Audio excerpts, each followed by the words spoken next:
nitrogen?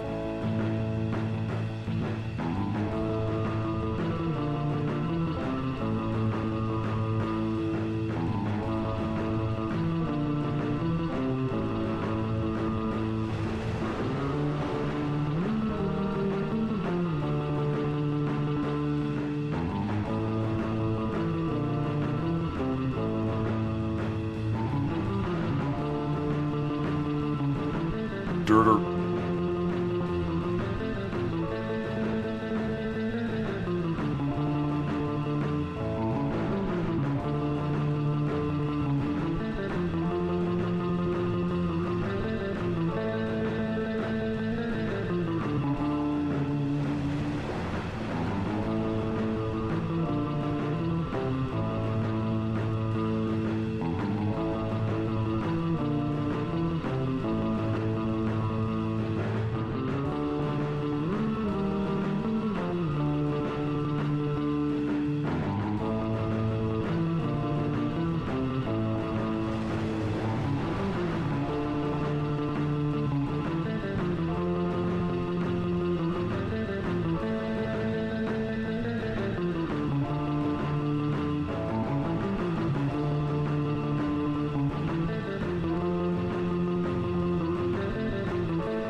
Kids, come away, not too close to the cars. Aren't they lovely? Aren't they glorious, though? These will be your transports for the afternoon. No drivers? No drivers. But they're electric. They run on this track in the middle of the roadway here. Totally non-polluting, top of the line. Spared no expense. It's an interactive CD-ROM!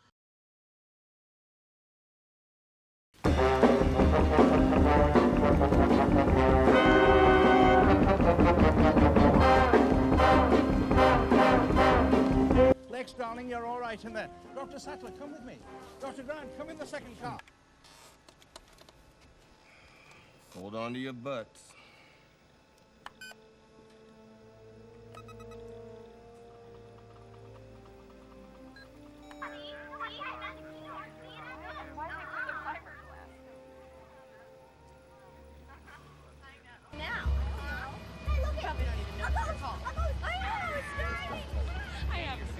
Join the future, right? The voice you're now hearing? A paleontologist. We spared no expense. Yeah, shout out to InGen for this remote gig.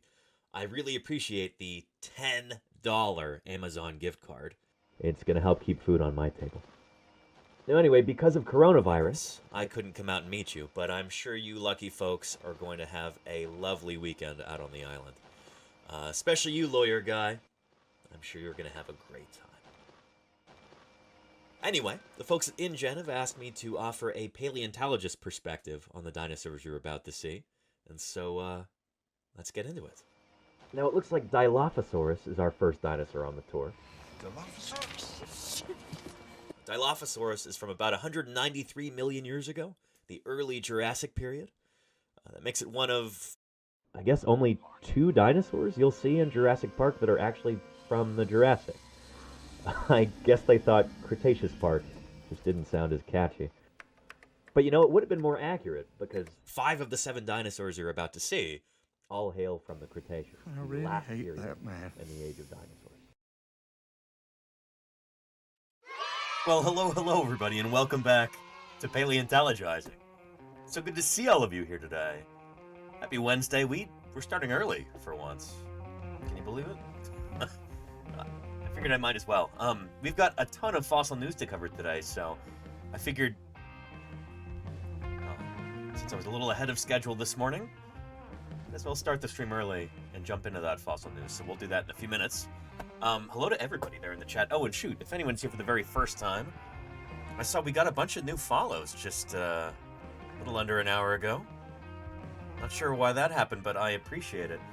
Welcome to Paleontologizing. My name is Danny Anduza. I'm a dinosaur paleontologist. So hopefully you're aware already that a paleontologist is a scientist who studies fossils. It's not just dinosaurs. I am a dinosaur paleontologist, at least that's what I usually say. Dinosaurs are what I study, what I publish on in the scientific literature, what I present on at scientific conferences. Dinosaurs are usually what I excavate during the field season. So I'm a dinosaur paleontologist, but paleontology is the study of fossils in general. Everything from fossil fish to fossil ferns, from fossil baleen whales to fossil bacteria. If there's an ancient living thing that left record of its existence in the rock layers of our planet, that is the purview of the paleontologist. It's not just dinosaurs, although dinosaurs are what I work on. And we're going to be covering a lot of dinosaur news today. We'll see if we get into any of the non-dinosaur paleontology news that's been backing up as well, but I figured it'd be a good idea today to try and catch us up on all of these exciting new papers that are coming out. So, good stuff. Anyway, and very punctual. Thank you, Salamander. Hey. This doesn't make up for all the times that I've been late for various reasons. And I hate being late. Anybody who knows me personally, like IRL, knows that I hate being late.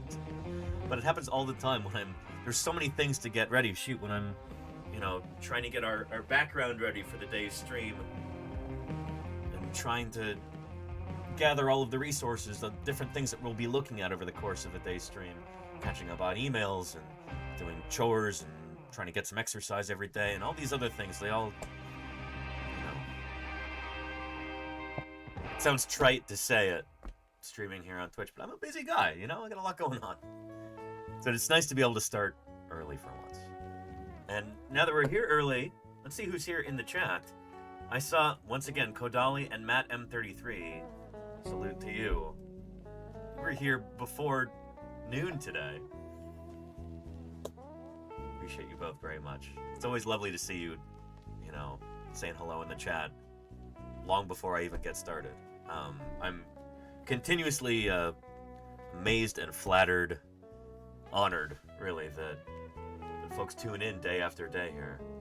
It's a big deal. And, Dinosaurs were the sort of creatures you might think of as inhabiting another planet. Or the kind you dream of in a bad nightmare. 30 months of support there from HD and HB. Really appreciate that. So 65,999,997.5 years to catch up. It's one way to look at it, HD, but I appreciate any length of support from subscribers. I appreciate you, HD. Thank you, thank you. In the chat, we've also got Pate B. We've got Mustache Mike, Go for Fluffernut, Fall Machine, Shark Geek. I hope you had an excellent rest of your stream last night, Shark Geek, after we raided in. Flugfisk, probably, right? Sounds kind of Teutonic. Is that German? Phoenix the Archaeologist and Avalon Angels on the Diagonal and Germ's Germ. Alexander Morrison and Luke Herman's Gaming. Johnny Kilo and Manuel Farning. Fake 2.2no. And Golganek and Lenina. How are you both doing? Always wonderful to see you. Appreciate you more than I can say. Jazzy Cat, hello to you. Dr. Irrefutable, HD and HB, Petrodactylus, Dark Muppeteer, Shmenga. What is the best way to support Danny/Paleontologizing? By subscribing to the channel. Those recurring subscriptions are that's the real foundation of our support here. Shmenga. Yeah, the consistency of those recurring subscriptions. $6 a month goes a long way. And so far we've managed to keep above the threshold for the 70-30 revenue split. Only recurring subscriptions count toward that. So if anybody is able to subscribe on a recurring basis, that's huge, you know? And I really appreciate it. It's the reason I can do these streams full time. But yeah, Chaotic Time Traveler, hello, good to have you here. Sinister7715, hello to you too. Aid112 says hello, right back at you, Aid. And the Trek Nerd, howdy. But glad I only have good nightmares. I know, right, Trek Nerd? That was a direct quote from Roy Chapman Andrews, the leader of the Central Asiatic expeditions. He's kind of a hero of mine growing up.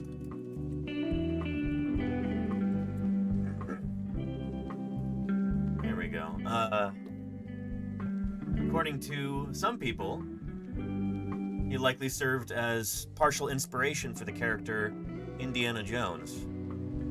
But Andrews led these famous expeditions from the American Museum of Natural History in Newark into Mongolia in search of human artifacts, human fossil remains. They were looking for the origin of humanity in what they called Central Asia. Which is funny because Mongolia isn't actually in Central Asia. Well, actually, it's part of Eastern Asia. But anyway, they didn't find any human fossils. What they ended up finding were scads of dinosaur fossils and really important ancient mammals as well. So Andrews is there on the left, black and white photo. He's holding some Oviraptorosaur eggs, which have been interpreted as Protoceratops eggs. It's a whole thing. We'll tell that story another time. But in fact, isn't that? Yeah, next Monday is Roy Chapman Andrews Day. We'll probably be talking about Andrews then. Cool stuff. Yeah. Anyhow. Let's protect our fossils. Cool diagonal. If they're removed, America loses them. Forever. Shmega, thank you so much. Holy cow. Thank you for that tier 1 subscription there. That is a recurring subscription. which, as I said, is our bread and butter here, so thank you for that.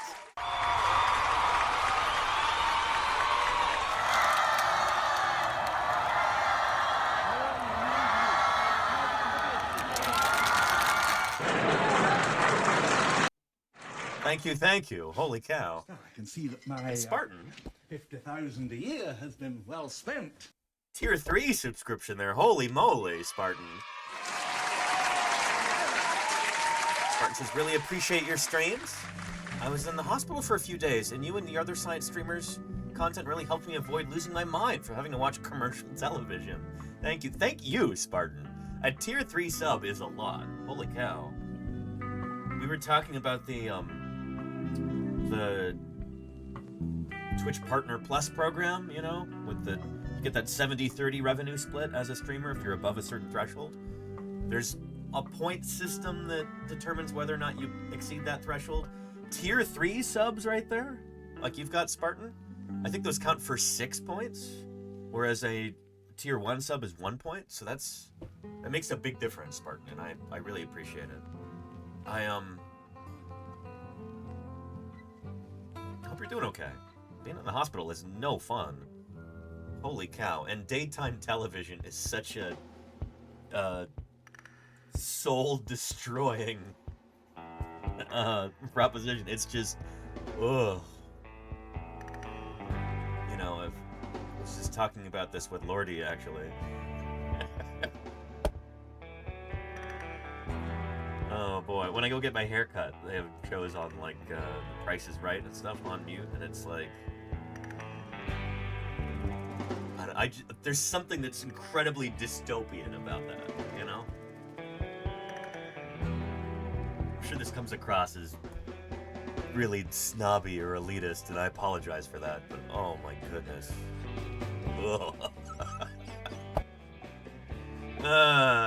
Yeah. There you go, Petrodactylus. Yeah. When I was a kid, I feel like there were better shows on TV. I was big into Animal Planet when I was like 8, 9 years old, maybe 10 years old. You know, when you could just watch pretty high-quality animal documentaries on TV during the daytime, and then they switched to more of a reality television angle, and I basically just stopped watching TV.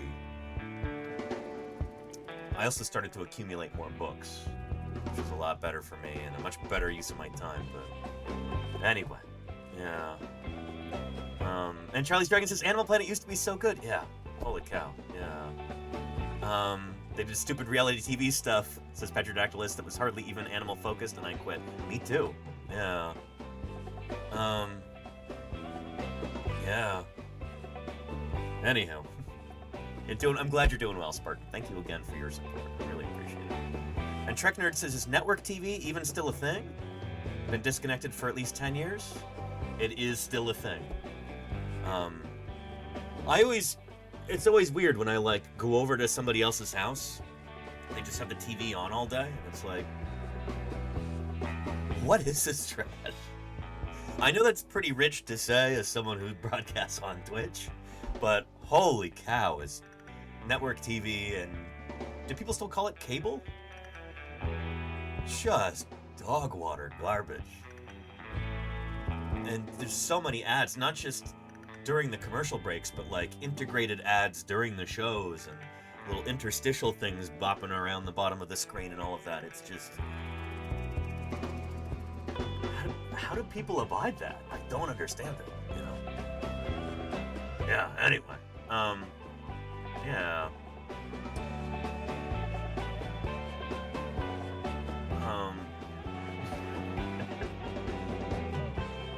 I could tell some stories, but we got to move on with some other stuff right now. So we'll get into some fossil news, and we've got cool things to do. But yeah. And would they like follow people making animal documentaries, Pumpkin the Cat? I don't know. Well, I was reading about this the other day, actually. Here.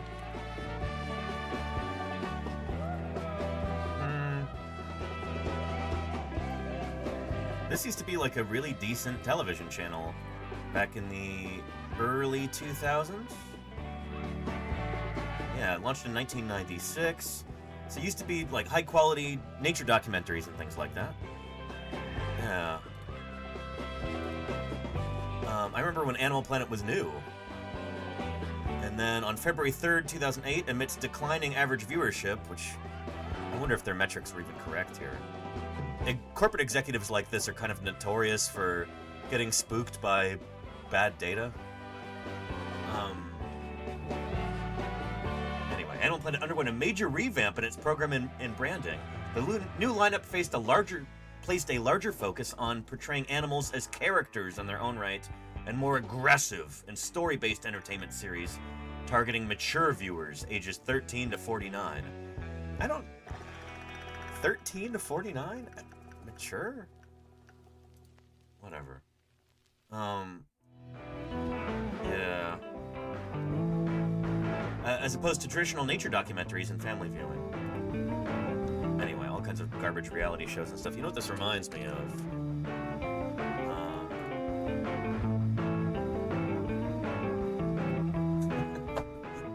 Demographic stuff. Like, you know where the real money is.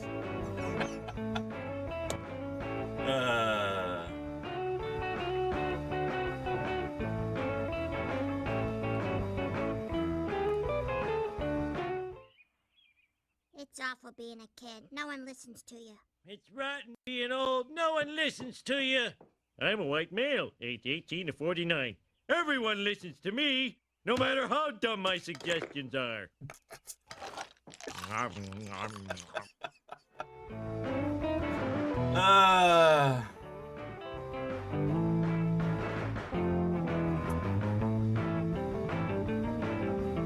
It's probably a real product now, you know? You may have appeared on an Animal Planet show. Very cool, HD and HP. Neat. Yeah. I don't know, I grew up watching Steve Irwin and Jeff Corwin. It's one of my favorites. And, we had that, was it a cameo message from Jeff Corwin for my birthday that the moderators organized for me? I was absolutely touched by that. I'm gonna meet him someday. Jeff Corwin, and I feel like we could have some cool conversations. Maybe I could get him involved with leatherback turtle conservation. You know? Yeah. My brother used to watch Simba with him. My little brother's no that shit. I think I was a little old for that when it came out. Let me turn a fan on. It's kind of warm in here.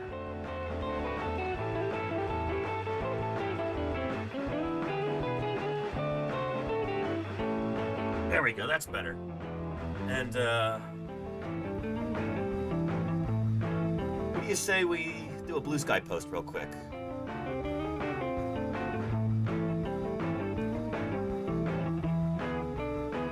Take a screenshot. Excuse me, a screenshot right here. See if that's any good. Price in Midwest cold. Yeah, you're going through it right now in many ways in the Midwest. Good boy. But yeah, it's cold there. And it's gonna get colder this week, right? It's a big ice storm predicted for much of the United States, for much of North America.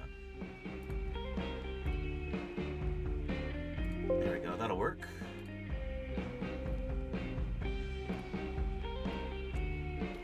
Blue sky here. I've already clicked the go live thing, which is nice. Yeah. It's paleontology. Hang on, let's all caps that. Let's be extra obnoxious with it.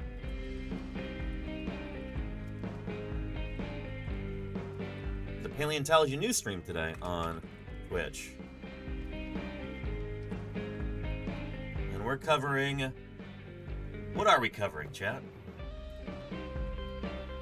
Let's see, put that over there.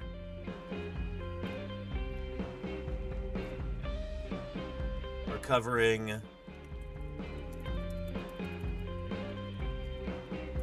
Tyrannosaur growth. Southern ceratosaur. jaw mechanics.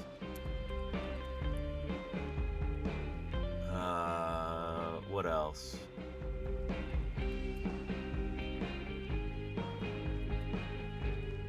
Thick-headed troodontids.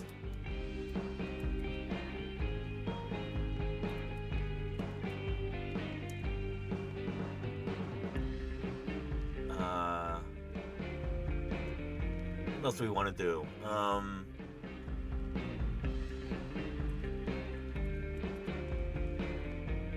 And whatever other recent publications that is curious about. Join us at twitch.tv/Paleontologizing. Looks like that's spelled correctly. Do a quick alt text.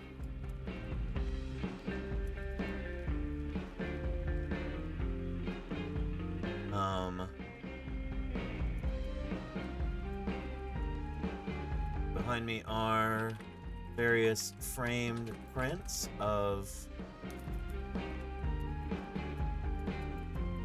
figures from the paleontological literature, plus a 3D printed Nano-Tyrannosaur skull. Never thought I'd have to type that out. Various other fossil miscellanea. And let's post it. Hold on to your butts. There we go. Gotta do that alt text. Can't not do it.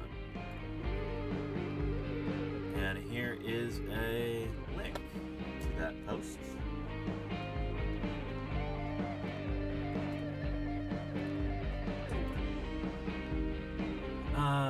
But yeah. They got cold in Seattle. Interesting, Petrodactylus. It's a little cloudy here today. Oddly enough, where I live in the beautiful sunny San Francisco Bay Area. Let's get a live cam view from just over there.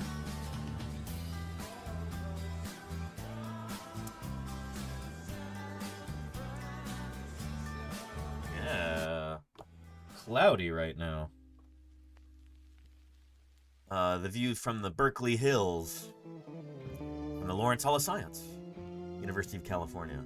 There's Berkeley down here. Shoot, that might actually be the Valley Life Sciences building, where, I think it is, actually. Maybe? That's where the University of California Museum of Paleontology is, right there. Here's San Francisco Bay, Golden Gate Bridge over there, the Pacific Ocean is beyond. Here is the San Francisco Peninsula. You can barely see it because of the fog and the haze. Marin up here. So the big redwood forest, where the Endor scenes from Return of the Jedi were filmed, is up here, along with the Time of the Titans sequence from Walking with Dinosaurs in 1999. It's up here on the northern peninsula. It's so cool living in the Bay Area. Like, I don't need to brag, but I'm so lucky to live here. Holy moly. Anyway, kind of cloudy today. Yeah. And there you go, diagonal. Yeah, partly VLSB, the Valley Life Sciences building. Partly the MCB building. MCB, is that the... That's not the VLSB annex, is it?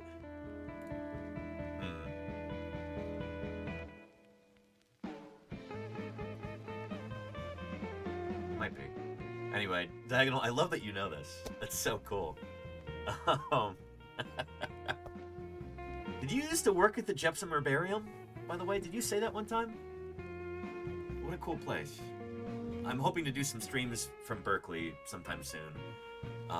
Interviewing other scientists, other paleontologists, and researchers. From there, it's a magical place. That's kind of where I got my start as a scientist, so, you know, my, yeah.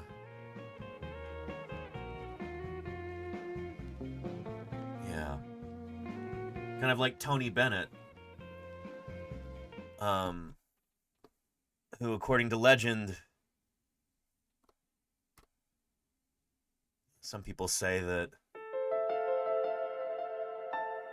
on foggy evenings in San Francisco, you can sometimes see the ghost of Tony Bennett searching for his still-beating heart, which he left in San Francisco.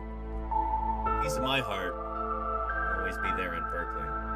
Hello, Bitty Pie. How are you doing? How's it going? What's shaking with you, Minnie? You having a good day? You getting up to no good? Grad student UCP. Oh, very cool. Did more in UCMP than Jepson. Okay. Oh, and I hear what you're saying, Diagonal, yeah. Well, very cool. Shoot, you might... Anytime I'm name-dropping different researchers at Berkeley, you probably know a lot of these people. You probably worked alongside them. Howard Hutchison and Bill Clemens and... I don't know, this might be after your time, but Pat Holroyd and Mark Goodwin. Yeah. Kevin Padian. Yeah. How are you doing, Minnie? You having a good day? We all really like your new collar. Look at that. How snazzy. For Valentine's Day, we got hearts on it there. Look at that. Beautiful.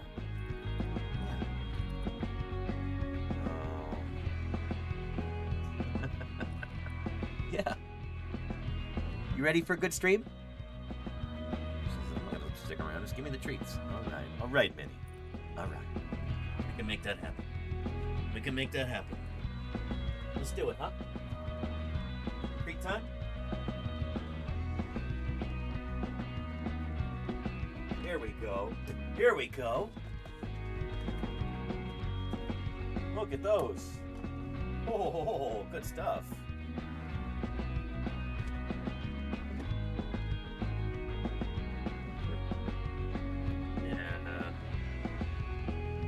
Yeah, and she's got a little bow too. Exactly, Smaxwell.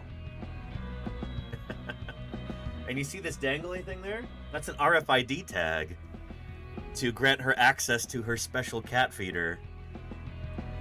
We have some of the cats on different food here. This was Lordy's idea. And, yeah, so they have to wear those collars. It's pretty neat, actually. But yeah. You got a fountain for your kitties. Very nice. These cats have 2 or 3 fountains here in the house, and they like them a lot.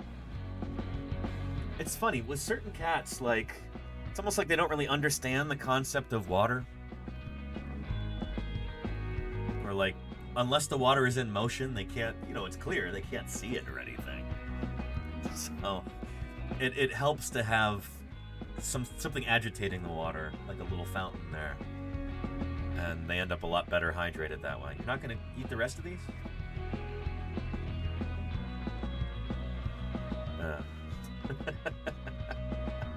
Oh, you going to come back for him? Where are you going? You want to look around? We got more treats here. Look at those. So I don't care about that. Anyhow, girls are so much more chill. Not nice, Lydia. Very cool. Yeah. And Hannah Connor says, I didn't know you had a cat, Danny. I don't.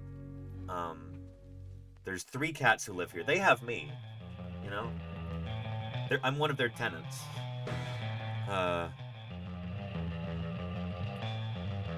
Times are tough right now, Owning cats? In this economy? Are you kidding? No.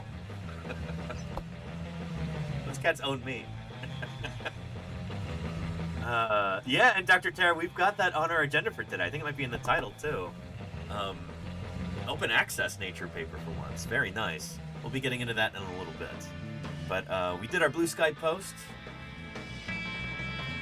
I've already done the little go live thing on Blue Sky. Check that out, live. And we'll do some Metazoa here in a minute. Can't see water but can see zucchini. Yeah. There you go, HD. Yes. Yes. Build a webpage for Mark Goodwin. Oh, very cool, Diagonal. Very, very cool. Oh, this is neat. I always loved that Berkeley had... Oh, this is super cool. Mesozoic vertebrates from the upper Blue Nile Gorge, Ethiopia. I think this is where Mark Goodwin got into a car accident. Somebody, like, rolled the SUV that he was in when he was in Ethiopia. And he could have died. We're really lucky that it wasn't as bad as it could have been. But this is cool. You built this page? I love that UCMP has one of the oldest museum websites in the United States.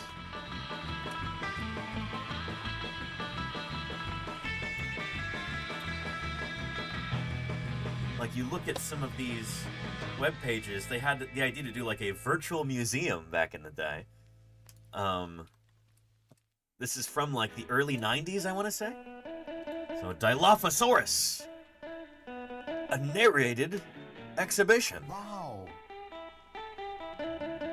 Come on a guided tour and learn about Dilophosaurus. This tour is narrated by the discoverer of Dilophosaurus, the late Sam Wells, formerly a professor at UCMP. The tour will be greatly enhanced if you can retrieve Sun audio files. So there's no like player for these on the website. It's that old. I love this.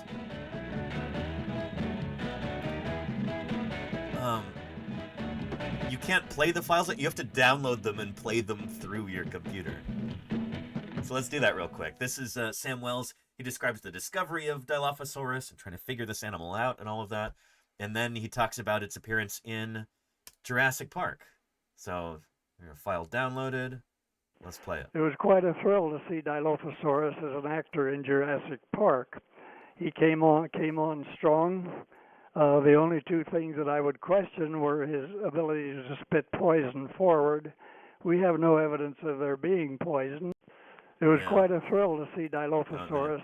This is playing through VLC, and I have it set to repeat. But yeah, anyway, this is really great. If you'd like to take a look at this, I want to say this this webpage is from like 1995 or something like that. Sam Wells passed away in I think 99, 98. So it would have had to have been before that.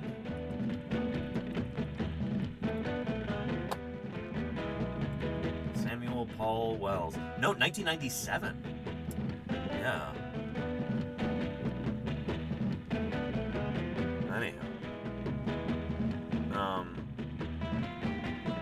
Wasn't there also something about the size of Dilophosaurus? Oh yeah, Pumpkin the cat. It's a big animal. I say that in one of the...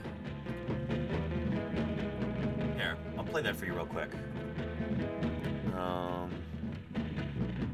Here it is. Let me fast forward through this. Hang on just a second.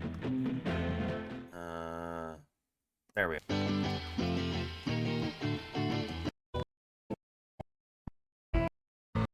Too close to the car.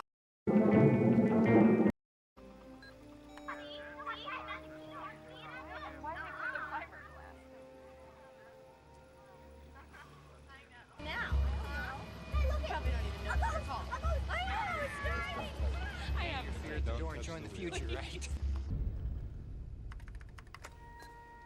The voice you're now hearing? A paleontologist. We spared no expense. Thank you again, John, for this opportunity. My name is Danny Anduza, and I am so excited to share my passion and my perspective with you lucky folks today. Let's get right into it. So it looks like the first dinosaur on our tour is, Dilophosaurus. Dilophosaurus? And everybody loves Dilophosaurus. And not just for those signature double crests.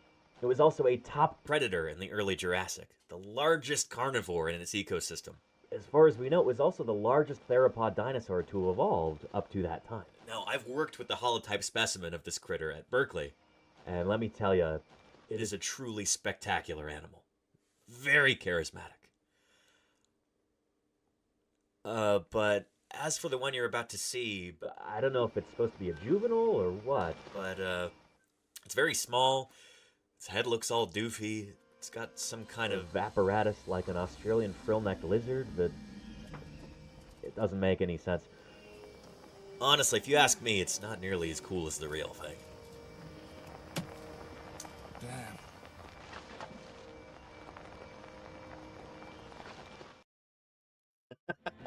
There you go. So, yeah. But yeah, it's true. Dilophosaurus, the real thing, is so much bigger and cooler than they show in the movies. And don't tell... Before anybody butts in and says, well, actually, I think it's supposed to be a juvenile in the movies because it is too small. Like, they feature it in multiple of the Jurassic World movies afterward, and in a bunch of other Jurassic Park and Jurassic World properties and stuff, and they never make it bigger, so clearly it's not supposed to be a juvenile. I guess they actually downsized it because they didn't want people to get it confused with the Velociraptors, aka Deinonychus. So they made the Velociraptors too big, they made the Dilophosaurus too small. It was a creative decision. Yeah. Anyway. But the real thing is, it's a big critter, you know? And they may have even gotten bigger than this, too. There's only, I think, 3 semi-decent specimens that are known. I think all of them are at Berkeley. And,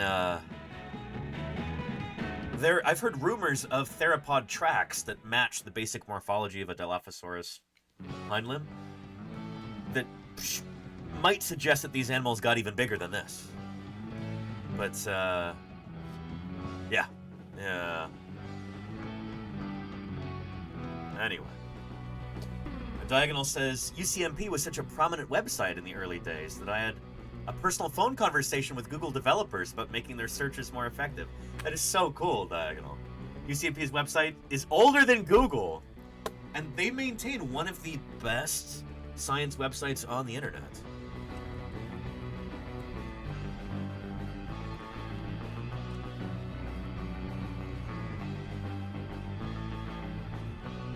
So the University of California Museum of Paleontology, just down the road from me here in Berkeley, California.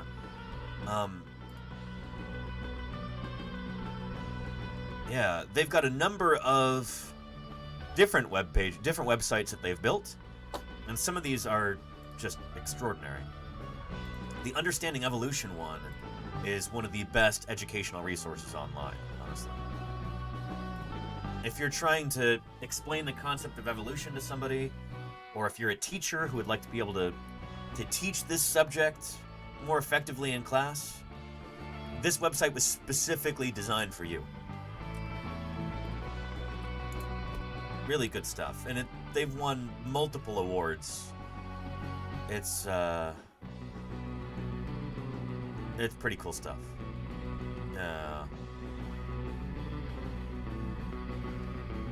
Anyhow. A Pleistocene puzzle, Extinction in South America. So, webcomic here. Online click-through version. Super cool. Anyway, the UCP website is phenomenal, and they've got plans where they'd like to be able to improve things, but they need money in order to be able to do that, and grant funding for this sort of thing has dried up over the past year, maybe unsurprisingly. It wasn't, even under previous presidential administrations, there wasn't nearly enough science funding, and now science funding's been pretty well gutted. It's infuriating. Yeah. Anyway. But yeah.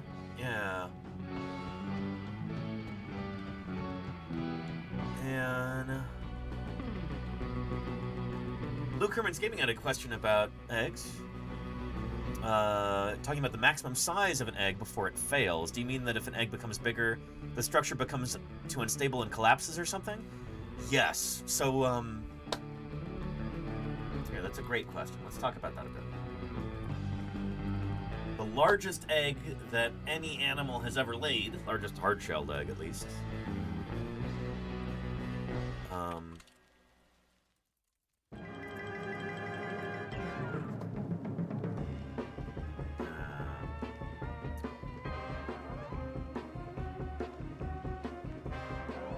check this out.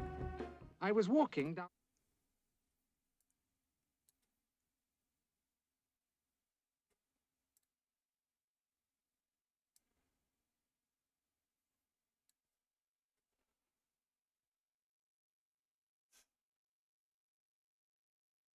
Hmm.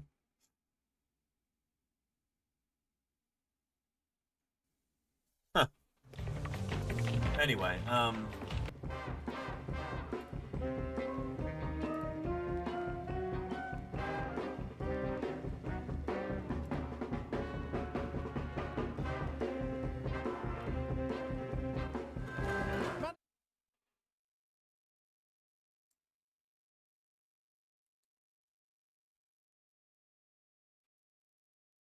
there you go, Check Nerd, yeah.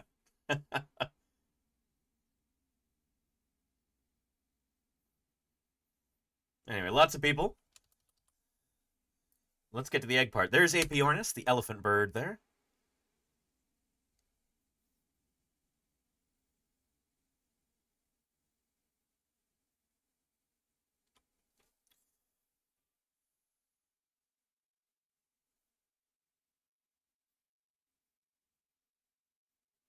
Are they butchered? Yeah, are there butcher marks there?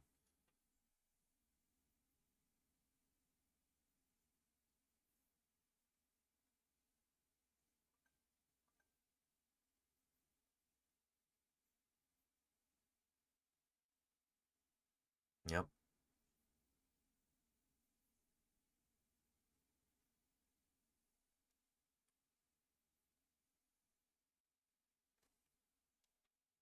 Yeah.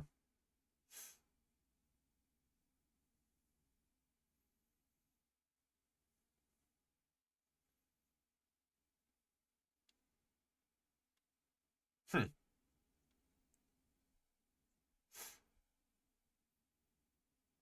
Yeah, but it might have something to do with the eggs and people eating those eggs.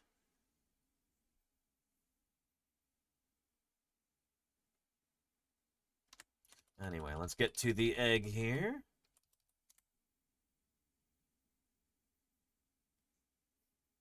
So, yeah, he's trying to figure out how old the egg is. He brought it to a lab. They did some tests. He was quite surprised at the answer.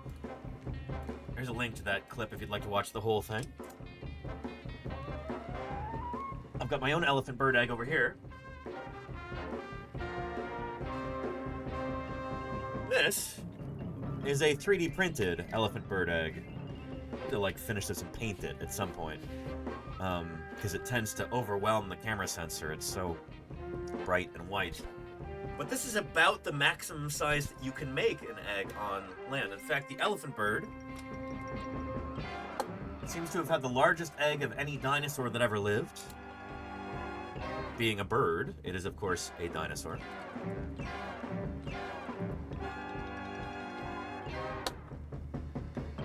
He's got big, like big.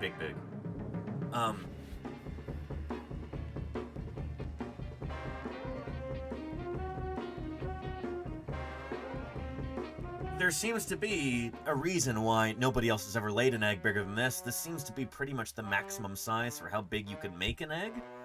And that comes down to, as I understand it, two main things.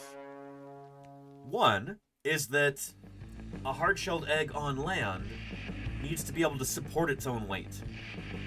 So if it gets too big, then it can actually collapse in on itself because it gets too heavy. It would get so big that the eggshell would crack. And you might ask yourself, well, couldn't you just thicken the eggshell in order to keep it from cracking? And you could, except an egg is supposed to contain a living embryo inside. It needs to breathe. Eggs have tiny little pores, and you can kind of see that in this picture. If you look at an eggshell under the microscope, whether it's a chicken egg or whatever, emu egg, ostrich egg, larger eggs, you can actually see these with the naked eye. Smaller eggs, you often have to use some sort of magnifying device. But can you see the, that like texture there, these pits on the surface? Those are pores. The egg and the embryo inside, they actually have to breathe. So it has to be able to exchange gases with the outside air. The embryo is taking in oxygen and expelling carbon dioxide. If you make the egg too big, and then the shell itself gets too thick, the embryo inside won't be able to breathe anymore. It has to be able to kind of breathe in a passive way, like there has to be enough permeability in the shell to exchange gases. And you get to a certain size, the shell has to be thick enough, it's just, all of that stuff doesn't work anymore. The shell gets too thick and you can't passively move air back and forth anymore. So those are basically the physical constraints on egg size, if that makes sense. So yeah. Oh, and that's the third thing too. Thank you, Crimson. If the shell got too thick, the embryo wouldn't be able to escape. Like when the hatchling is trying to break out of the egg,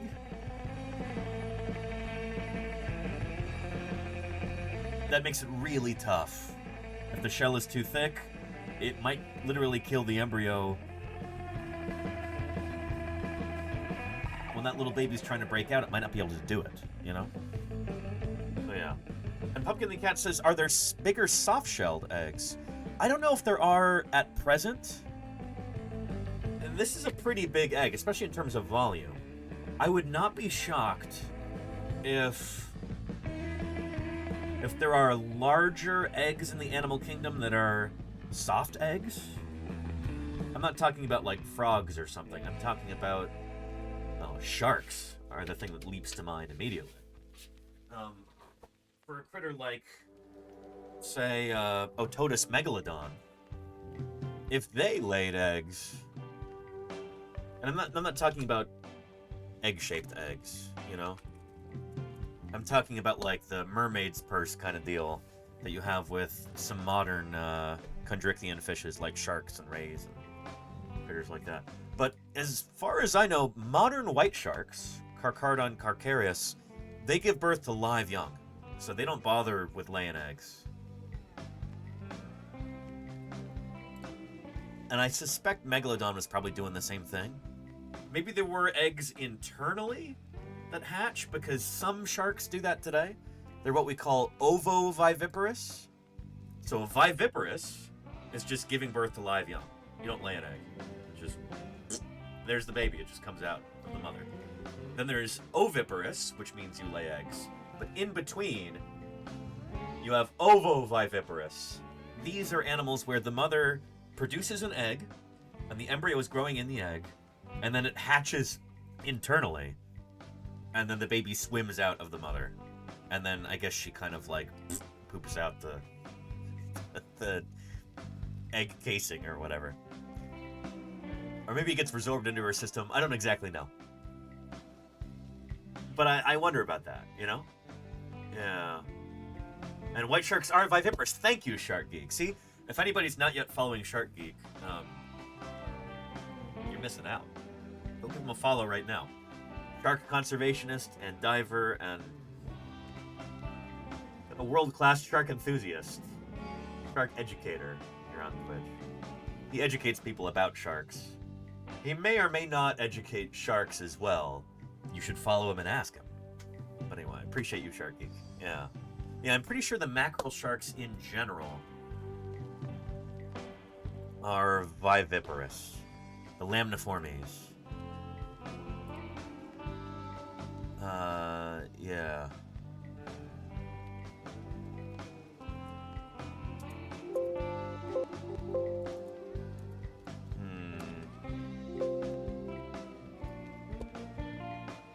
It's not a very long article, but I bet you if you were to go through all these different species, everything from threshers to...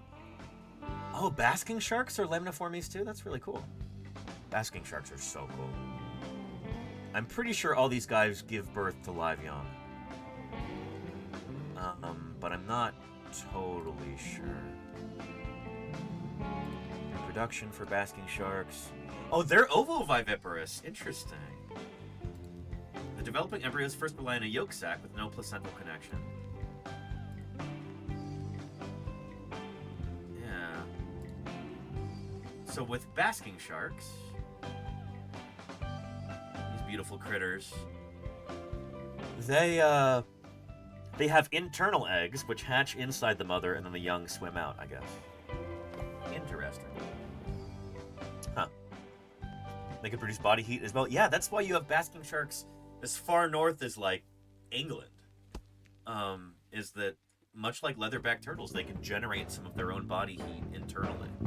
Probably through muscle action. I don't think basking sharks spend much time just hanging out and being still. I think they're kind of constantly in motion. They might even be ram ventilators, like a white shark, where they need to keep swimming in order to breathe. They certainly need to keep swimming in order to feed, being filter feeders. But yeah, egg hatches inside. Yeah, cool. Yeah. Anyhow. Yeah. Good stuff. Sand tiger shark pregnancy? I know about this, Crimson, yeah. Where there's, the babies inside the mother have a tendency to eat each other. Yeah. Pretty wild. And parthenogenesis is an option for some as well. Interesting, Sharky. I didn't know this. So, they can reproduce just by themselves. The females effectively clone themselves. That's really neat.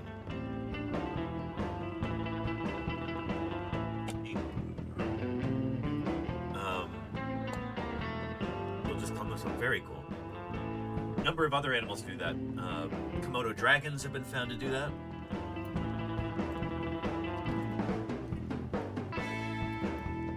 Get some Komodo hype emotes in the chat.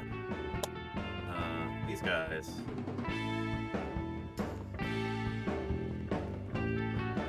Yeah.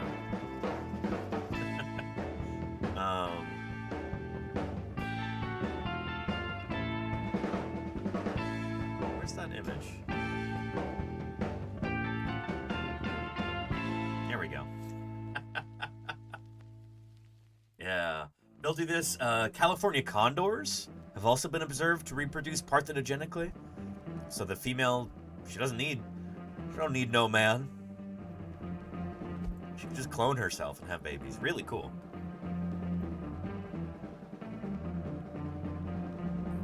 Yeah. Is that a Pogosaurus? No, this is Varanus komodoensis. Luke Herman's Gaming. These guys are still around. Yeah. And Murph makes a really good point. It's crazy they can't even see their teeth. Yes, and they have prominent teeth, too. Let me go grab my Komodo dragon skull, and I'll show you. Hang on.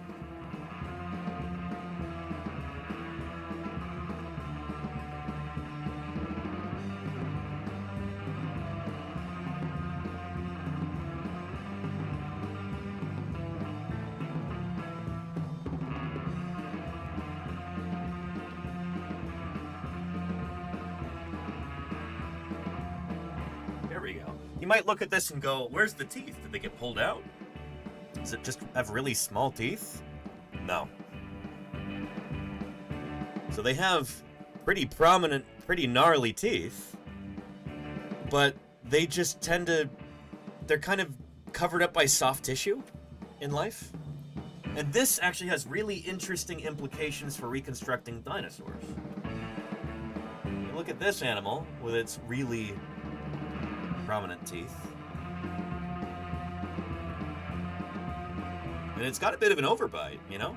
Like those teeth, they're hanging over the teeth in the maxilla and premax, the upper jaw teeth. They hang down over the dentary teeth there in the lower jaw.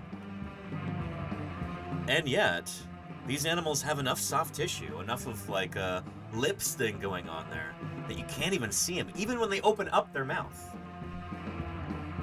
So there's been a big, especially online, a big debate over whether we as paleontologists and paleo artists too, whether we should reconstruct dinosaurs like Tyrannosaurus, having teeth hanging out, kind of like you see in Jurassic Park and Jurassic World.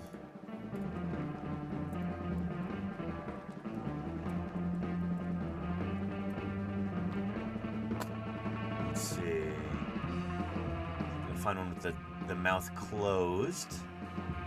And they do have their mouths open a lot in pictures. There we go. This is from Jurassic World. I'll just give you my message up front. Try not to go extinct. That's good advice, Jack. Thank you, Malia Manocherian, for the follow. Welcome to Paleontologizing. It's good to have you here. You see how you can see the teeth sticking out there?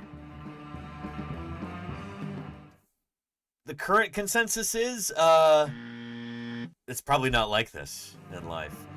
Much like a Komodo dragon, they likely had some soft tissue covering up those teeth. You know, you don't think of animals like Komodo dragons having lips, but they do. There's soft tissue, gums, skin that covers that up, and it actually helps protect the teeth, helps keep them moist, which helps keep them from rotting. Like, you won't have as many dental problems. Yeah. So the current thinking is that Tyrannosaurus had lips, along with other theropod dinosaurs like this. So here we go. It would be the one on the left, essentially. Kind of lizardy lips. Thank you, FS Rafiki, for the follow. Welcome to Paleontologizing. Yeah. And it makes a lot of sense when you think about it. We don't have...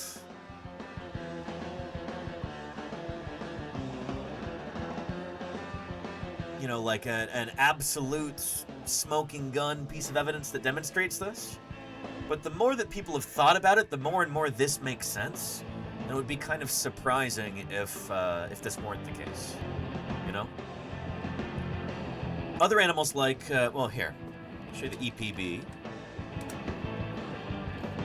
This is a framework that we as paleontologists use sometimes when we're trying to figure stuff out about dinosaurs that we can't necessarily just point to in the fossil record and go, oh yeah, it's definitely this way. If it's something like soft tissue, like whether or not theropod dinosaurs had lips, that's unknown. So we look at their closest living relatives. We look at birds, who literally are dinosaurs. They are descendants of dinosaurs. We know what they do. We can observe it. And we look at crocs, too. Crocs are like cousins of dinosaurs. Apart from birds, they're dinosaurs' closest living relatives. Apart from birds.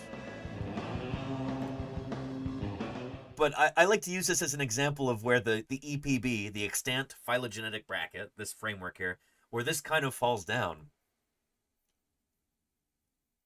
Neither crocs nor birds have lips. So does that mean that dinosaurs didn't? No, it doesn't mean that. Crocs don't have lips because nowadays they're These plant eaters exclusively aquatic. Had as many as 2,000 teeth in their jaws at one time. And Gamer L, thank you so much for the 39 months of support. I really appreciate that. Thank you for keeping me here online for the past 39 months. Appreciate that.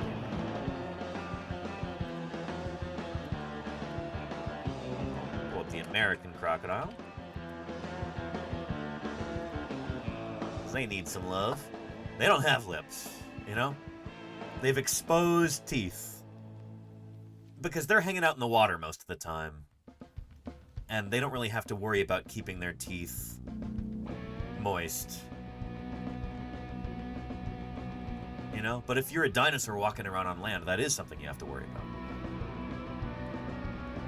So anyway, the EPB, it's great for a lot of things. For trying to frame our thinking around dinosaurs and come up with good testable hypotheses. But you can never use it as an absolute guide to whether or not dinosaurs had a certain feature or didn't have it or whatever, because birds and crocs are both unusual. Birds have beaks today. Birds don't even have teeth. So of course they don't have lips, you know? So anyway, I hope that makes sense.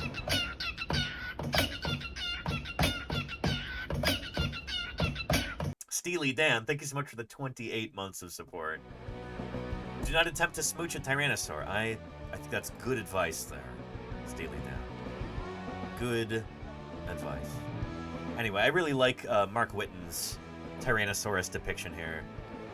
A lot of people, especially on the internet, a lot of dinosaur fans were really upset over this idea. Like, like, oh, we want our Jurassic World style T-Rex with the teeth sticking out. It's much more scarier. But science isn't about what's coolest or most marketable. Science is about what's real, you know? What were these animals really like?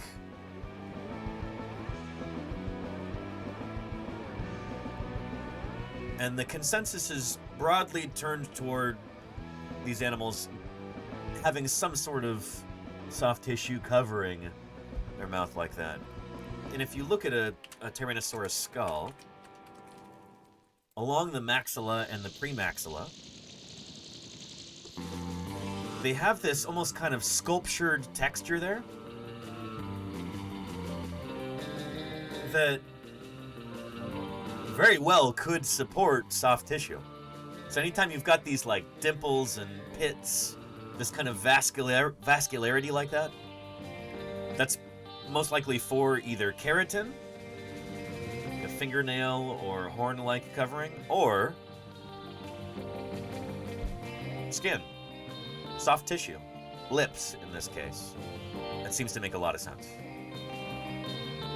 So yeah. The pits right above or below, exactly, Shark Geek, yeah. Yeah.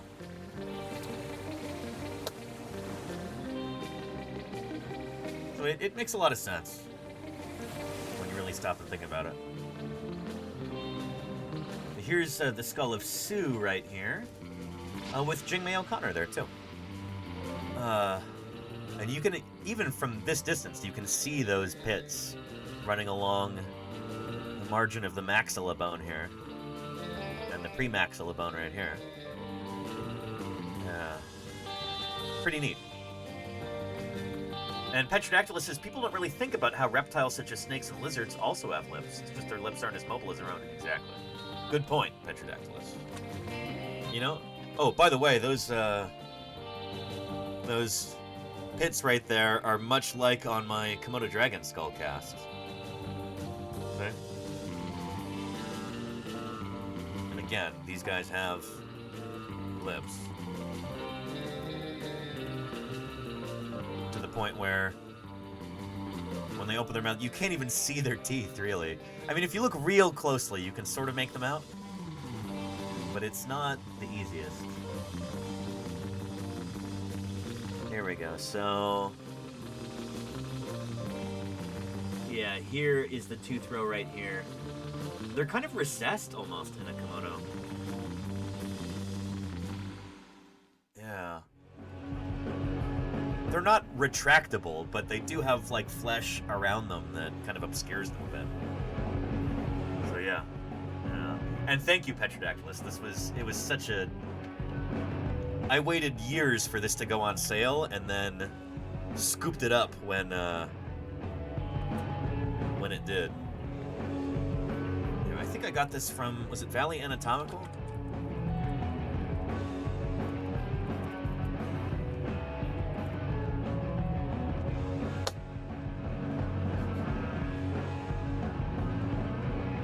Maybe they don't have it anymore. Let's try bone clones. Yeah, there we go. This one's a little bit different from mine, but they also have one in bone clones. There we go. For the low, low price of...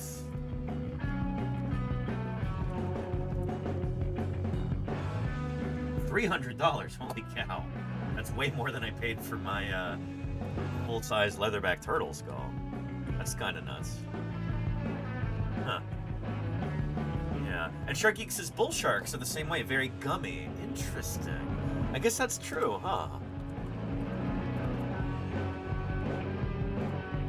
Bull shark mouth. Yeah, there we go. Oh man. These guys are some of the more frightening of sharks, in my opinion. This is Laura Dern of Jurassic Park. Digging up dinosaurs is hard, frustrating work. It takes months or years, so leave it to the professionals. It's true, Jetpatch. Thank you for the follow. Welcome to Paleontologizing. Unless they're biting, the teeth sink into the gums. Interesting, Sharky. Yeah. Huh. Oh, and hello, Sweetie Pie. How are you doing? How's your afternoon going? It's good to see you.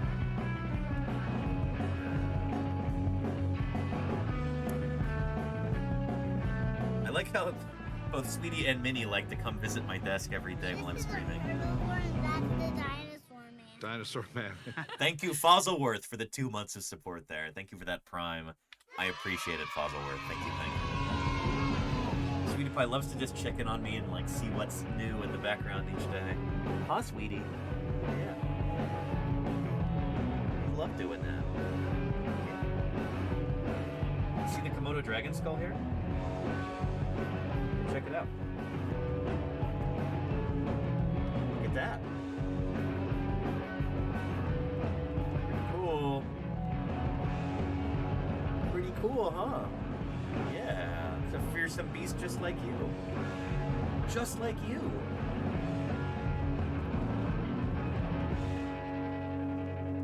Let's see those teeth on you. Let's see those cat lips. No? I'm sorry. We won't torment you. No, we won't do that. We won't. Oh, hi.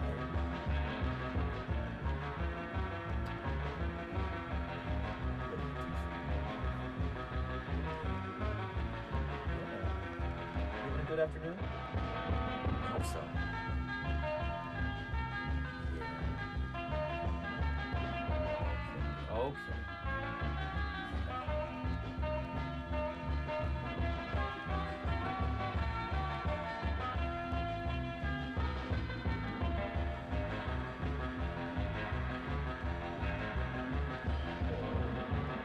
Alright. You want some treats or you just want some cuddles? What do you think? We got some treats here. You want some more? Alright. You don't want Mini Pie's leftovers.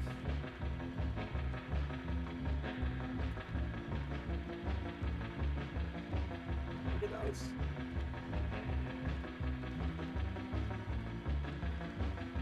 What do you think? What do you think?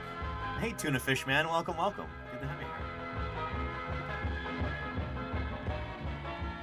What do you think of that one? Is it up to your standards? Oh, good stuff. Good stuff.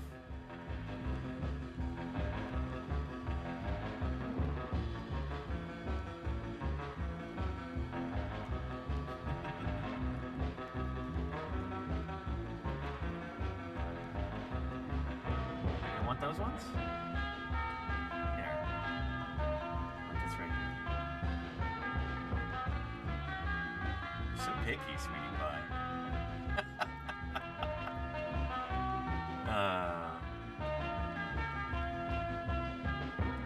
Getting cat saliva all over the desk.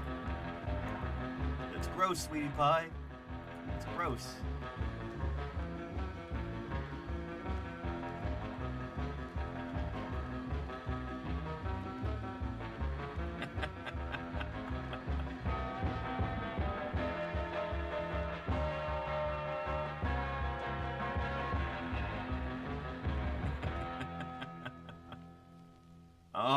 Oh, excuse me.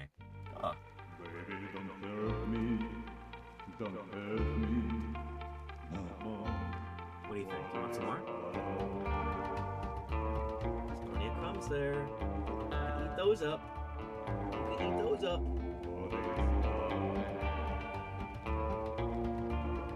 Want some more? Alright. Okay. Twisted my arm. I give you my love, but you don't care. So what is right and what is wrong? Give me a sign. What is love? Baby, don't hurt me. Don't hurt me. No more.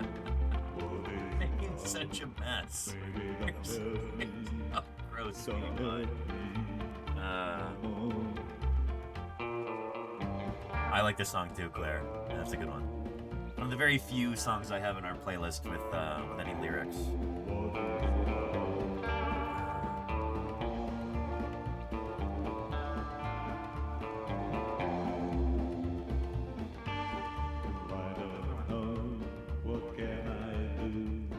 That one? That's tough. All right. Let me know if I get my cleaning spray. Clean it left. What is love? Baby, don't hurt me. Don't hurt me. No. What is love? Baby, don't hurt me. Don't hurt me. Oh. No. All right. I guess she's done. Ladies and gentlemen, Sweetie Pie.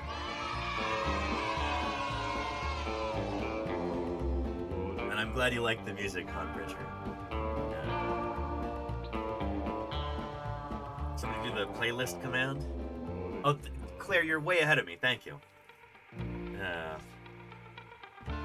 Brilliant.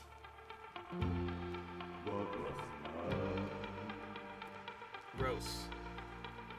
Occasionally I eat at my desk, so like I don't want it covered with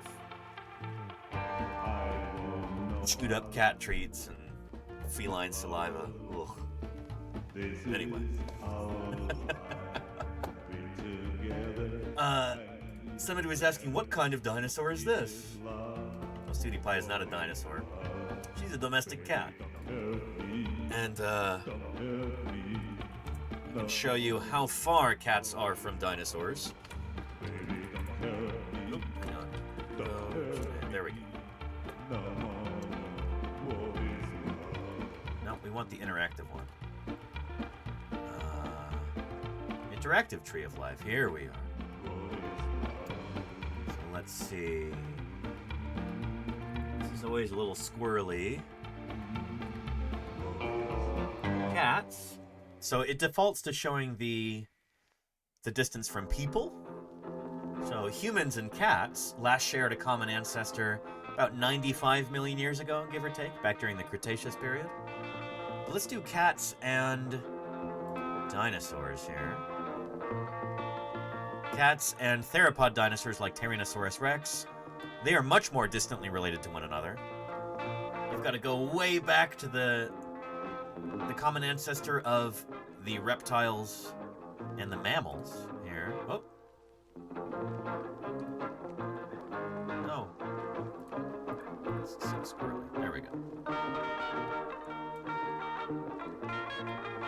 So that's about 325 million years ago, which is, it's a good while ago, you know?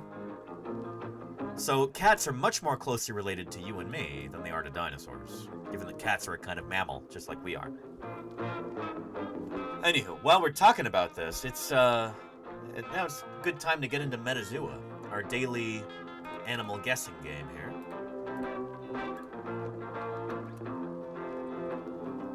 So let's do that. Hold on to your butts. This is a daily animal guessing challenge. I like to do this every day because it's fun, but it helps hammer home this point of common ancestry, of phylogeny, the evolutionary relationships of different living things, different animals in this case with Metazoa. It's a good exercise in tree thinking. Because as scientists, we classify living things not based on how they look or what their vibes are like or whatever. We classify living things. We say that some are more closely related to others based on their ancestry.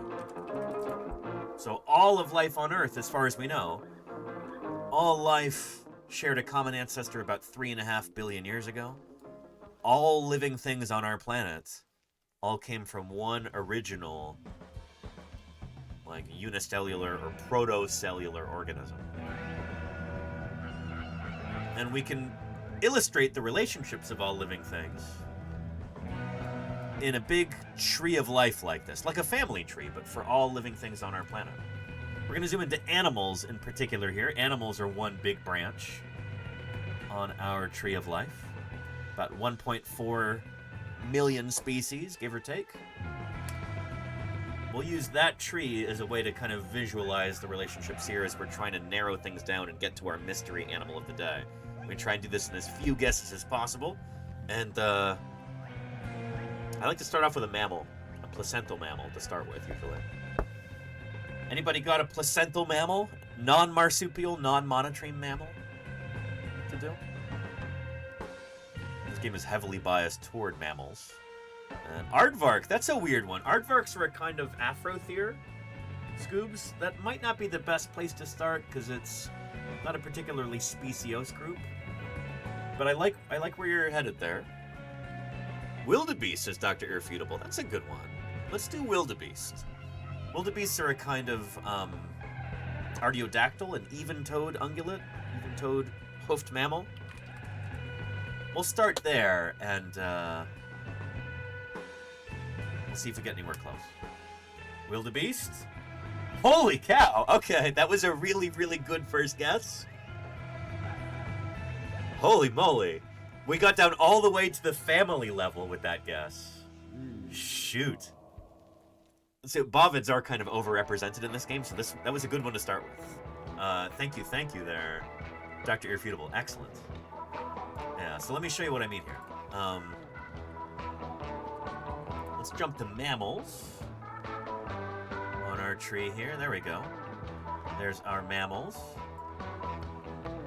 And then a wildebeest is a kind of therian mammal, so they don't have a pouch, they don't lay eggs. It's a kind of placental, a kind of Boreutherian, and then a kind of Laurasiatherian.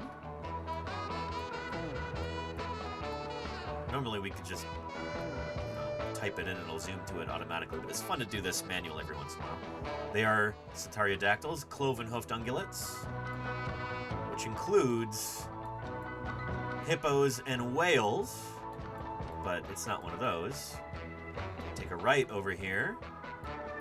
We get to our artiodactyls, we get to our bovids. So bovidae, within this family of mammals, there's 137 species. It's a big family.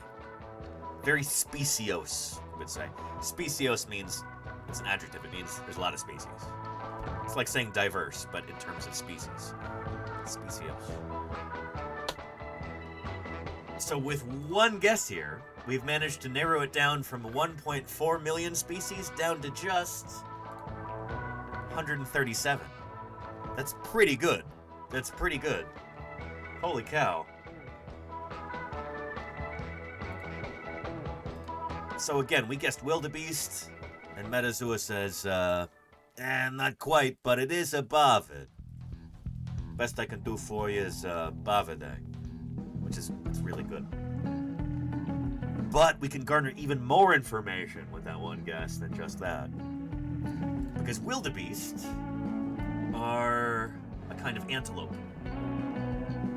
So,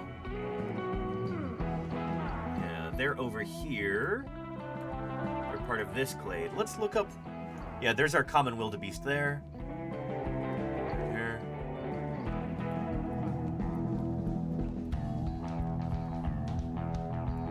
So Metazoa didn't say, oh yeah, it's an antelope. It just says, no, it's a bovid. Which tells us, you know, we can go this way or we can go that way. We want to go that way. It's not toward the wildebeest. It's going to be over here. Which brings us to the cows, bison, ox, and more. I think this is bovinae.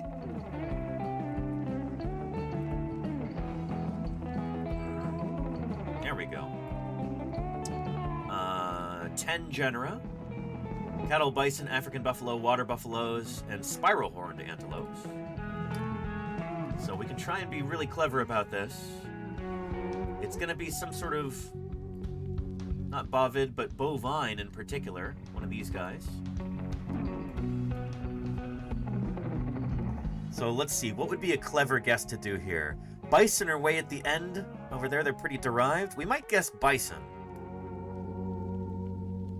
And we'll see if that gets us closer, or it might be something else. They're not going to have gaur or benteng. They might have cow in Metazoa. And they might have African buffalo, but I'm going to have Nilgai or Nyala. They might have kudu or bongo. Let's just look. Do they have bongo? No. By the way, bongo, that reminds me.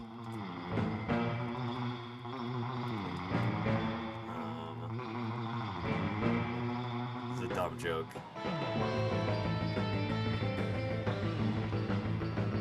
From this, like, parody zoo.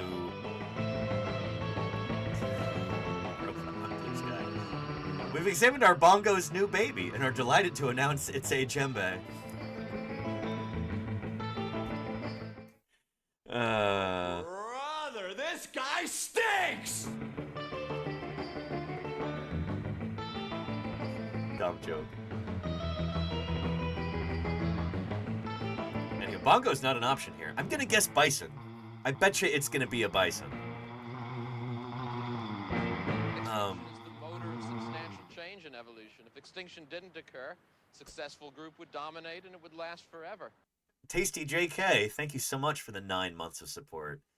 Thank you for helping me keep on doing my thing. Thank you for keeping me here on the air. Tasty JK, I appreciate it. So again, to catch us up here, it's not going to be a bongo. They don't have that. I doubt it's going to be a kudu. I don't think they have kudu either. They don't. It's either going to be a cow or a bison, I think. I don't think there's a whole lot of other options that are programmed into Metazoa. Yeah, it's either going to be a bison or Bos Toros, the cow, I think. Let's try bison, and we'll see if... Hold on to your butt.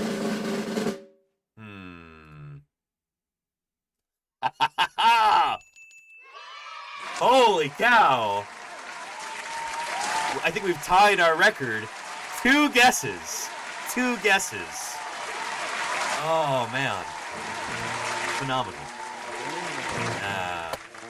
Very good. Here, let's post that to Blue Sky, shall we? Yeah. Here we go.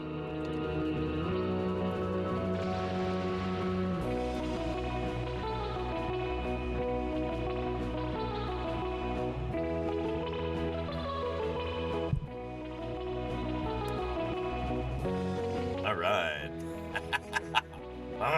Nice. And that's the one that Lenina started with? Oh, nice, Claire. Lenina, you had it right from the start?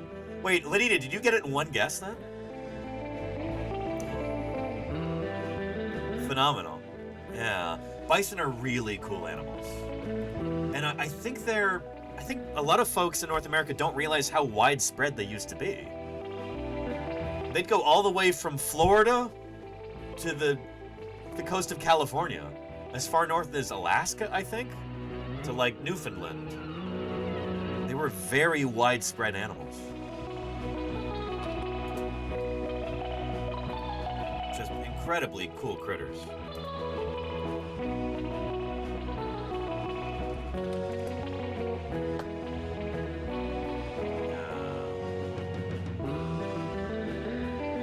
And they are indeed ecosystem engineers. Take a look at this.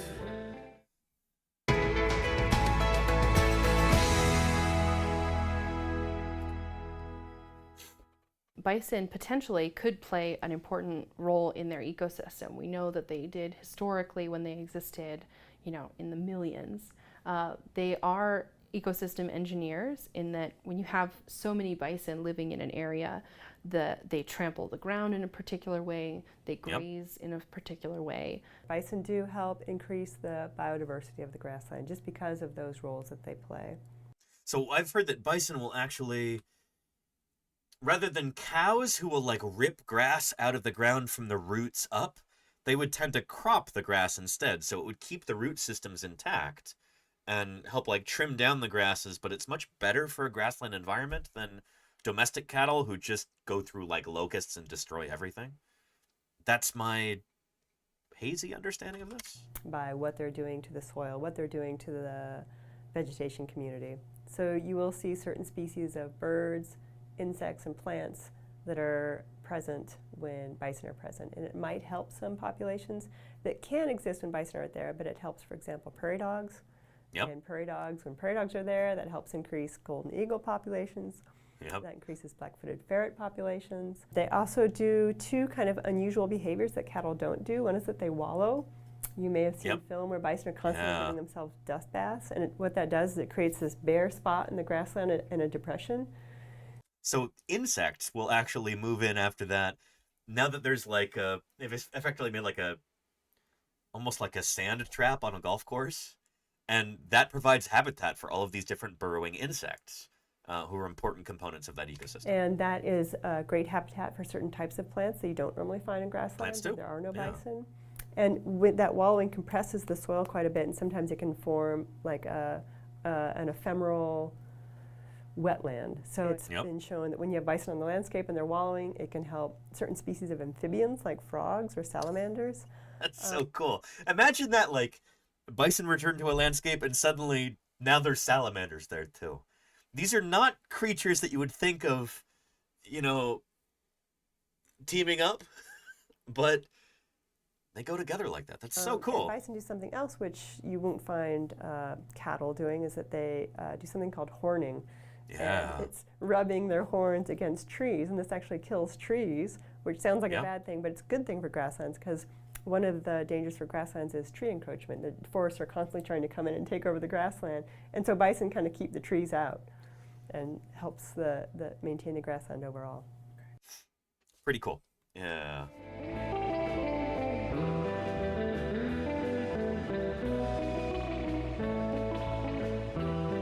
Let's see here. Here, let's take a look at this from CBC News. I think I may have seen this before. This is pretty decent. There we go. Good job.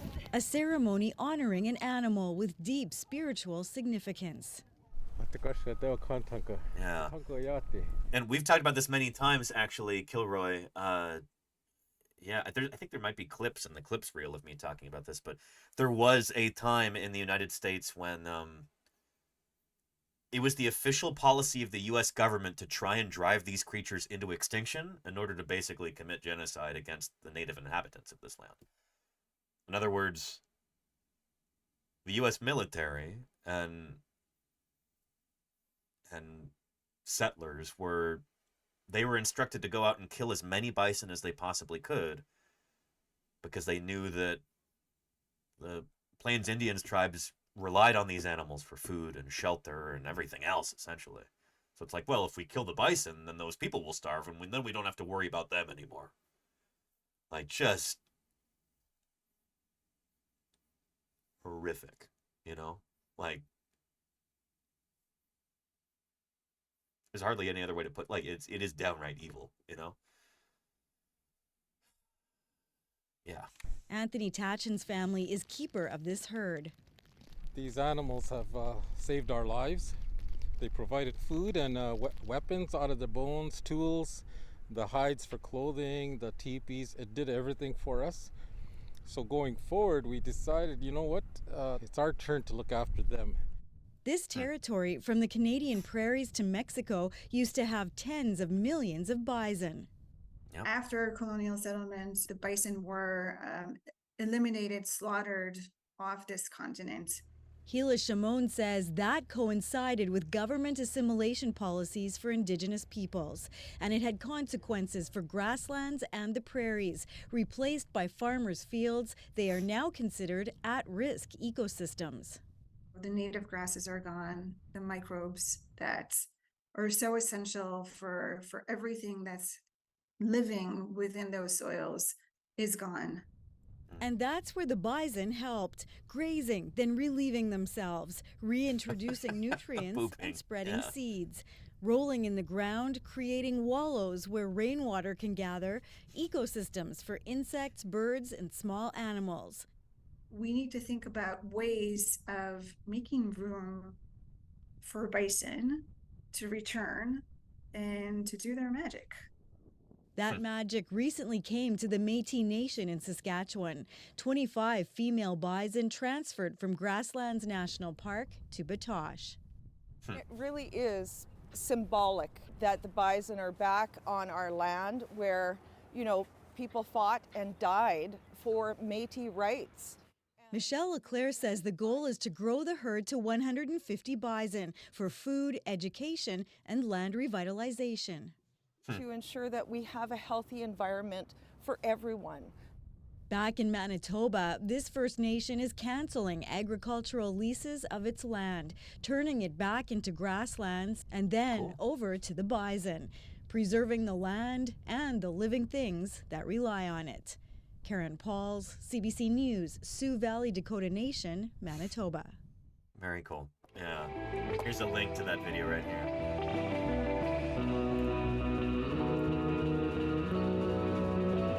And Big Ol' V, how are you doing? Welcome to Paleontologizing. They say, what have we as a species done? We really are the invaders of the animal world? I mean, you don't have to be, though. That's the thing, is that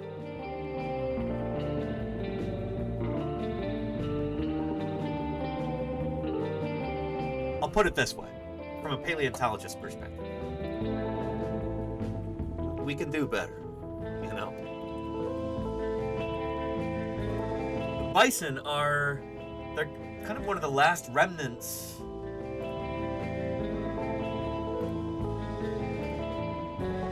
of this incredible megafauna that once existed here in North America and throughout the rest of the world too. Here we go.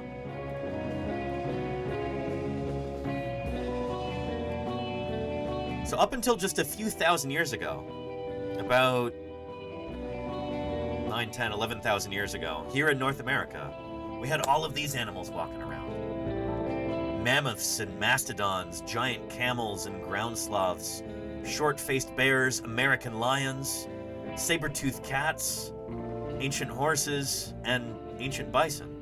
I think there were 3 or 4 species of American bison, and all the bigger ones went extinct a few thousand years ago. This is like after the last ice age, after the last glacial maximum. All these critters were walking around, and then people showed up in North America, and shortly thereafter, all of these species went extinct. You know, from the saber-toothed cats to the dire wolves to the ground sloths, and several species of bison too.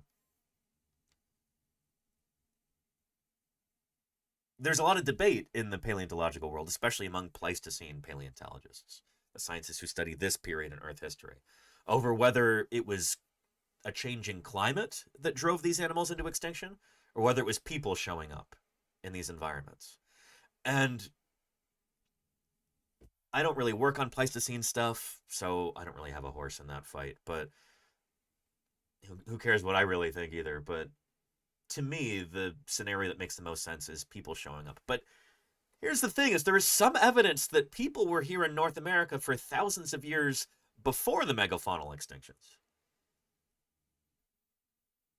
There is some evidence of human tool use and human artifacts that potentially predate the extinction of all these critters by a few thousand years. So people may have been hanging out here for a while in North America before all these critters were driven to extinction. So it doesn't mean that humans didn't drive them into extinction. It's important here to make some distinctions. There are different cultures of people around the world, people who do different things.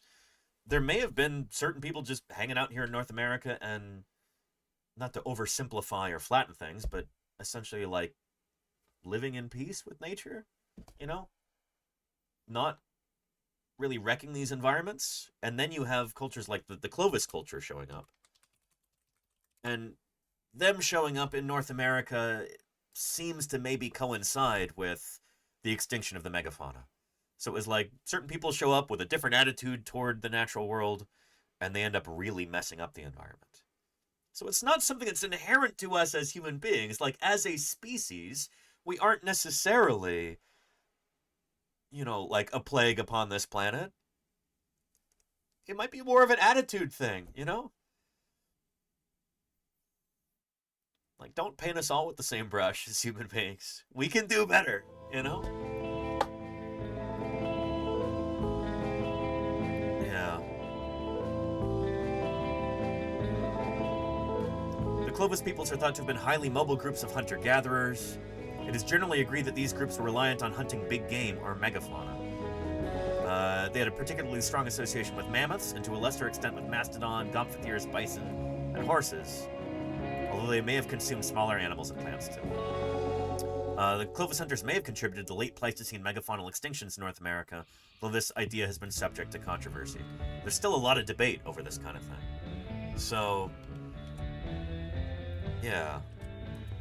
I don't know. And I'd love to bring on a Pleistocene paleontologist at some point.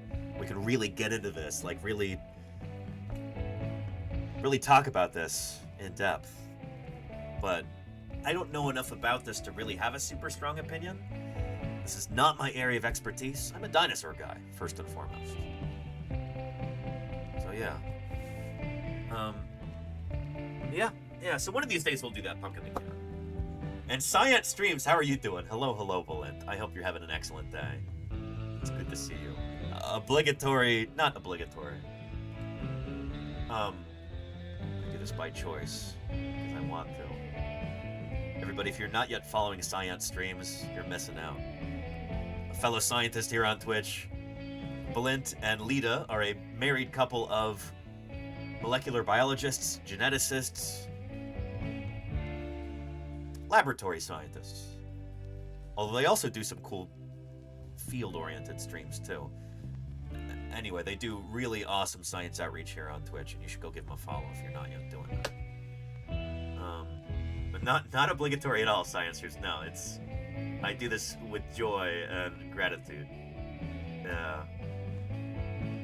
Anywho. But yeah. And HD says, no horse in that fight? Yeah, you know what I mean. I'm not one to punch a gift horse in the mouth either. You know?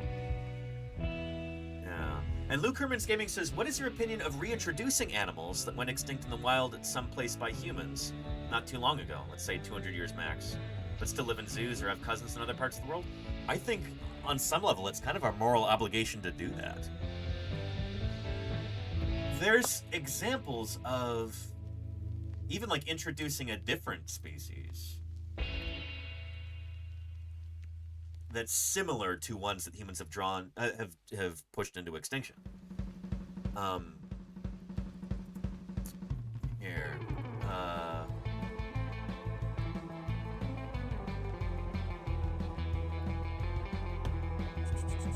There was a nifty video about this a while ago.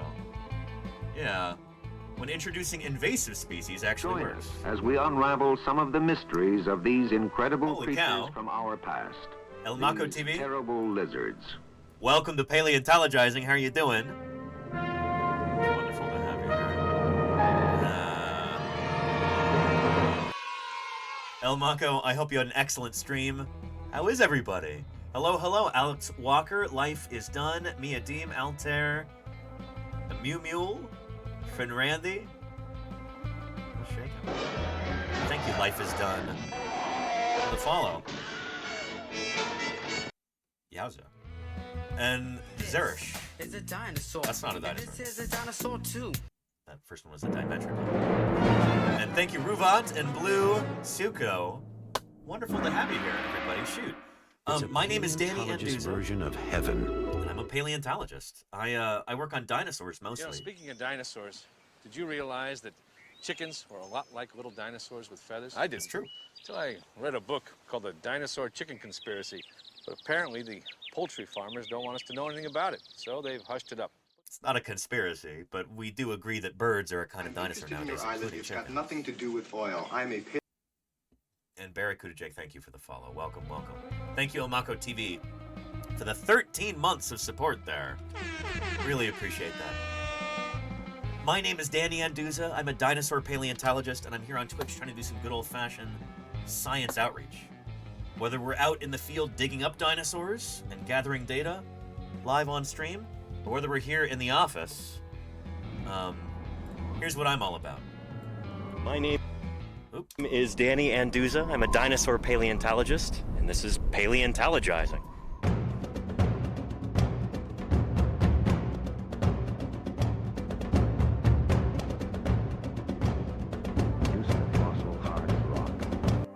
odds of this happening are so slim they are Thank you, impossible Zitrat, to calculate. for the 6 months But of then support. on top of that, to actually find the fossil makes the world of the dinosaur hunter the world of the long shot. Appreciate that, Zitrat, keeping me online for the past 6 months. Thank you for the prime. I'm a dinosaur paleontologist, and this is Paleontologizing. Thanks, Elmako. Appreciate the raid. You have an excellent rest of your day.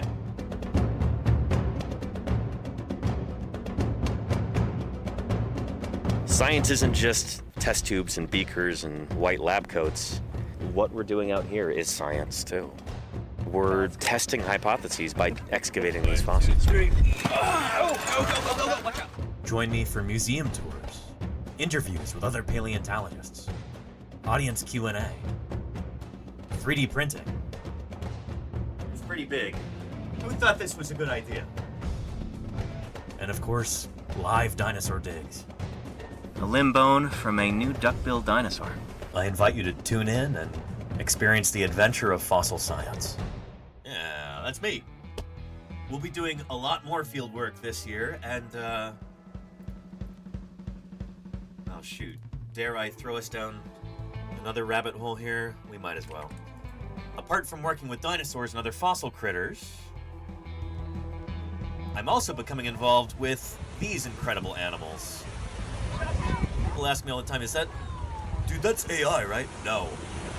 This is Dermachelys coriacea, the leatherback turtle. Truly extraordinary animal.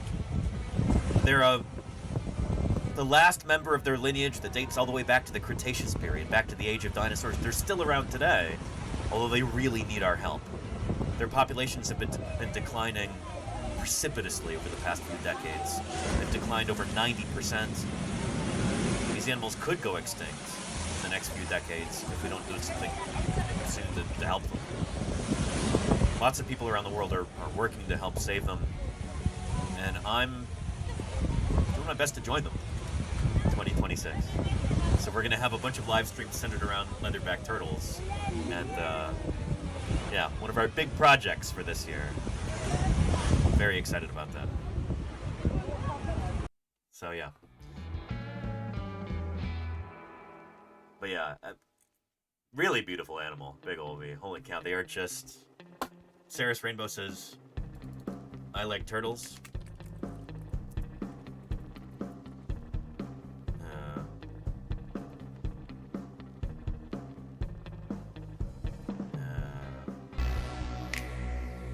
But leatherback turtles are extraordinary animals. At the waterfront village with my friend, the zombie Jonathan. You're looking good. Jonathan just got an awesome face paint job. What do you think? I like turtles. I like turtles. I like turtles. I like Just turtles. extraordinary creatures. I like turtles. I'm sure they'll come up multiple times during today's stream, but I like turtles. I like the guy on the left there is Scott Benson. We did a special interview with him at the end of December.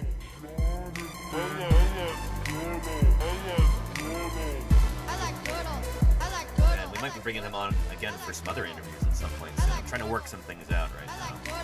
I like turtles. I like turtles. I like turtles. I like turtles. I like turtles. I like turtles. I like turtles. I like turtles. Yeah, they've got, I mean, that's where all the power comes, that's where the motor is. But yeah, the leatherback is unique. It's the only one that's got a soft shell. So the other animals, the hard shell turtles, green turtles, loggerheads, good stuff. Like that, got a hard shell. And this is actually covered with skin, so if you scratch with your fingernail, it'll actually bleed. But what that does, though, is it allows this animal to dive to incredible depths. On today's stream, though, we're getting into a bunch of fossil news that haven't had a chance to cover yet. We've got all these new publications right at the beginning of 2026 about fossil critters, especially dinosaurs. So we're going to jump into those in just a minute here. There you go, Claire. Yeah. I'm working on some other cold open videos featuring leatherbacks. Yeah. Do leatherbacks also talk like surfers? I kind of doubt it, HD. They are very different from all other sea turtles, to the point where we're not entirely 100% sure how closely related they really are. So let's go to Testudines, the turtles on our Tree of Life. Thank you, Sarah's Rainbows. I appreciate the kind words. It's good to see you. Here's turtles. We've got about 231 species alive today. And sea turtles are a kind of cryptodire turtle, so they're a kind of what we call hidden neck turtle. I think these guys are the cryptodires. These guys are too. Those are pleurodires, I believe, are the side neck. Side neck? These are the... Anyway, I haven't really looked at this particular phylogeny too much with regard to turtles. But anyway, here are our sea turtles. There are 7 living species of sea turtle. And leatherbacks are the earliest ones to diverge. So they split from the rest of the sea turtles. This says 68 million years ago. I suspect it's actually longer ago. So they've been evolving in a different direction for probably... The number I hear most frequently is over 80 million years ago. So they've been separate from all the rest of the other sea turtles for over 80 million years, and they are unique. They're so different. That's an idea that I'm really going to hammer home over the next few months, especially as we do interviews with other leatherback people. They are unique. There's no other turtle on the planet like them. It's like you go to the shoe store and they're like, maybe we have it in the back, and there's like all the fossils back there. It's pretty sick. Randy Io, thank you for the 65 months of support. Thank you, thank you. So yeah.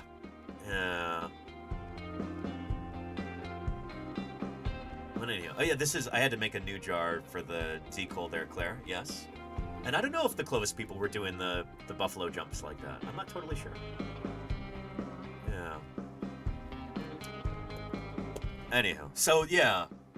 The leatherback turtles also have an Australian accent, like the green sea turtles in Finding Nemo.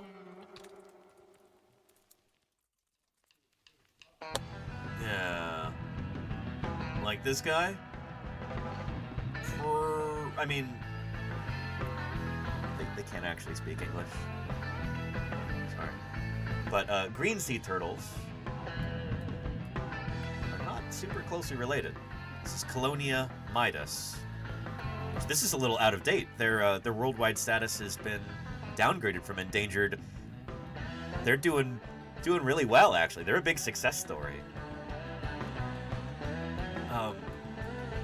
Yeah, leatherbacks are not closely related to them, so if they've been separate for 80 million years, I know we're joking about Australian accents and stuff, but I'm trying to emphasize how different leatherbacks are from all other sea turtles.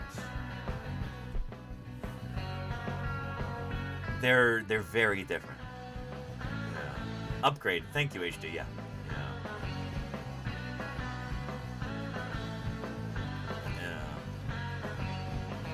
There you go, Crimson. I will tell you that next. Yeah. But this is really good news, actually.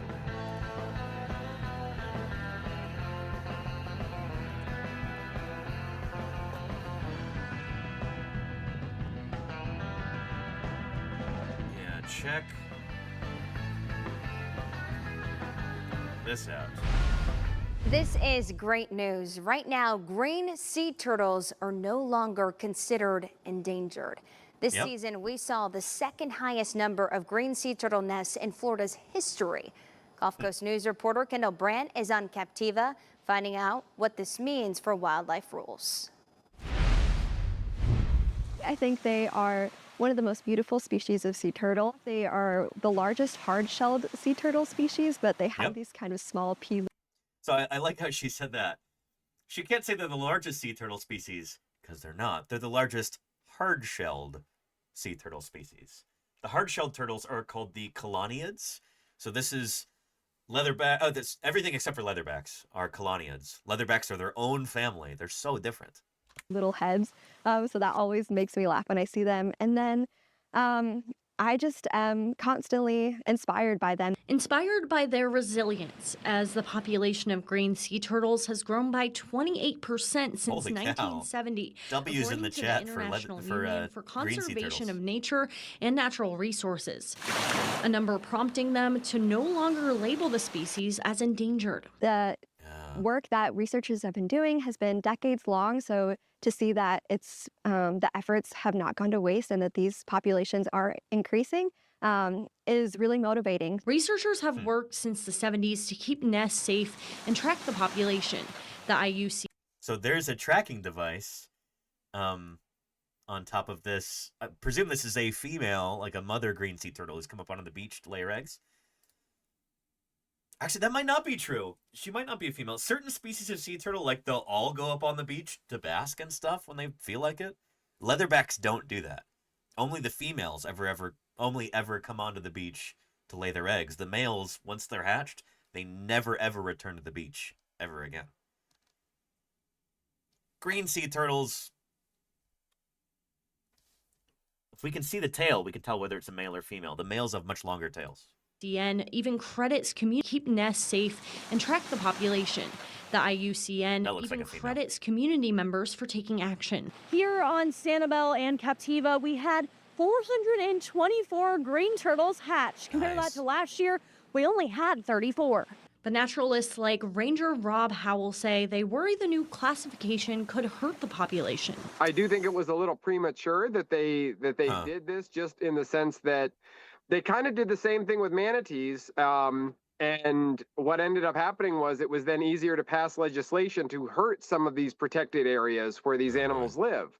And because of that, now their numbers are going down. And I fear the same thing may happen. The team at the Sanibel Captiva Conservation Foundation says the work is not done. We still have to continue these efforts so that all the work that we've done continues to show improvement for these populations. On Sanibel, Kendall Brandt, Gulf Coast News. Nice. Yeah, here's a link to this right now. I'm going to be visiting Florida at the beginning of March. End of February, beginning of March. And,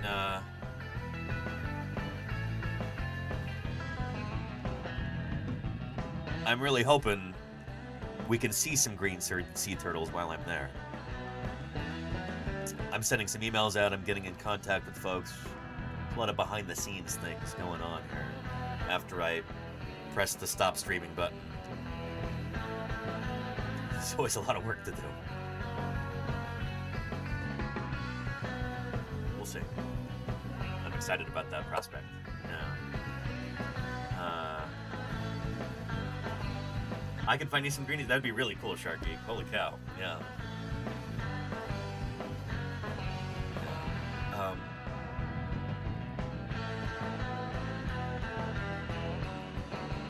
Anywho, of the sea turtle species,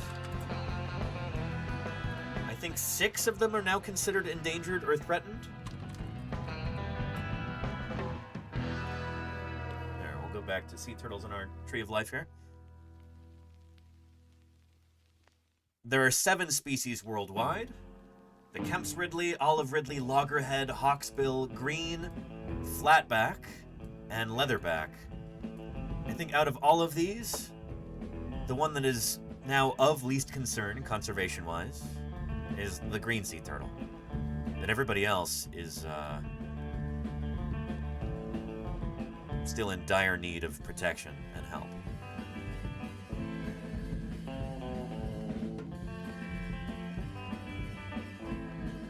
Leatherbacks in particular are the ones that I'm so fascinated by because they're so similar to a lot of your Cretaceous sea turtles. Things like Archelon and Protostega.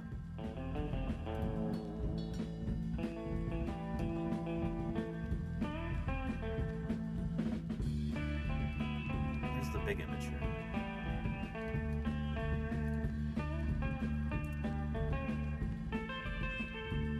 Here we go, that'll work. Just an enormous animal. As far as we know, the largest turtle that's ever lived is Archelon. I have a 3D printed skull of this critter right over here. It's not finished yet, I still have a lot of post-processing to do on it, but I'll show you.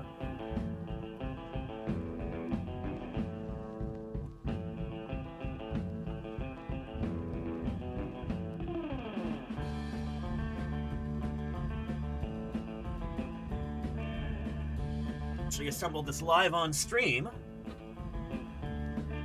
There we go. Check that out right there.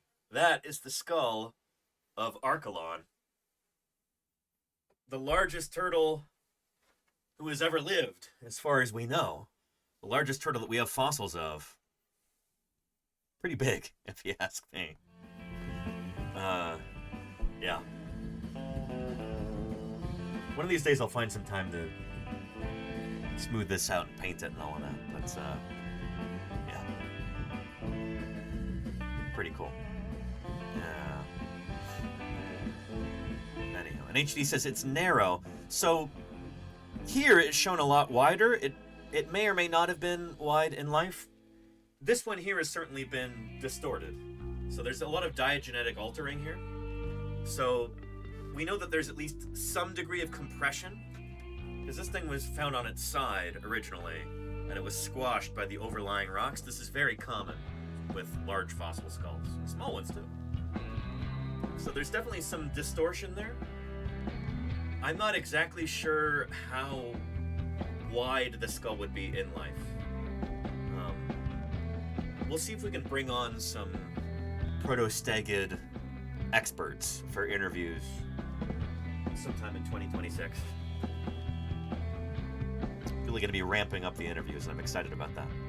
But yeah, taphonomy, exactly, Golganet. Yeah. And was Archelon likely to have fed on sea jellies? Asked Golganet.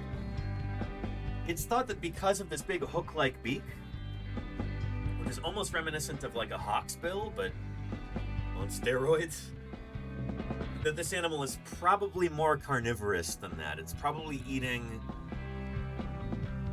not soft-bodied animals, but probably something a bit more durable.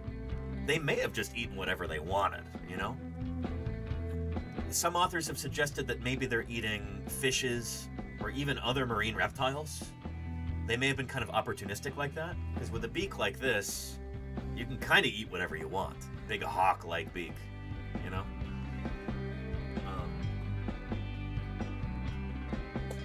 Yeah.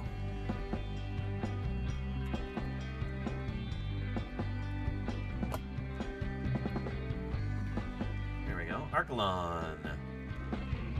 Paleoecology. Paleobiology. There we go.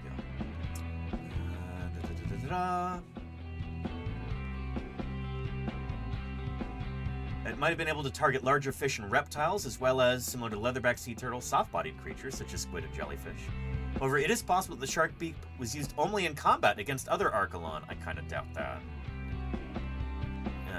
The Nautilus Eutrephosaurus was found in great number near an Archelon specimen and may have been a potential food source. Archelon may have also occasionally scavenged off the surface water. I mean, we really don't know. That's the thing about these animals, is that they've not enough people are working on them. There's a leatherback there on the Archelon Wikipedia page. So what's cool is that when we're trying to imagine an animal like Archelon in life, our closest analog to this nowadays is the leatherback.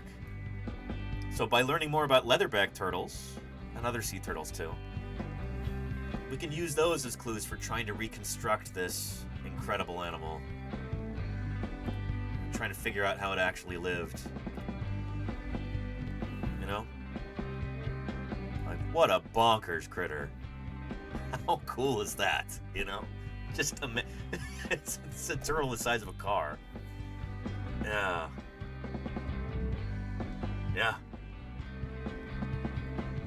Anyhow. And would Carbonemys be considered a tortoise? I don't know, Sarah's friend, but I kind of doubt it.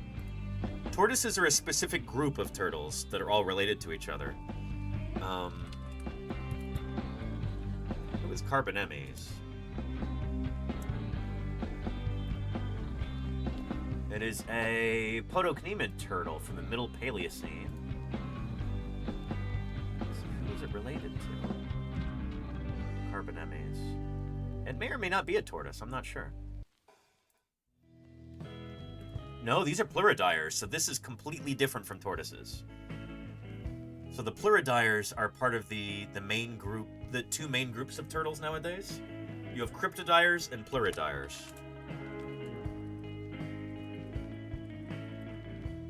The pluridyres are the side-necked turtles. Oh, perfect. No, that's so small. Let's embiggen this, shall we? There we go. So, this is something that I think a lot of people are really confused by, because especially in like the UK and other Commonwealth countries, it seems like kids get taught about turtles and they're taught things that are completely false. Like, oh, you have turtles, and then you have terrapins, and then you have tortoises, and they're all different. That's not true. Terrapins are not a real group. Like, lots of different turtles who are not related to each other all get called terrapins, and it's not a thing. The actual real distinction in turtles is between pluridyres and cryptodyres. Pluridyres, these side-neck turtles, they, if they're going to retract their head, they do it sideways like that. Like you see here. Cryptodyres, which are the vast majority of turtle species, this includes the sea turtles, if they're going to pull their head back, not all of them do, but the ones that can, they pull it straight back into the shell. So this is a side view of the shell. You've got this kind of S-curve like this. It's a vertical S-curve. Pluridyres have a lateral S-curve. They pull their neck into the side. Cryptodyres pull it in straight back, like that. This is your actual, like, main divisions of turtles. Pluridyres or cryptodyres. The whole, terrapins versus tortoises versus turtles. That's not true at all. Like, it's nonsense. The number of times that I've had people, especially people from the UK, try to correct me about this. You know, that's not a turtle, that's a tortoise. Like, I don't know what it is about my personal psychology, how my brain works, but it really irks me when somebody tries to correct me on something and they're completely wrong. Like, they don't know what they're talking about. Anyway. Yeah, thank you for putting up with my aggravation here, Sarah's Rainbows. Yeah. Anywho. And we're not explicitly taught that, but we had to be untaught that at university, says Hanakana. Interesting. Yeah. HD says your time in the UK really paid off in your accent? I don't know. I don't feel like it improved it at all. I've done various English accents, various British accents, I should say. All the time off stream. I just don't do it very often when I'm live, I guess.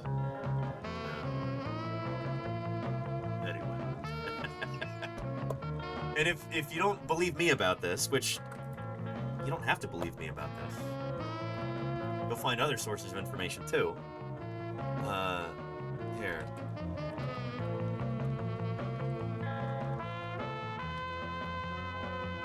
We looked at this, what, last week?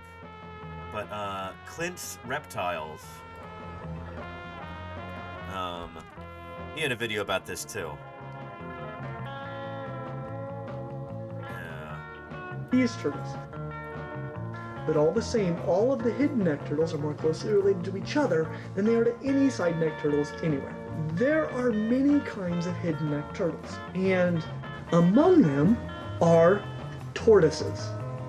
Okay? Yep. So tortoises, it turns out, are heavy, but these are their toes, and when you walk down on your feet like that, that's called plantigrade.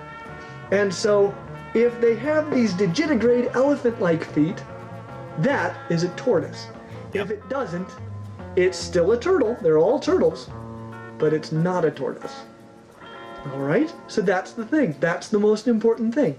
If you want to know the difference between a tortoise and turtle, if you want to tell, is this a tortoise or a turtle? Look at the feet. Yep. And now you know.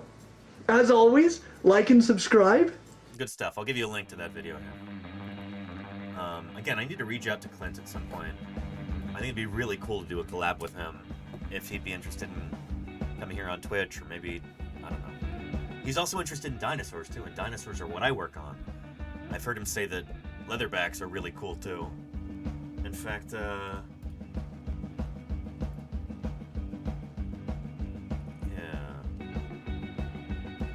misunderstood, it is also the largest turtle in the world and the largest reptile outside of the crocodilia. They grow to be about 2.1 meters long and can weigh as much as about 650 kilos. That's more than 1,400 pounds, which makes them one big turtle. Like most of the other sea turtles, but unlike most turtles, there is no clear difference in size based on sex. Dimorphism is most conspicuous with respect to the size of the tail and the position of the cloaca. Males need longer tails with the cloaca located down the tail for reasons that become quite apparent the first time that you see sea turtles attempting to mate. Yep. I say that the term living fossil is often misunderstood, and it is. Living fossils are not unchanged examples of organisms.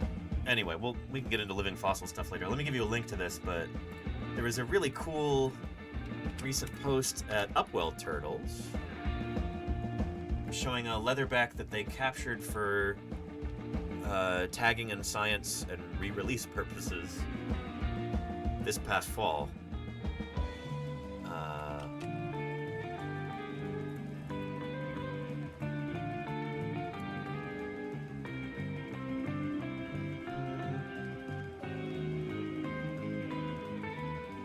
There we go. Give you a link to this here, which is also super neat. This is an organization, Upwell Turtles, that I'm looking to get involved with this year. But they had their first leatherback tagged off California since 2022. Really exciting. Here he is right here. And look at how big that tail is. So this is Ricky. They nicknamed him Ricky. Check out how long the tail is. Just bonkers. Really long tail. Most of the time when you see leatherback turtles, they're females, because those are the ones who come up onto land to lay their eggs. So most every time you see a picture of a leatherback, it's going to be of a female. And so it's still weird for me to see someone with such a long tail, because they're so rarely photographed when they're males. Here's Scott Benson right here. Here's Ricky. And here's George Schillinger. I need to email George again sometime soon. He's doing fieldwork in Thailand right now, doing some leatherback tagging. But, yeah. Here's Ricky's re-release.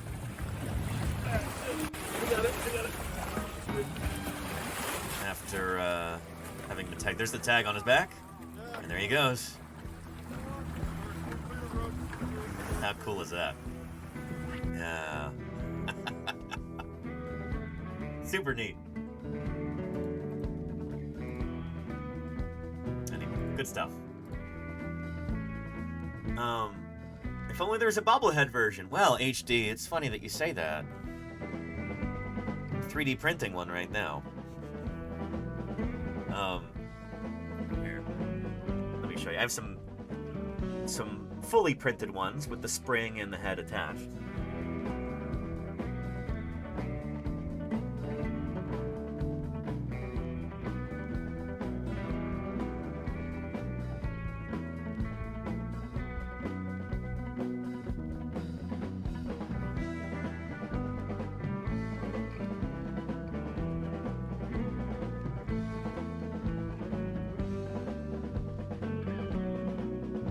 There we go.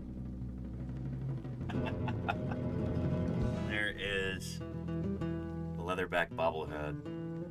So I'm making a bunch of these to give as gifts to leatherback turtle people I'm going to be working with over the next year, over 2026. And, yeah, not painted yet. Trying to figure out the best ways to paint these and do a bunch of them at once, like a know, like an assembly line. But yeah, pretty nifty, I think. Yeah, it's more or less finalized. I'm gonna print about 15 or 20 of these. And does it have a name? No, it doesn't have a name yet. I don't know. I've just been saying leatherback bobblehead. But if we want to come up with a character name, we could. Anyway, and I might, if I make enough of these, I might even end up selling some online as like a leatherback turtle fundraiser. Somebody was mentioning the tags earlier, and tracking tagged animals like whales. I think somebody mentioned whales in the chat earlier. Here's something that we might be fundraising for. The Oceanic Society has this program where you can adopt a leatherback turtle. You get to pick its name and follow its migration. It costs $2,000. That's how much the satellite tracker costs, apparently. If we could fund one of these, pay for a tracker, we're contributing to leatherback science and conservation. And also, we would have a really cool thing that we could look at every day on stream. See where our turtle is, you know?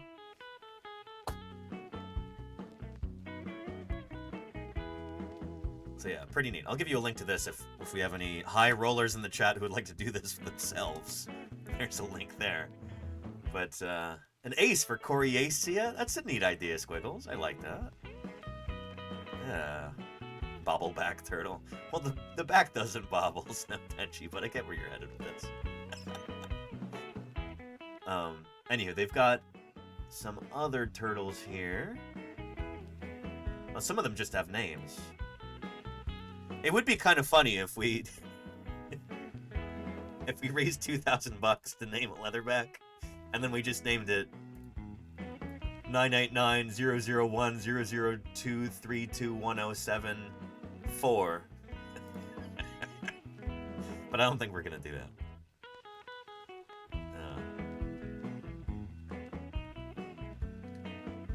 But you can track some of them here. Satellite tracking platform. There we go.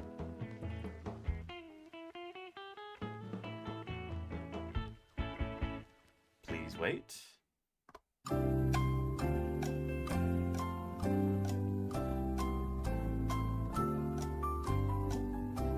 There we go. So, wow. So some of these are already making their way down to the nesting beaches in Trinidad. Very cool. Yeah. Neat stuff. Here's Stevie. Here's Marina. Here's Harriet. Yeah, we could have our own turtle. Name her, Gertrude. Or...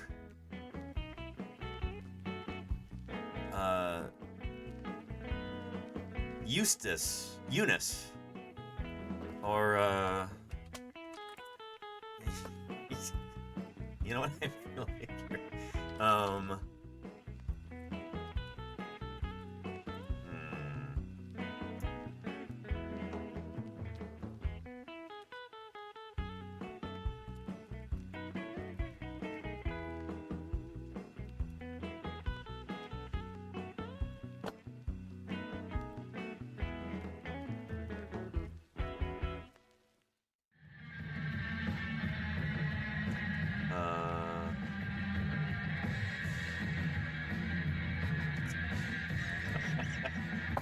Can I find this clip? Please, let me find it.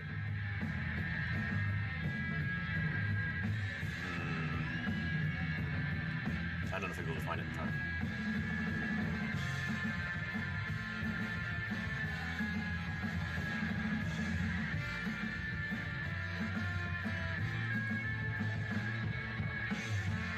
Trying to come up with names. Is it in here?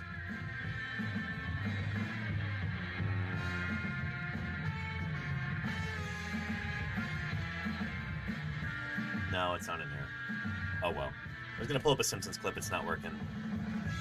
Forgive me. Gamera, says HT. I mean, we could. Yeah. They tend to pick more kind of feminine coded names because these are the female, the mother turtles, who get trackers placed on them on the nesting beaches. But yeah. Leora the leatherback, that's a cool name for a bird.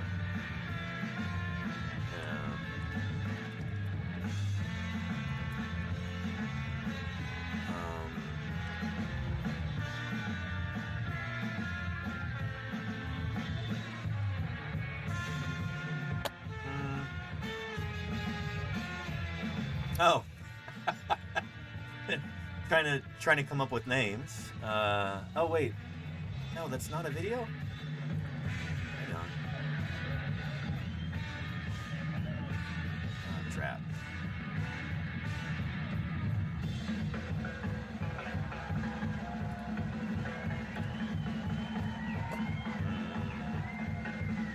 Alright, shoot, we gotta find it at this point. I know I have it on my hard drive here. Give me a second.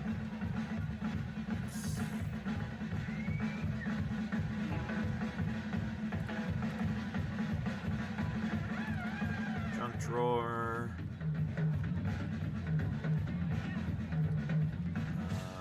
Simpsons.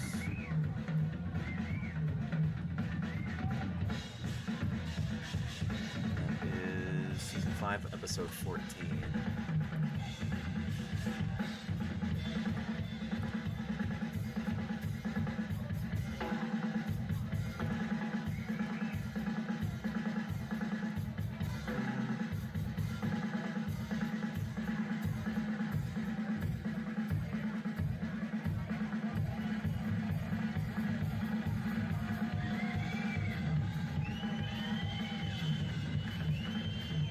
There we go. Yeah, trying to come up with names. Not enough commercial appeal. Oh, hang on. Trust in yourself and you can achieve anything. All right, now all we need is a name. How about Blabbermouth, the jerky doll for jerks? How about Minerva, after the Roman goddess of wisdom? Not enough commercial appeal. Wendy Windbag? Ugly Doris? Hortense the mule-faced doll? I think we should name her after Lisa. We'll call her Lisa Lionheart. No, Loudmouth Lisa. Stupid Lisa Garbage Face. I can't stand this any longer. Somebody please pay attention to me. Hello? Pay attention to me. Look at me. I'm Bart. Look at me. Look at me. Look at me. Anyhow, we could name our leatherback turtle Minerva, or I don't think we want to go with Ugly Doris. I don't know. We're gonna get into fossil news in just a minute here. She has a new hat, exactly, Crimson. Yeah. Anning is an interesting name. Yeah. Lenny the leatherback, says Murph. Well, I mean, Lenny can be a nickname for... It can be a feminine nickname, sure. Lenina, I think. One of our beloved and stalwart moderators. That might be something of a nickname for her. Yeah. And maybe we just all choose our favorite of the named turtles and track them each stream, says Lordy. Instead of adapting our own for the stream. I mean, we'll see, Lordy. We'll figure it out. We'll figure it out.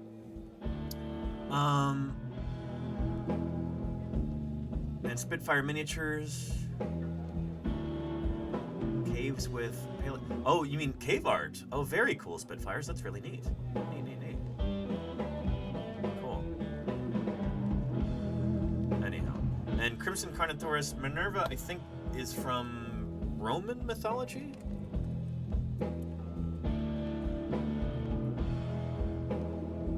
Yeah. The Roman goddess of wisdom, justice, law, victory. Sponsor of the arts, trade, and strategy. Yeah. Have you heard about the turtle tomb or graveyard in Borneo? Oh, is this like a ceremonial thing, Murph? It sounds familiar. what's interesting is in a lot of cultures around the world, turtles are revered as being almost divine or like minor deities. For a lot of folks, like leatherback turtles in particular, being the largest of the turtles, they're often considered like the ancestor of the people or one of the people's creators or something like that, you know? I wonder if this has something to do with that, Murph.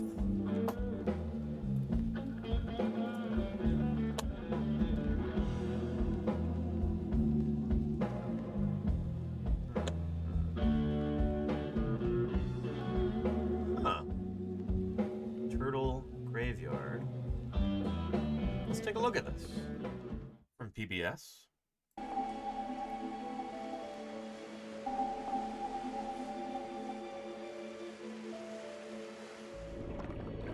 Sabah in Malaysia.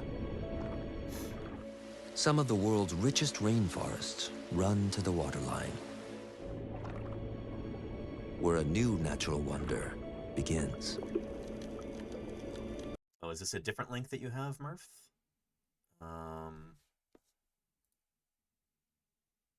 Same one. Excellent. A coral reef system of immeasurable richness.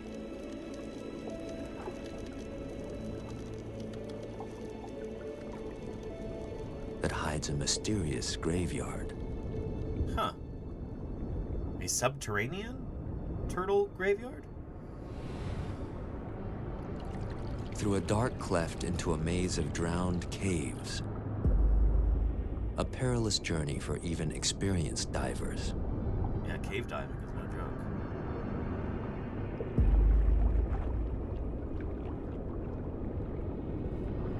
60 feet down, and then more than 200 feet into the heart of the island.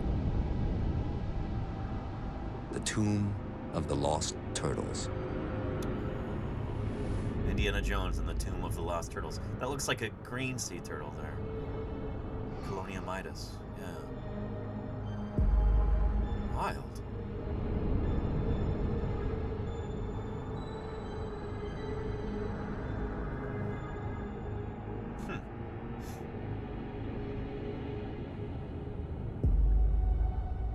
One turtle might wander in and never wander out. But dozens? I mean, After over time visiting you get in that kind of 1998, Yeah. undersea explorer Jacques Cousteau likened it to a graveyard for African elephants. Which is not a real thing. Elephants don't have graveyards. A place where they go to die. But Africa's elephant graveyards are a myth. Thank you. Yes. And sea turtles don't gather to die. This might be like a natural trap. This like natural is the trap only cave. one we know of. Other clues only cloud the mystery. Dozens of shells lay in the sand. They're all that's left of stillborn offspring. But females lay their eggs on beaches, not in caves. Yep. So they're probably getting lost on their way to the nesting beaches. So we might get lost in here. But turtles? They can hold their breath up to 7 hours, and they're one of the best navigators in the sea. But they're not built How for do they caving. manage to cross thousands of miles of the big Pacific, yet not find their way out of here? Because it's pitch black. And they're in a cave. What do you mean? Like, give them a break, for crying out loud. Yes, they're amazing animals, but like, human scuba divers die in caves all the time underwater. Maybe even above water. I don't know. Of course a sea turtle might do that every once in a while. The crypt remains ever cryptic. I don't know. It reminds me of Natural Trap Cave in Wyoming.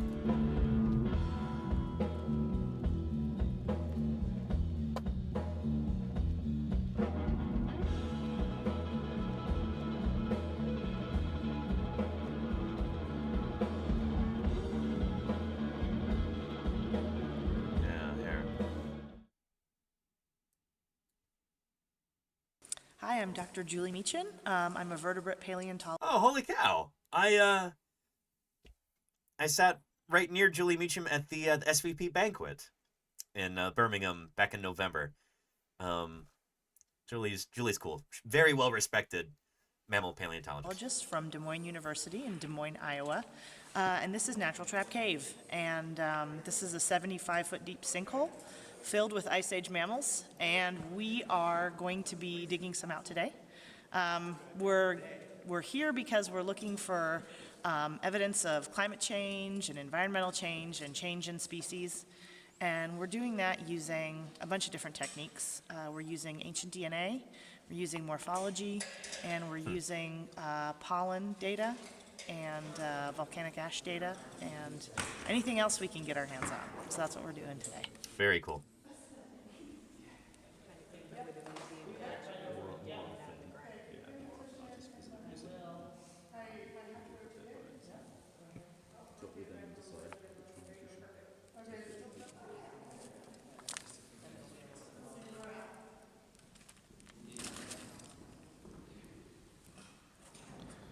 Sometimes we do have costumes at SVP HD if it happens to fall on Halloween, but it didn't this past year. It was in mid-November.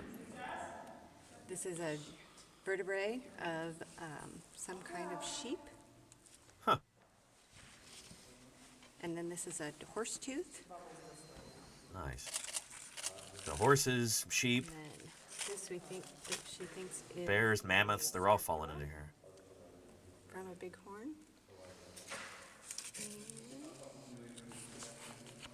There's another horse tooth.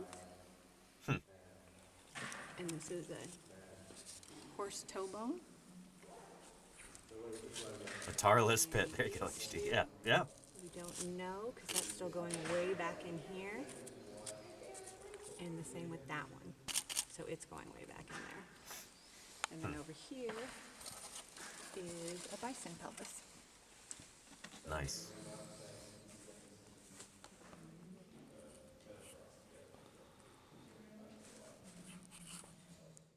Pretty darn cool. Here's a link. Natural Trap Cave is pretty awesome. There's a nifty little image in this book over here. Let me grab that. In this book, Cruising the Fossil Freeway.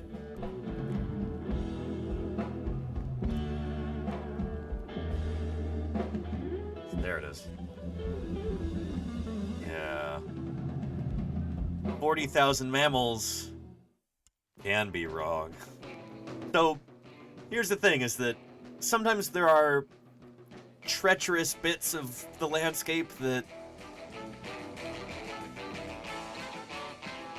end up being an early grave for certain animals, whether they're sea turtles or whether they're Pleistocene mammals, you know? Yeah.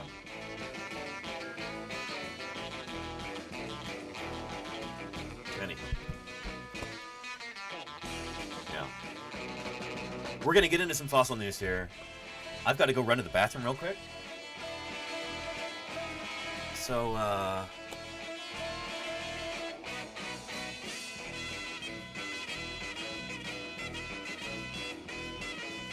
play a quick little video for you. Give me a chance to go use the little paleontologist room.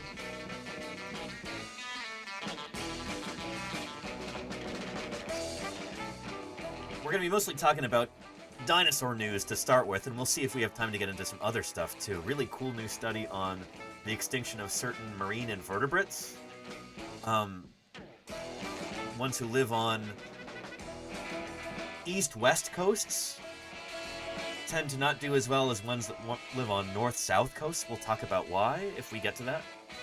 But for now, we're going to be going back into the Mesozoic past the KPG boundary. So we're going to be going over 66 million years into the past. 66. Not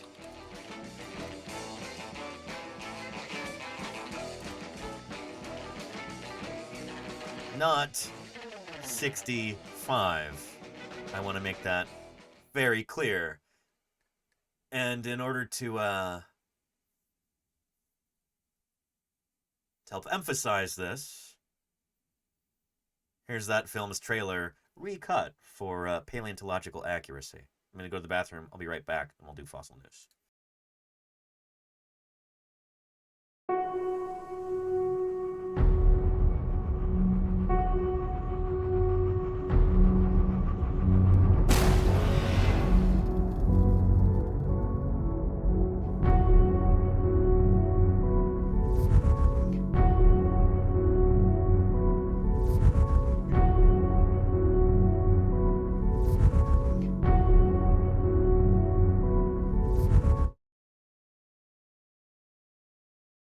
Location unknown. Charter 373. This is Commander Mills. My ship was hit by an undocumented asteroid.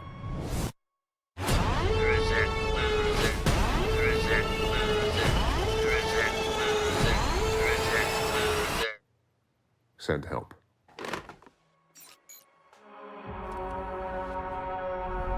We've crash landed on an uncharted celestial body. Location unknown.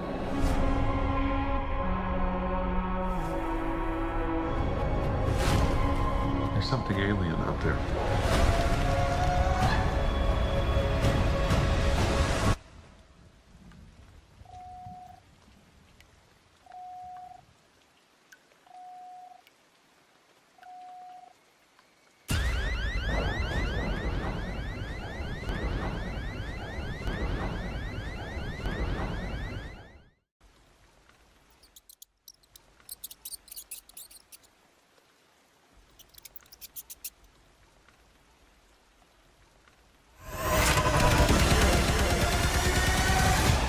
You need to be quiet and move.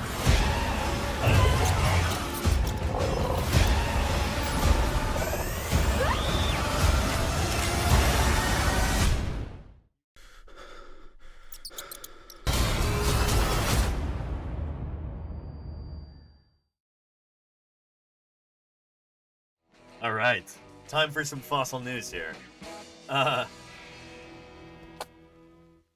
First off, I think... Well, let's talk about our ceratosaurs here before we get into tyrannosaurs. I think this just came out today.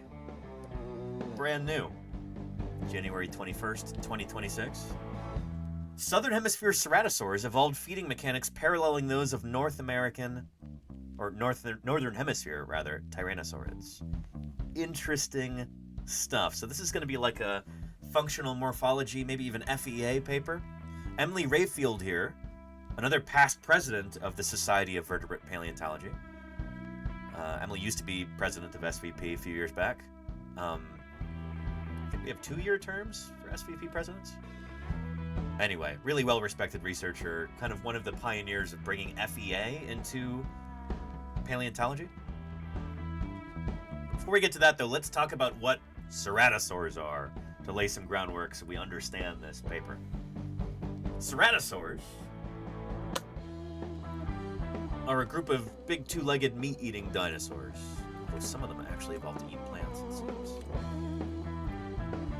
But Ceratosauria, this includes critters like Ceratosaurus. This is what the group is named after. Is Ceratosaurus here. The name means horned lizard. It's got these horns on its skull. Pretty neat. But Ceratosaurus lived during the Jurassic.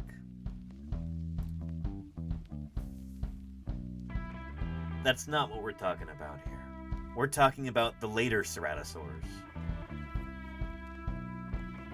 Late in the Mesozoic era,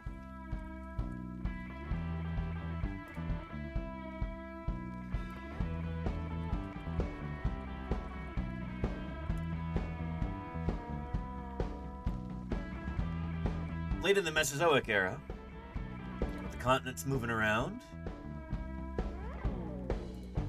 about 105 million years ago, the continents have split from Pangaea, and they're starting to drift toward their current day configuration.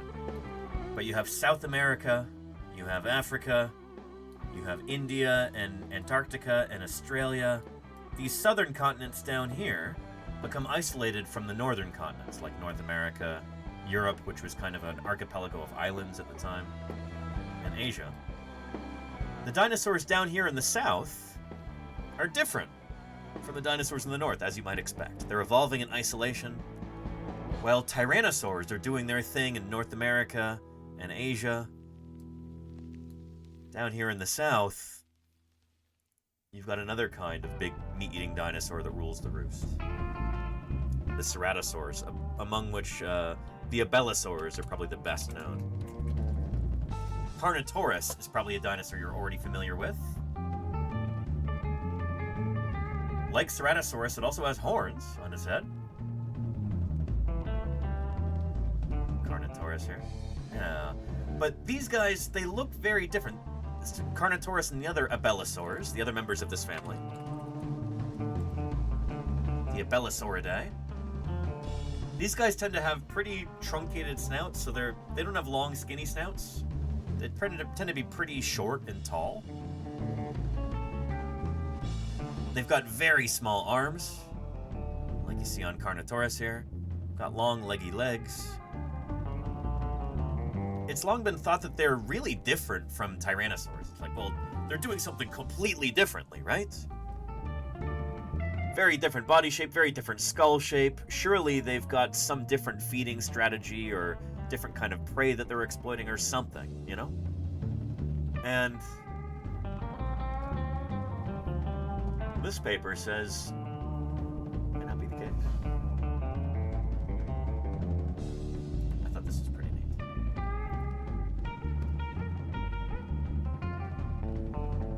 Here's a link right here. This is in Nature Scientific Reports is the journal, and well, Scientific Reports is open access, no paywall. So we can go ahead and download that PDF here. Access granted. Beautiful. So we'll take a look at the abstract first. And if you're new here, let me just say, I love doing this kind of thing. I love to show the original scientific literature on stream whenever we can. You know? As scientists, this is how we communicate ideas to one another. We present things at conferences, and that's often kind of a lead up. We get feedback on these projects from one another, and then we go and publish them. So this is a scientific journal article. No editorializing. This is not filtered through media or anything. This is straight from the source. This is straight from the science horse's mouth, you could say. It's another horse analogy. Horse metaphor. I think it's really important to share this because a lot of folks, even like very well-read people, very intelligent, well-educated, savvy people, they might go their entire lives without ever actually seeing a scientific paper. You hear about this stuff on the news, you know, you see headlines online, all kinds of stuff, but I think it's rare for non-scientists to ever actually see a scientific publication like this. So I think it's important to show that. Let's demystify things a little bit.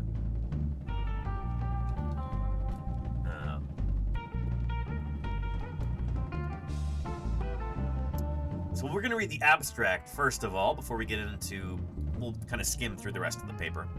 Look at a few key highlights maybe. But the abstract, this is a short summary of the paper. And most of the time as scientists, when we're going through the scientific literature, 90, maybe 95% of the time, we're reading the abstract. And we go, oh, that's cool. If you're really interested in it, if it's particularly relevant to your work, then you'll go through and maybe even read the paper cover to cover. But the abstract is the summary. Think of it like a movie trailer that also gives you a ton of spoilers for the movie. It's a summary.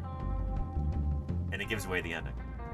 So ceratosaurs, Ceratosauria, including Ceratosaurus and derived abelisaurids such as Carnotaurus, were the dominant large-bodied predators in Cretaceous ecosystems of the southern hemisphere, paralleling the ecological role of tyrannosaurids in Cretaceous northern hemisphere. So while the tyrannosaurs like T-Rex and its ancestors are doing their thing in North America, the abelisaurs are the big predatory dinosaurs down south. They are known for their short, stout, deep skulls and prominent cranial ornamentation. These traits have often been interpreted as potential adaptations for intraspecific combat, sexual display, and as a buttress during feeding-induced mechanical stresses. So these are ideas that I've heard for a long time, and they're often portrayed in art. So Louis Ray has a nice Carnotaurus illustration of, there we go, of Carnotaurus kind of butting heads with each other, using those thick skulls to butt heads like that. The skulls do seem pretty thick, pretty robust. So were they doing this kind of thing? It's an idea that's been thrown around a lot. Intraspecific combat, so combat with other members of your same species. Intra-specific, not interspecies. Interspecies is with other species. Intra means within your species. While these adaptations have often been discussed, they've been subject to little mechanical testing. So people have talked about this for a long time, but they've not really experimented to see if this is true. Particularly using 3D models due to previous limitations in software. Just didn't have the technology to really do this in depth until recently. Here, however, we use a mixture of computed tomography, CT scanning, and surface scanning to create accurate 3D models of 4 ceratosaurian skulls: Ceratosaurus, Machiocasaurus, Carnotaurus, and Majungasaurus. Using finite element analysis, that's FEA, we assessed the mechanical performance of the skull during feeding, notably including the small-bodied noasaurid Machiocasaurus. So FEA is this technique that Emily Rayfield kind of helped bring to paleontology. She's one of the authors on this paper.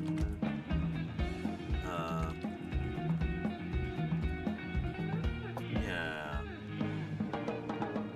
Finite element analysis is...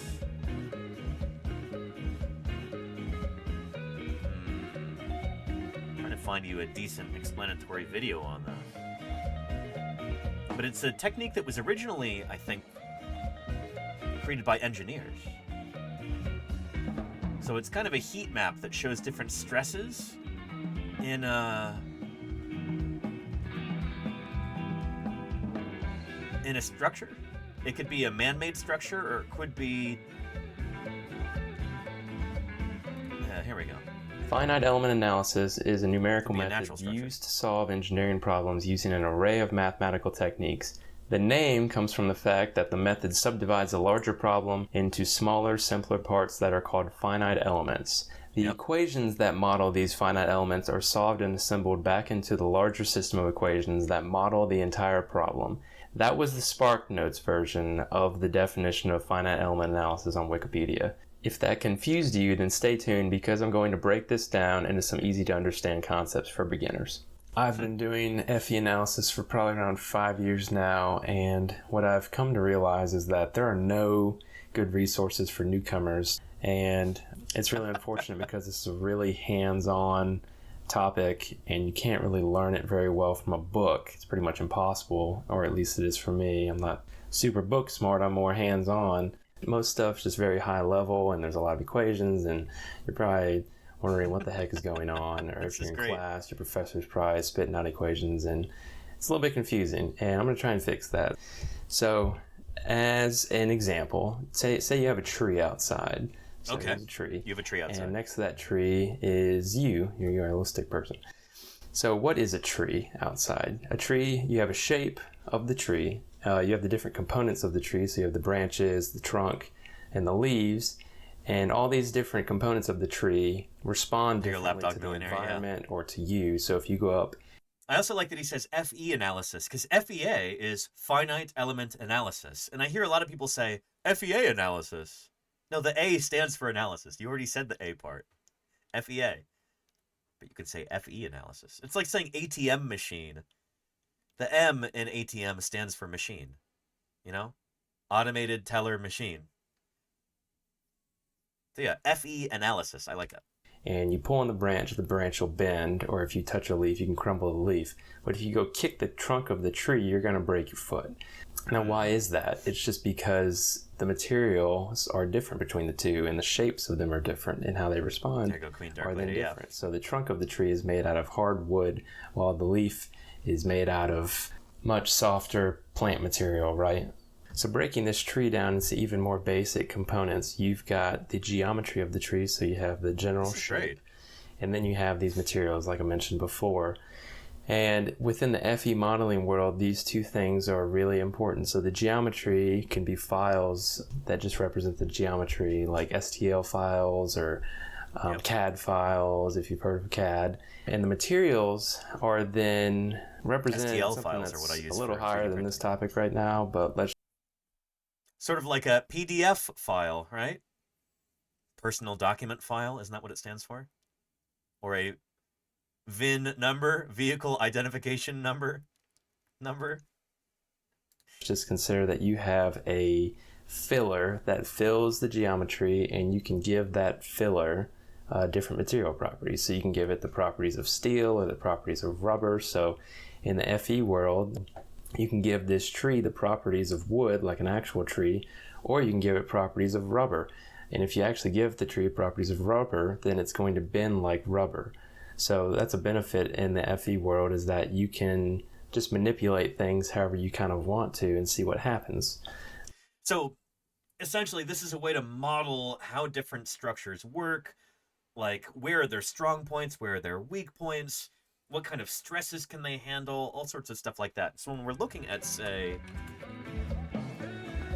well, here, looking at, say, a ceratosaur skull, like, for instance, Majungasaurus,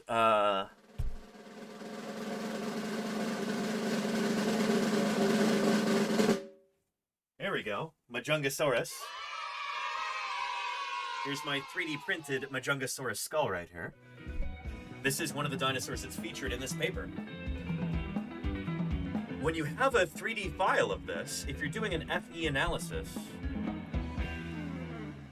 you're kind of looking at which parts are thicker, which parts are thinner, and you can model this in the computer to see where are the strongest parts, where are the weakest parts, which parts have a certain degree of flexibility, which parts are stiffer, and it gives you an idea for how the skull would actually stand up to stresses while the animal is alive, you know? Because we're dealing with fossil bones, which tend to be pretty brittle once they're fossilized, you know? They don't have the flexibility or strength or lightweightness of modern bones.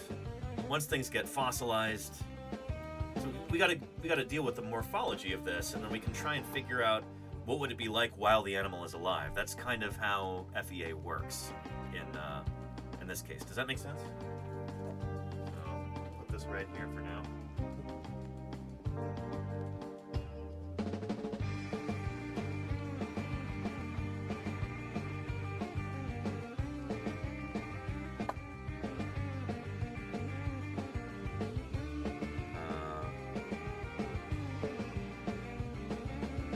There we go.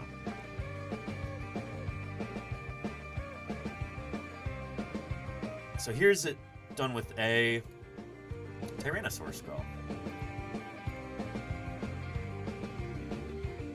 Or Erlikosaurus, or... Here we go, here's Allosaurus.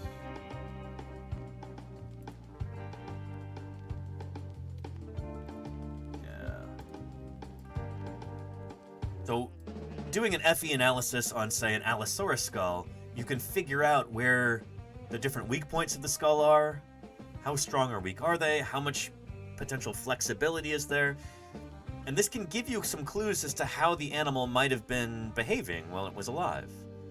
If there's certain parts of the skull that are really heavily reinforced, you have to ask yourself why. Did maybe the animal evolved to, you know, to do some headbutting or something like that?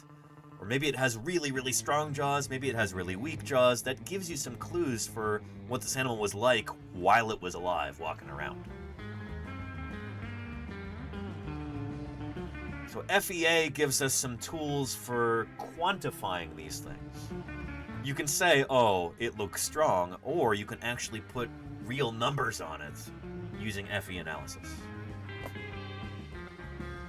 Which brings us back to our paper.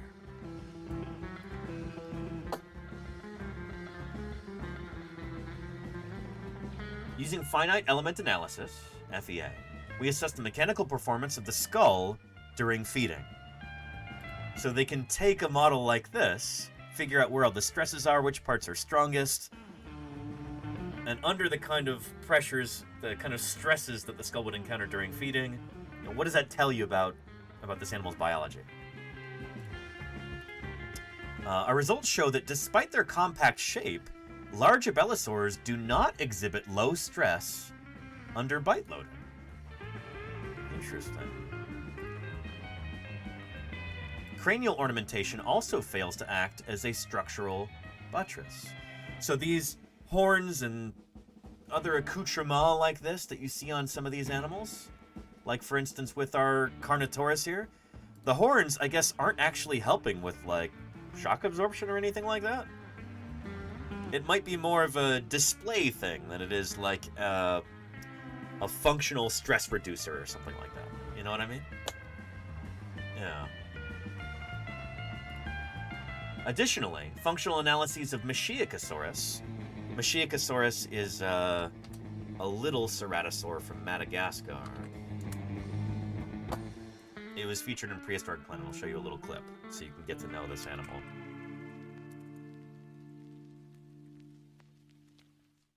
There we go.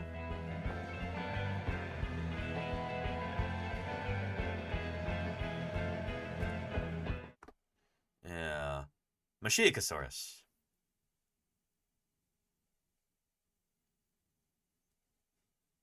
I just said that. So it's not a big dinosaur.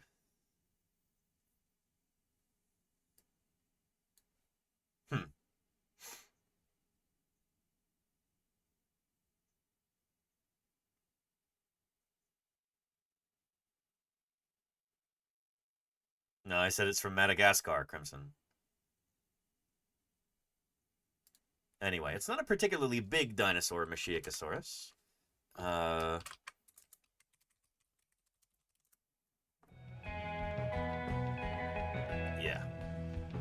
Not a big critter. Here it is next to a house cat, like, say, Mini Pie.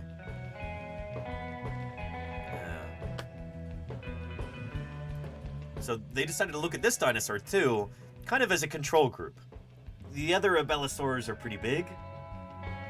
Machiocasaurus is related to them, and so it makes a convenient, like, outgroup for comparison, I guess. Functional analyses of Machiocasaurus combined with its procumbent teeth, it's got these forward-facing teeth, at least somewhat forward-facing. Opinions vary on how much.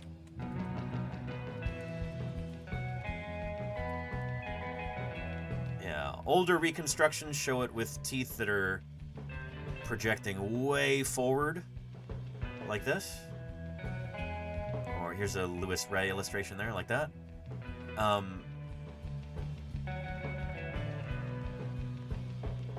or like this, but that might be a taphonomic thing. It might be that after the animal died, stuff got a little distorted.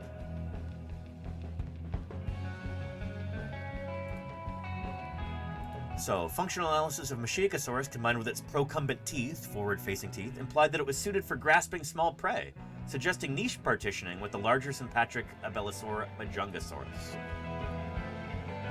So, Machiocasaurus, little Machiocasaurus, lived alongside this guy, Majungasaurus, who's much larger. There we go. And so niche partitioning is these animals are living in the same environment and they're related to each other, but they're doing very different jobs. They're partitioning their niches. They're like separating themselves into doing different things ecologically so they can coexist without really competing with each other. That's what niche partitioning is. So these findings challenge prevailing assumptions about ceratosaur skull strength and suggest that large abelisaurs fulfilled ecological roles comparable to large tyrannosaurids. That makes a lot of sense. Yeah. Frankly, a lot of stuff with FEA, finite element analysis, is like, well, yeah, of course. A lot of it is like, well, you look at something and you go, yeah, of course, that looks strong. The numbers show that it was strong. Great. But FEA is a way of putting numbers on that, quantifying it, and that's important to do in science. So here we go. There's the different animals that they investigated for this. Ceratosaurus, Machiocasaurus, Majungasaurus, and Carnotaurus. Here's them on a family tree as well. So as you would imagine, Majungasaurus and Carnotaurus are more closely related to each other, as part of the Abelisauridae, than either is to Machiocasaurus or Ceratosaurus. And here's that heat map of Machiocasaurus.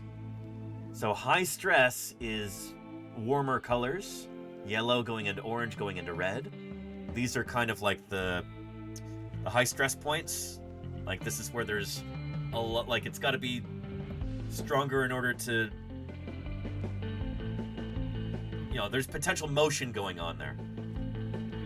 Those are kind of your weak spots, potentially, I guess. That's how to look at this. Yeah. So we've got these mapped out here. This is cool. So this is not anything super groundbreaking, but it's neat to be able to quantify how this works, you know? To be able to actually put numbers on it. You don't just go, oh, it's strong. Like, we have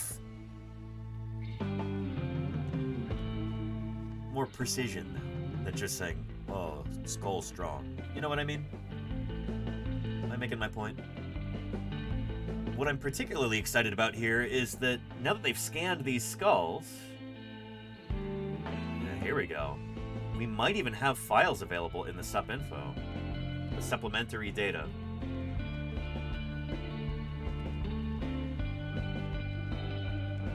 Which means that we might even be able to get our hands on some of these 3D models and then print them. I already have a Majungasaurus skull here, printed life-size, but I don't have a Ceratosaurus skull scanned. Not that one, at least. I've got another one. And I certainly don't have Machiocasaurus. That would be really cool to be able to have that and 3D printed for outreach purposes, you know? Yeah. Oh, and Salamander Machiocasaurus isn't an Abelisaur. It's a Ceratosaur. It's Machiocasaurus is what we call a Noasaurid, so it's like in a sister family to the Abelisaurs. Yeah, the Noasauridae. These guys were mysterious for a long time. It was thought maybe they were dromaeosaurs, and then it was thought that maybe they were related to, like, what? Inquebasaurus from southern Africa? But now I think we understand that they're ceratosaurs. Yeah, so Noasauridae, related to the short-armed Abelisaurids, although most Noasaurids had much more traditional body types, generally similar to other theropods. There you go. And there's Machiocasaurus, the best-known Noasaurid. Yeah. And Limiosaurus is a Noasaurid, yeah, or an Elaphrosauride? Yeah. Velocisaurus, not to be confused with Velociraptor. That's also a Noasaurid. Yeah. Interesting that Elaphrosaurus... And for a long time, Elaphrosaurus was thought to be maybe like an ancestral ornithomimid? Ornithomimosaur? I guess that view has fallen out of favor. Very cool. Anyway, Abelisauridae is up here. That is the sister family to the Noasauridae. If that makes sense. Yeah. Anyhow, here's a link if you want to read more about these guys. Yeah, a lot of these guys are pretty skinny, HD. Whether it's Elaphrosaurus here, or Limiosaurus, which is one of these dinosaurs that I think it's one of the coolest dinosaurs around. It's incredibly weird and interesting. These guys are born with teeth. They lose all of their tooth sockets as they grow and mature. At least that's what we think. So, like, extreme ontogenetic change. They're probably eating something completely different when they're young to what they do when they're mature. And their forelimbs are so reduced, it's like they're on the way to just getting rid of their arms entirely. Really neat. Yeah. Super neat. I think Chilesaurus is another member of this group, right? Am I remembering this correctly? Nimisaurus. Where's Chilesaurus?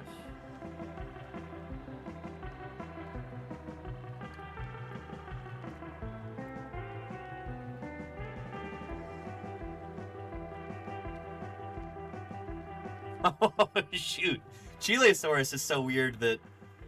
So I've heard most people say that it's probably a noasaurid, but many researchers believe it is a theropod. Okay. With a minority of academics suggesting it may be an ornithischian. Chilesaurus is so weird and cool. Another one of these bizarre southern dinosaurs that's not well understood enough. There's so much left to be discovered about these guys. Yeah. Yeah. Huh. Neat. Anyway, cool paper. I'll give you a link to this right here. Again, FEA stuff. It might not seem like the most exciting, but I'm really glad this is published. A better understanding of the biology of these animals, you know? FEA papers don't tend to get a ton of attention, so I'm happy to cover this. Tyrannosauroid? We'll see, illiterate scholar, yeah. Yeah.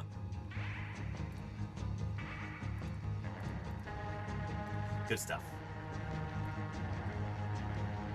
Let me see what else we have in our title today. Because I want to make sure we actually cover all the papers that I list in the title. Papers that I list.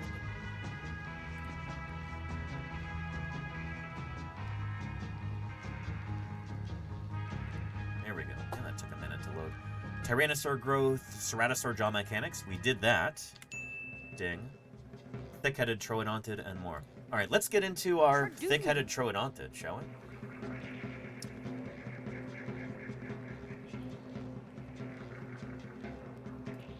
This came out, what was it, last Thursday, I think? Or Friday? Or Tuesday? It was Tuesday. Anyway, Jim called me up. He was eager for me to talk about this on stream, and I said, oh, Jim, this must have been a couple Fridays ago, actually. Like, Jim, I don't normally stream on Fridays anymore. We'll cover this another time, but now we're doing it. Thick-skulled troodontid dinosaur unearthed in Mexico. Jim had a really interesting take on this, and I'll share with you. But this group of dinosaurs is called the troodontids.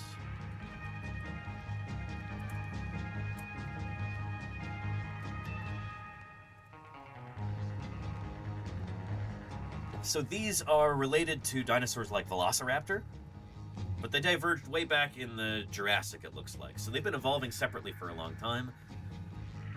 Think about it this way. If dinosaurs like Deinonychus or Utahraptor, if those guys are like wolves, then the troodontids are like coyotes. Same basic body plan, but a bit smaller, more lightly built, maybe a bit more generalist in their diet, where wolves are like hyper-carnivores. Coyotes, I think, might even occasionally eat like fruits and stuff like that every once in a while. We have some evidence that troodontids may not have been hyper-carnivorous. They may have actually eaten plants as some portion of their diet. So they're a bit more generalist in their ecology, we think. So yeah. Ceratosaurs make it to the early Cretaceous in the south, right? Dr. Tara? No, I mean, the southern continents are dominated by ceratosaurs at the end of it, like in the late Cretaceous. Abelisaurs are a kind of ceratosaur. There, Dr. Tara. Yeah. They go right up until the KPG. Yeah. Anywho, troodontids. They're cool critters. Yeah.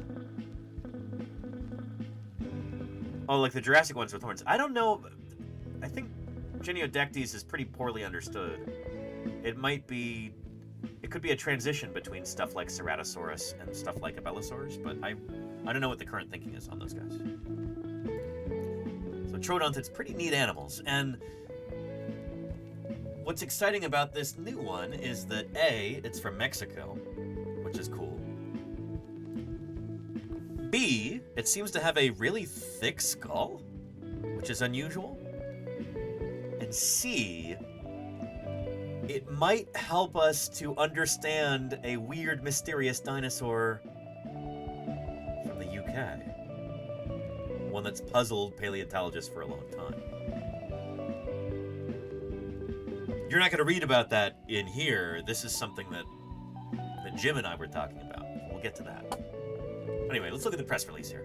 A team of paleontologists from Mexico and the United States has identified a new species of bird-like dinosaur with an unusually thick and domed skull, suggesting it may have used headbutting during combat with members of its own species.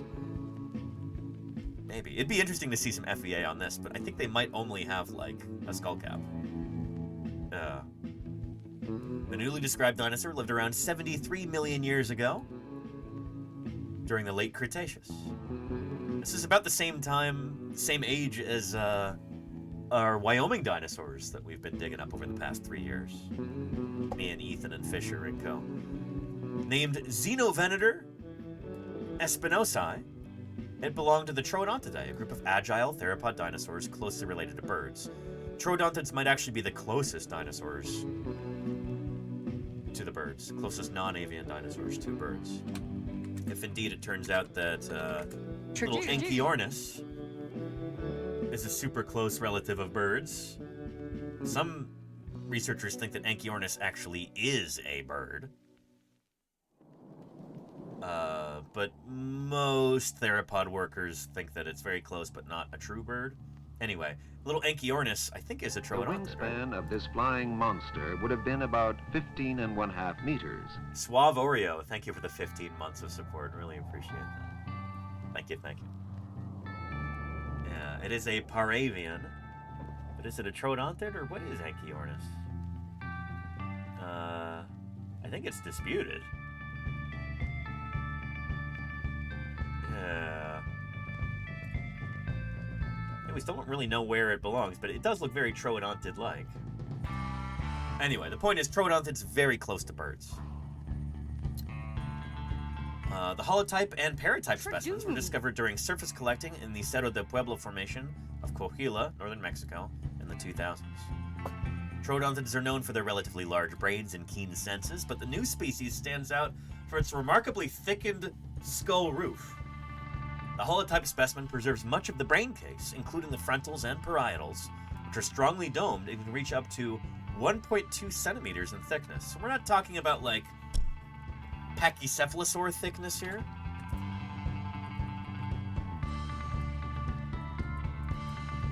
At least not like Pachycephalosaurus thickness. Nothing like this, but still fairly thick. CT scans show that the skull bones are densely constructed with tightly interlocking sutures, and a rugose striated outer surface. Rugose and striated. That sounds like it could be an attachment point for soft tissue, maybe keratin, actually. So maybe they did have like a keratin-covered dome, like, interesting. Yeah. That could mean a casque or something? Yeah, says Charlie's Dragon, yeah. So a casque is a keratin structure that critters like cassowaries have.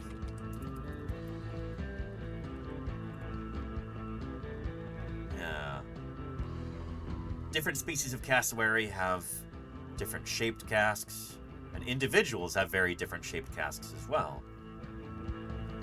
So it tends to grow after the animal has reached maturity. It can be brightly colored. It has maybe something to do with vocalizations or even like helping cool the brain. But it's robust enough that these animals actually run head first through the jungle, and they use it almost like a crash helmet to plow their way through vegetation.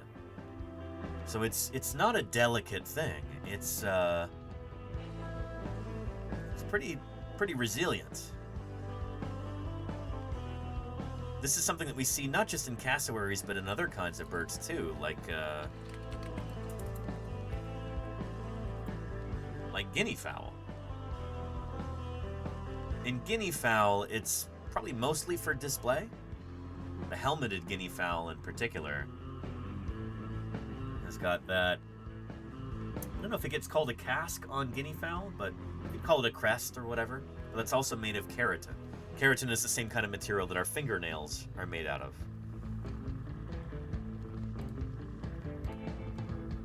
There's a chance this animal had that, you know?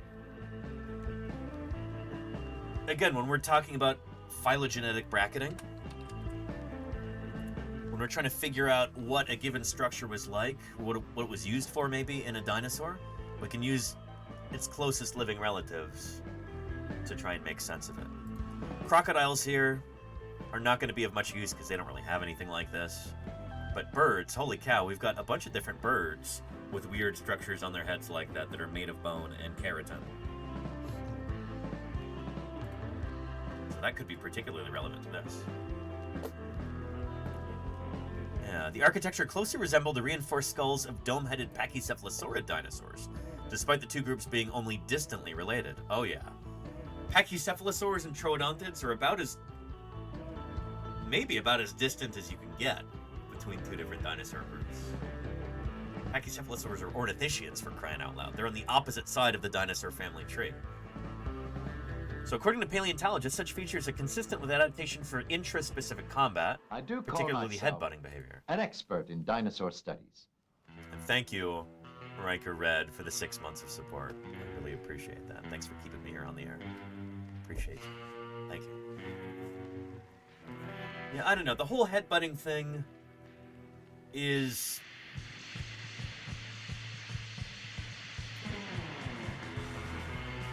Here, it's like they're trying to use pachycephalosaurs as an analog for understanding this super poorly understood brand new dinosaur. Like, oh, well, pachycephalosaurs had thick domed skulls. And maybe they butted heads, so maybe this guy did too. We don't actually know that pachycephalosaurs butted heads, though. So it seems like a bit of a stretch. I don't know. While display structures and weapons are common among many dinosaur groups, adaptations specifically linked to combat have not previously been documented in non-avian maniraptoran theropods. I mean, yeah, I guess. There was that Lewis Ray Carnotaurus illustration that we were talking about. The horns and thickened skulls of Carnotaurus have been interpreted as potentially being related to intra-specific combat. So that's not been, you know, tested in a rigorous way for Carnotaurus. But it has at least been suggested, so this... I don't know, this feels misleading. Not intentionally, but just like, they could have written that better. The paratype specimens of Xenovenator espinosae show less pronounced skull thickening and doming. Interesting. This variation may reflect differences in age or sex, with the most extreme skull reinforcement developing later in life or possibly only in one sex. Usually it's the males that have the wild structures like that, but there's exceptions to that. The thick, modified cranium of Xenovenator espinosae is unique among Maniraptorans. This is the group of dinosaurs that birds are part of. The group of theropods that birds evolved from. And its function is not immediately obvious, said lead author Dr. Hector Rivera Silva from the Museo del Desierto and colleagues. So, I think Jim has worked with Hector before. Many features that lack an obvious adaptive value in terms of improving their owner's survival, cranial horns, crests, bosses, frills, etc., are sexually selected. Well, yeah, but you have to have dimorphism for it to be sexual selection, though. We haven't demonstrated that.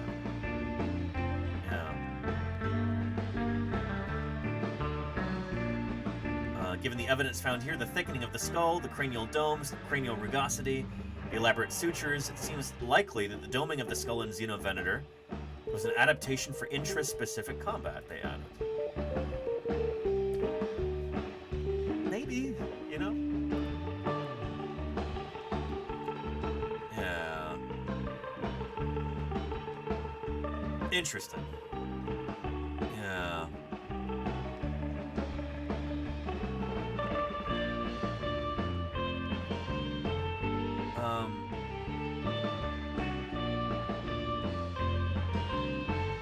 Hang on. Yeah, the presence of the related Xenovenator robustus in New Mexico suggests that they represent a distinct clade of thick-skulled troodontids endemic to the southwest, emphasizing the endemicity and diversity of southern Laramidian faunas, the researchers concluded. So here's another idea, too, that maybe these dinosaurs are so different from the ones up north that you've got what we call faunal endemism. You've got different dinosaurs down south doing a totally different thing. This is kind of this is a commonly held viewpoint. And we working in Wyoming, the Central Laramidia Project, me and Ethan and Fisher and Luke and Quinn and everybody else, we're trying to test this idea. Because the rocks that we're digging in there are from this same time. But they're not super far north, and they're not super far south. They're kind of in the middle. So we might be able to really test whether the critters down south really are very different from the critters up north. Maybe we'll see, like, a mixture of those faunas in Wyoming. Some things that we've been digging up there do seem to suggest that so far, but still early days. And Dr. Terra says, how do we know if it's only in the south? If lots of Maastrichtian Laramidia troodonts are two taxa? That's a good question, Dr. Terra. That is a good question. Yeah. We'll take a look at the paper here in the journal Diversity. And it is, thank goodness, open access.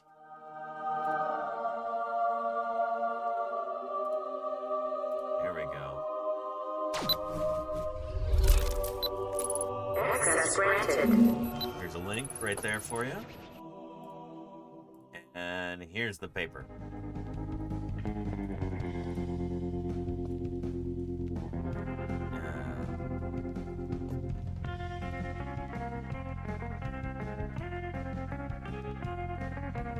All right.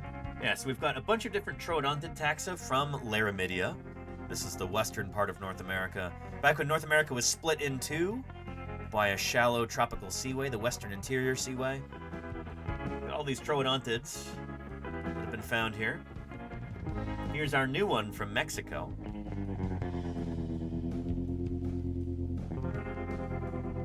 But yeah, a lot of these guys are not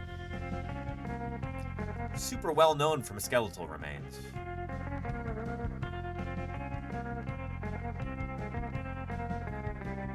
So, like, we don't necessarily have skull roofs for a lot of these guys. I don't know if we have it for Alberta Venator or Pectinodon.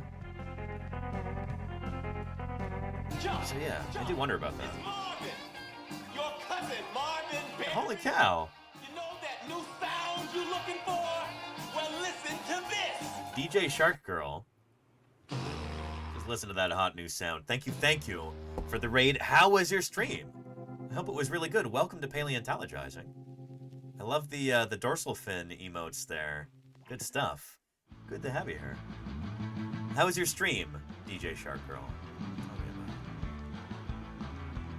it. DJ, a disc jockey. Very cool. Yeah, excellent. Are you interested in sharks? We were just talking about sharks a little bit earlier today. Welcome, everybody. Hey, my name is Danny Anduza. I'm a dinosaur paleontologist, and, well, here's a quick little channel trailer for you. Tell you what we're all about here. My name is Danny Anduza. I'm a dinosaur paleontologist, and this is Paleontologizing. This is what we're all about here. You caught us in the middle of some fossil news. New papers have just come out, and we're going over those. Science isn't just test tubes and beakers and white lab coats. What we're doing out here is science, too. We're testing hypotheses by excavating these fossils. Join me for museum tours, interviews with other paleontologists, audience Q&A, 3D printing. It's pretty big. Who thought this was a good idea? And of course, live dinosaur digs. A limb bone from a new duck-billed dinosaur. I invite you to tune in and experience the adventure of fossil science. That's what we do here. Welcome, welcome. I hope you had an excellent stream. I've only gotten into dinosaurs in the last couple of years, but I'm fascinated. Well, this is the place to talk about them. Welcome. It's good to have you here. We're talking about a brand new dinosaur, one that was just published about a week ago. There we go. Xenovenator espinosi, a troodontid dinosaur, so related to critters like Velociraptor or Deinonychus or Troodon. And it's got a particularly thick skull roof. So it's been suggested that maybe this is like a head-butting dinosaur. I wonder about that, but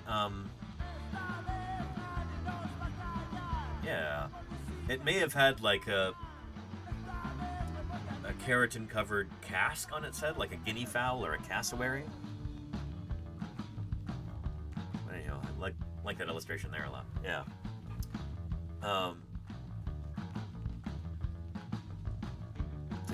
Yeah.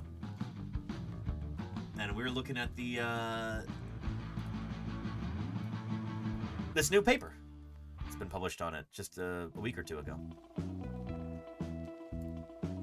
So we've got two different specimens in this big field area in Mexico near the town of Saltillo. Coahuila province, I think.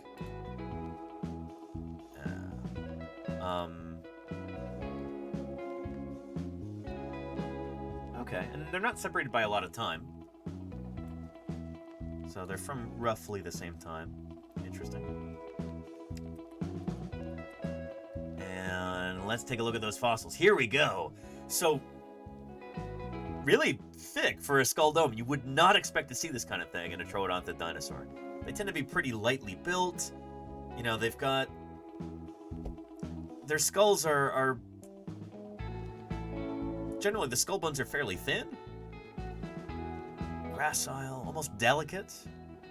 This guy's like, no. Skull roof, let's thicken that. Let's make it really robust. Interesting. Addicted to Capping says it seems like a slow first month for finding new species compared to previous years. Maybe, I don't know, we've got what, 3 or 4 so far? For the first couple weeks, it's not too bad for 2026. Yeah. And what would a normal thickness be? A few millimeters, HD? I have a troodontid skull here in my office, 3D printed somewhere, but I don't know if I can dig it out fast enough without making everybody wait for a while. So let me see if I can find the file on my hard drive, and we can zoom in. What's the animal's name? Zanabazar, I think. Yeah, here we go. Hopefully that's opening properly. But Zanabazar is a troodontid, one of the bigger ones from Mongolia.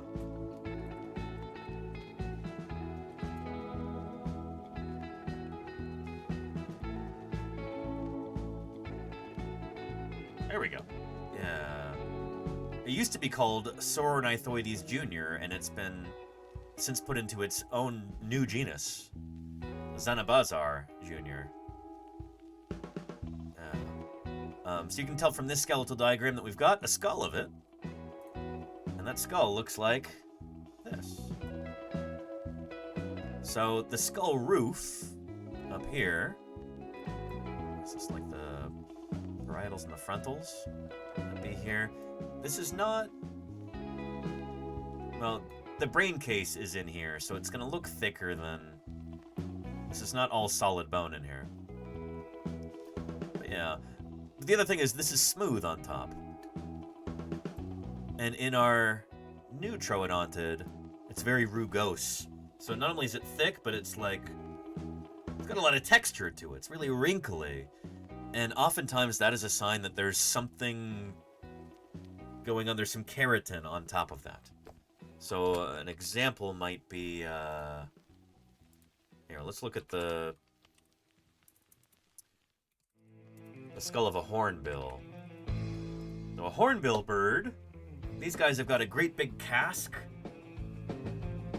on top of their head. Different hornbill species will have different shaped casques. Sometimes it's big and dramatic like this. Sometimes it's a bit more understated, like this one. But when you look at the skulls on these guys, part of that is bone underneath, and part of it is just like kind of a rough patch of bone that the keratin attaches to. You get this weird, like, it's almost in between bone and keratin. They kind of intersect in interesting ways.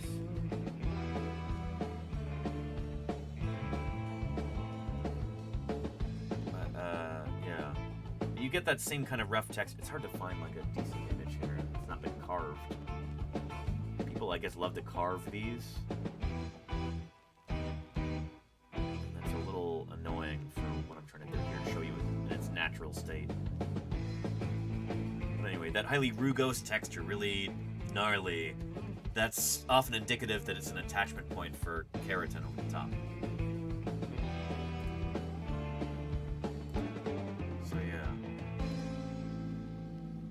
Anywho, here's the skull roof here.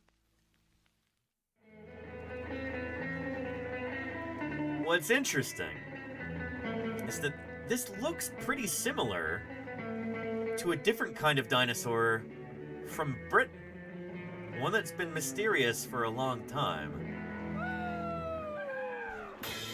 Jim called me up to talk about this.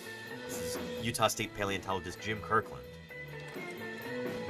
And I even reposted this to Blue Sky a little while ago. Jim thought it looked really similar to Yaverlandia.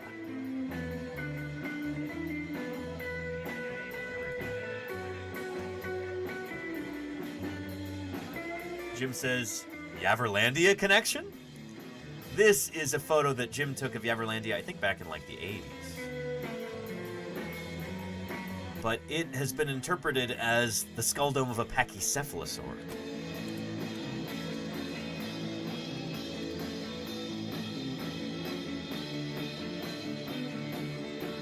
Yaverlandia has been interpreted as a pachycephalosaur or something like that. Again, mysterious animal. And,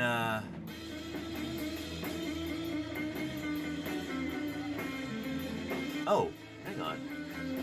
Theropod, interesting.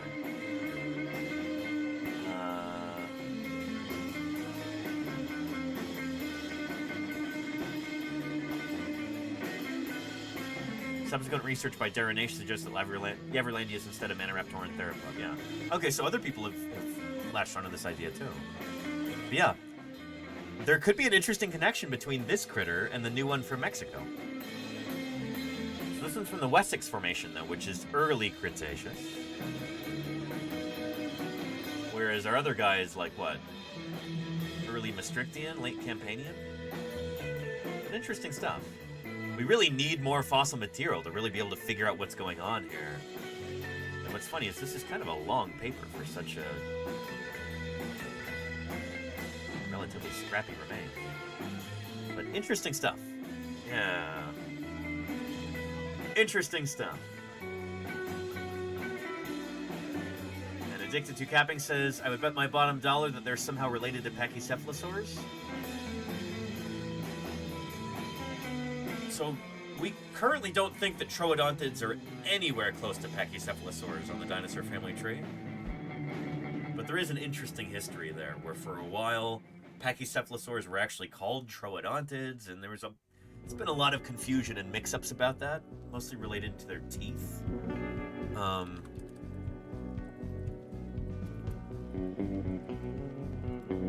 Yeah, it's,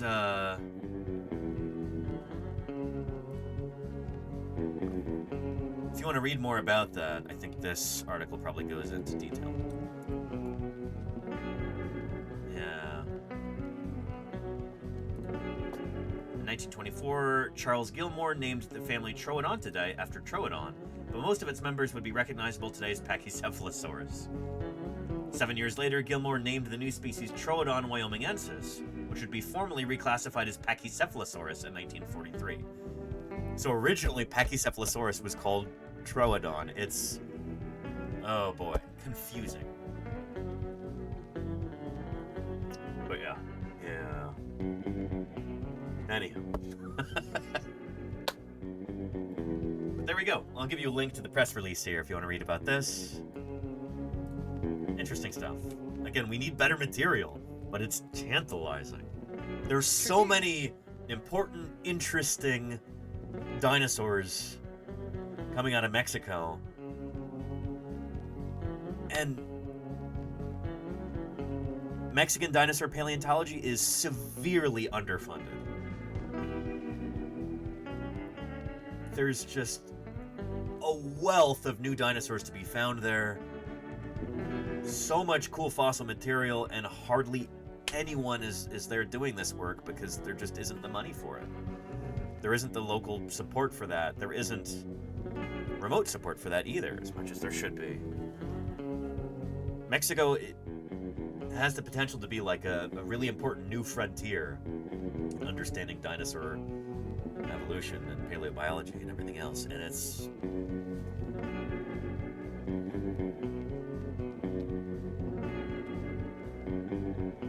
undersupported. I'll put it that way. Yeah. And Claire says, do you have any leads on getting in on a dig down there? Maybe chat can help. I've got friends who've gone down there and dig. Denver and Liz have gone down there to dig. Jim has gone down there to dig. But a lot of that work is kind of halted in recent years.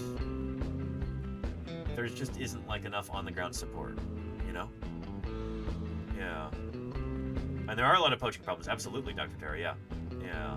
So it's, I don't know enough about this to really speak on it with any degree of authority, but there's a lot of complicating factors in Mexico, apparently. I'll leave it at that. Yeah. But anyway, cool stuff. Thick-headed troodont there.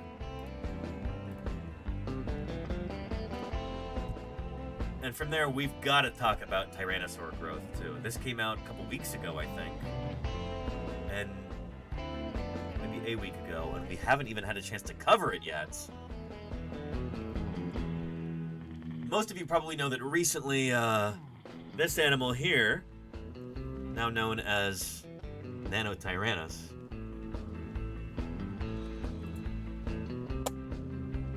it's been reassessed, and really good reason to think now that this animal is valid, that it is a different animal from Tyrannosaurus.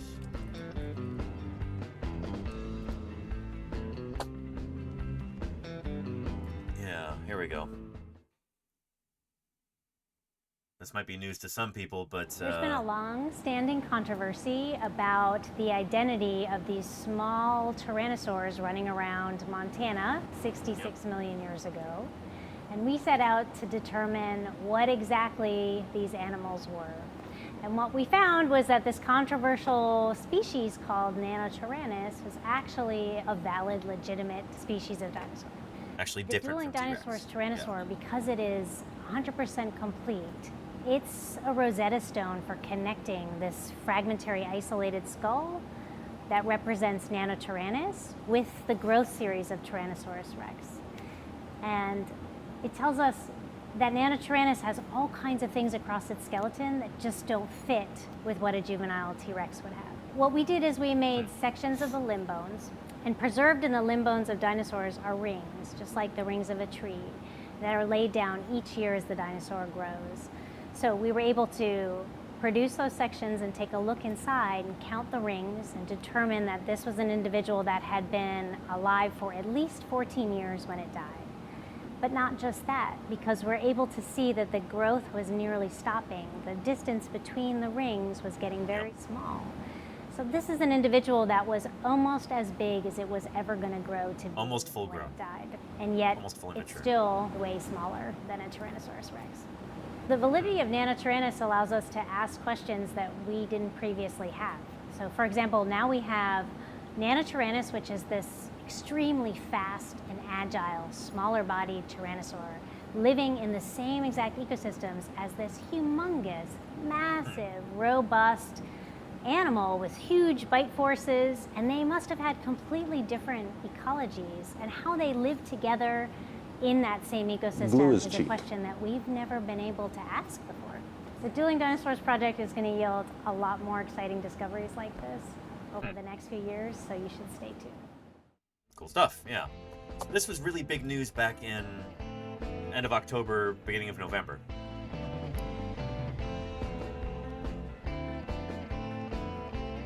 With that said, we used to think that there was almost a general consensus that Nanotyrannus here is the same animal as T-Rex. That it was essentially like a teenaged T-Rex. Part of the growth series of Tyrannosaurus, so it's like one of the growth stages. But now that it seems to be its own different thing, a different species, a different genus entirely, well, shoot, what does that say about T-Rex growth then? We have to kind of rethink some of this stuff, and now we've got a new paper all about that, right here. Tyrannosaurus rex took nearly 4 decades to grow up, new research shows. Really interesting stuff. Before, we thought it was like maybe 15 to 20 years, which would be a really, really fast growth rate, but we thought these were really fast-growing animals. But now, a different team of researchers, including my old boss, Jack Horner, they've been able to figure out, oh, this animal actually took a lot longer to reach maturity. A comprehensive analysis of 17 fossil specimens reveals that Tyrannosaurus grew far more slowly than previously thought, reaching its full-grown size of 8 tons around age 40, and challenges earlier assumptions about its life history. Do we know how long T-Rex lives were, says DJ Shark Girl? It's a good question. The answer is no. If you're talking about like natural lifespan, like at what age would they die of old age? We don't know.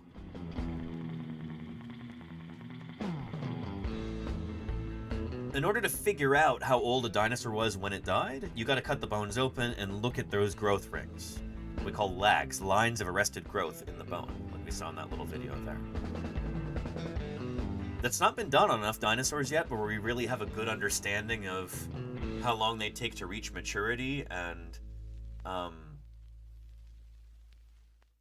put it this way. The very oldest, most mature dinosaur specimens that we have from anywhere in the world, the ones who were the oldest when they died, I think are in their like late 40s. You have dinosaurs like Meraxes. I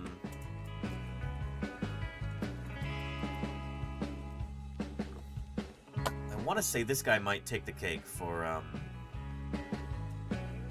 the like oldest individual dinosaur, like the most mature dinosaur at time of death.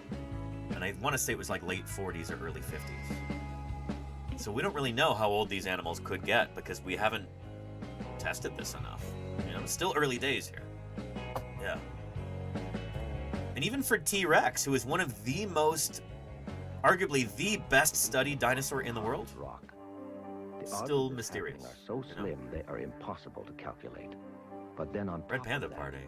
to actually find the Thanks for the fossil 6 months of makes the support. I world of the appreciate it. dinosaur hunter the world of the long shot. Thank you, Red Panda Party. You're online. Appreciate you. And Rawman says T-Rex for sure had feathers, though, correct? No, we don't know that for sure. We do know it for other kinds of meat-eating dinosaurs, but we don't have... I'll put it this way. We do know that Tyrannosaurus had some scaly skin.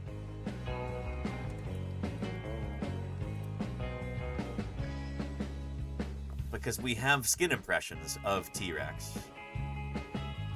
Fossilized. But we don't know what the whole animal would look like across its whole body. Think about it like this. This is a modern dinosaur who does for sure have feathers. Yet it does not have feathers across its entire body. Here's an ostrich, Struthiocamelus. Lots of feathers. The neck doesn't have much by way of feathers, though. It's got little tiny filamentous feathers, I guess, like little hairs, but they're feathers. Its legs... It's got scaly skin. Or not scaly, but, you know... The feet definitely have big prominent scales, and so do the... You know... the shins here. Upper thigh, maybe not so much scaly, but... Yeah. So was T-Rex like this?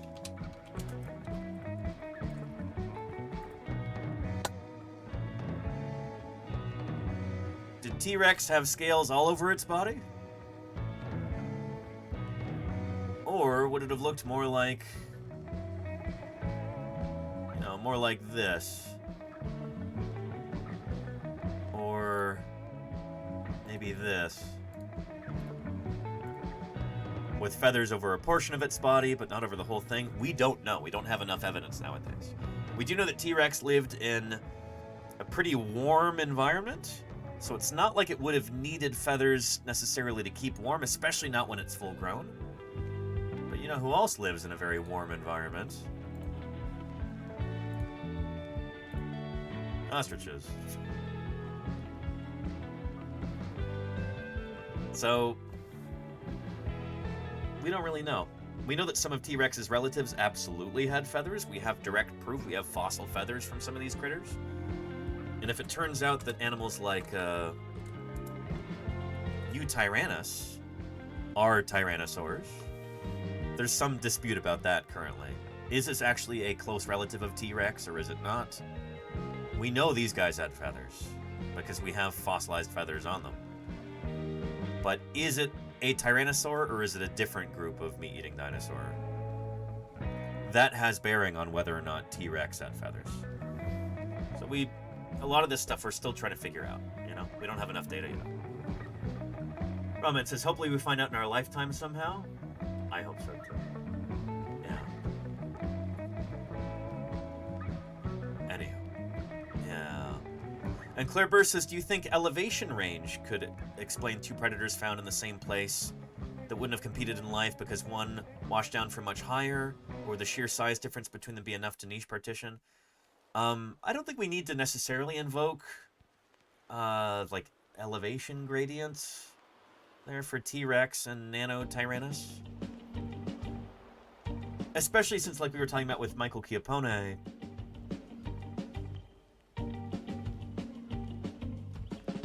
these fossils probably aren't traveling very far, you know? And the Nanotyrannus fossils that we have, they often come from, like, fluvial sandstones.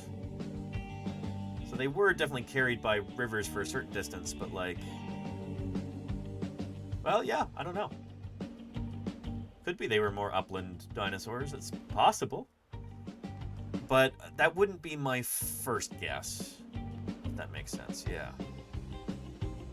Yeah. And would Nanotyrannus have competed with juvenile T-Rex? That's a great question too, Pumpkin the Cat. I mean, a lot of it depends on whether or not Tyrannosaurus had... whether they exhibited a lot of parental care. Think about it like in terms of mammals.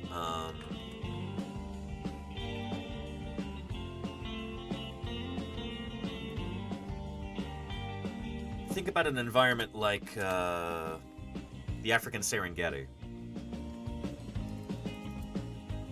You've got lots of cat species.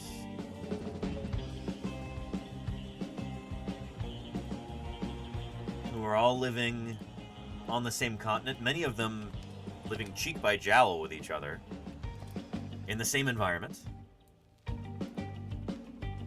You have lions, cheetahs, leopards. Then you have golden cats, wild cats, black-footed cats, sand cats, jungle cats, caracals, servals. Some of these animals are like encountering each other during daily life, like they live side by side. Some of them are living apart from each other in different environments on the continent, but some of them are living right near each other, you know? They're neighbors. You might even say,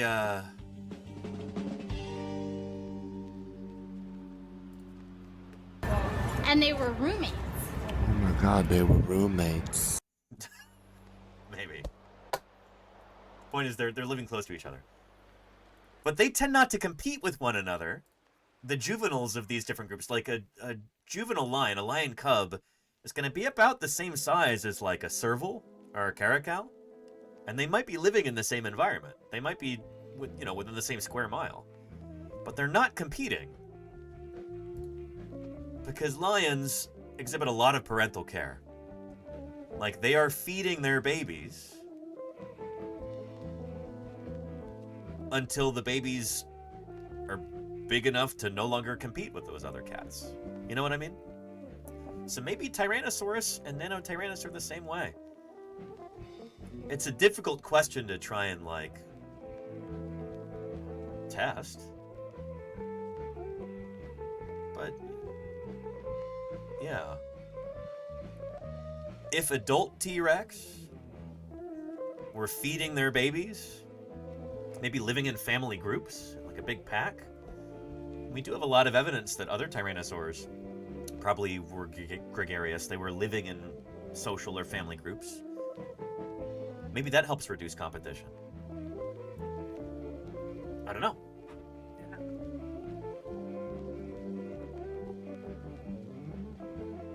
So anyhow, and that's, these are African jungle cats, anaconda. They're different, yeah. And hey, Nerdo, we know what's shaking. Good to see you. Don't some large cats have large territories, or does it just have to do with the same species? It depends, and you do get different kinds of big cat.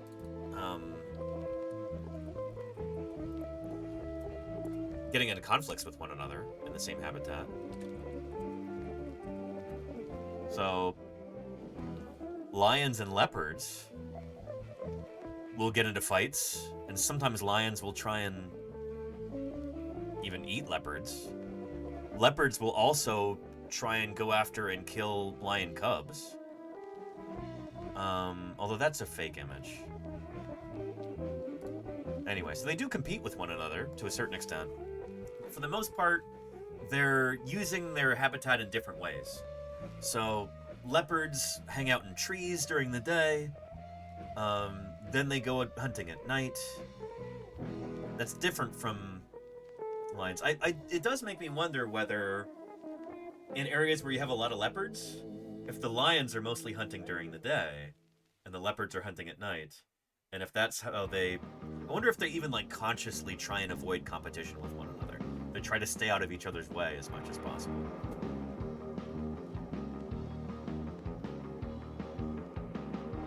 We do know that they are niche partitioning.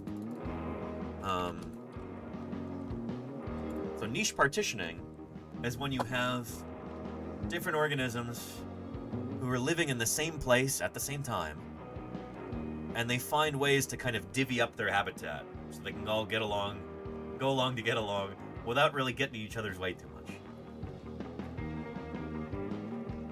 So here we go. Here's a nice example of that.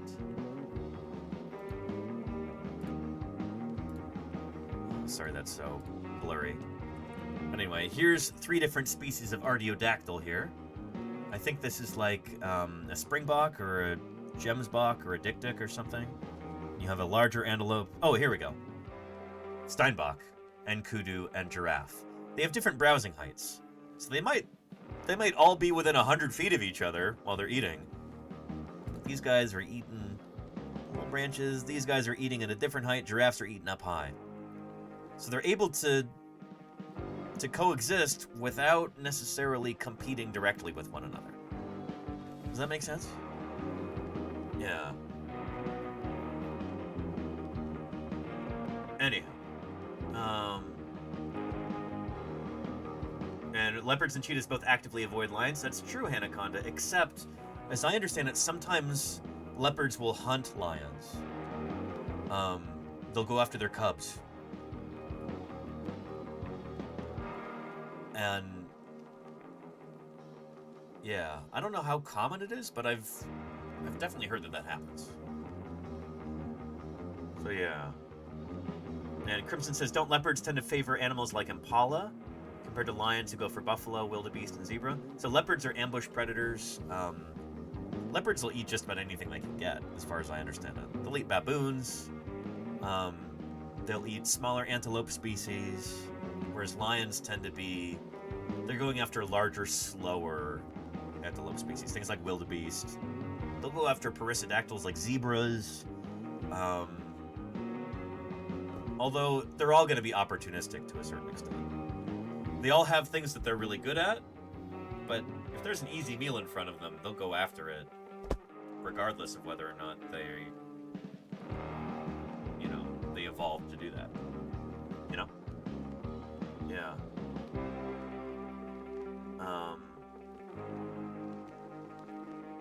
And there you go, Hanaconda. Yeah, there's probably some spatial separation, too.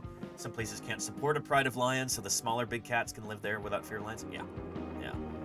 And maybe in areas particularly well-forested. And so, lions prefer more open spaces. So you might have leopards thriving there. And then you won't get cheetahs in the forest either, because cheetahs are like active pursuit predators. They're going after Thompson's gazelle and stuff, way out in the open. Dinosaurs are kind of funny. I mean, It's true. Molino is Guy. Thank you for the follow. Welcome to Paleontologizing.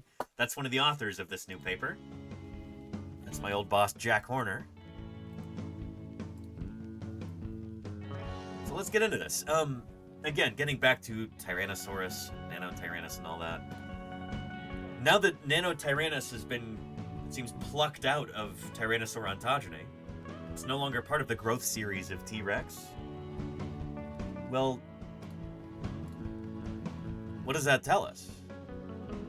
What does it say about the growth series of T-Rex? So Tyrannosaurus rex, one of the most iconic non-avian dinosaurs, non-bird dinosaurs, remains a central focus of paleobiological research. By some metrics, Tyrannosaurus is the best studied dinosaur. It has the most publications on it, more than any other genus of dinosaur. We've got more specimens of T-Rex than most, if not nearly all, dinosaurs. People love T-Rex. Paleontologists love T-Rex. A lot of dinosaur workers are eager to work on Tyrannosaurus. It's an appealing critter. Previous growth modeling suggests that the ancient predator exceeded 8 tons within 2 decades and had a lifespan approaching 30 years. The new analysis was able to assemble a more complete and accurate picture of the dinosaur's growth by using advanced statistical algorithms and examining slices of bone under a special kind of light, this polarized light installing, which reveals hidden growth rings not counted in previous studies. Interesting. In addition to extending the growth phase of Tyrannosaurus by 15 years, the results suggest that some of the specimens may not be Tyrannosaurus rex at all, but rather members of other species or different for some other reason. This is the largest data set ever assembled for Tyrannosaurus rex, said Oklahoma State University professor Holly Woodward. We really ought to bring Holly on for an interview at some point. Holly is she's kind of the goat when it comes to dinosaur histology. Here's a clip of her explaining histology and what it's all about.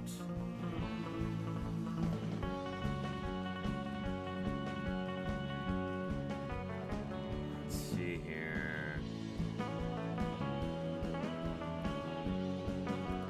Everything that we do with histology and pretty much everything we do to understand how dinosaurs lived, we have to ground in the world around us. So we look at animals that are living today and observe them to make inferences about what was happening in the past. So in order to understand Oh, and Hanny says, isn't it odd that a predator would leave so many fossils? Shouldn't there be more prey animals?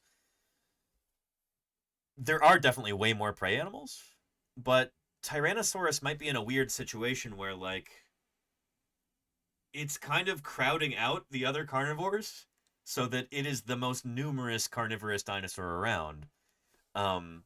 It's still far less numerous than Triceratops or Edmontosaurus, but it is surprisingly common for a meat-eating dinosaur, especially one that's so big.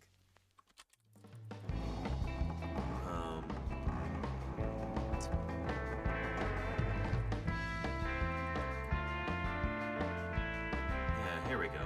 So, like, in the upper Hell Creek Formation, places like Montana, I've done a lot of work in these strata.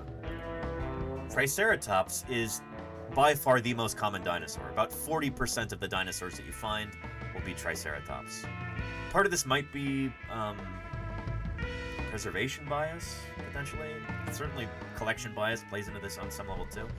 But Tyrannosaurus is the second most common dinosaur in this formation, in the upper Hell Creek. Even more common than Edmontosaurus, big duckbill dinosaur. 20% of Hell Creek, upper Hell Creek dinosaurs in the study were Edmontosaurus.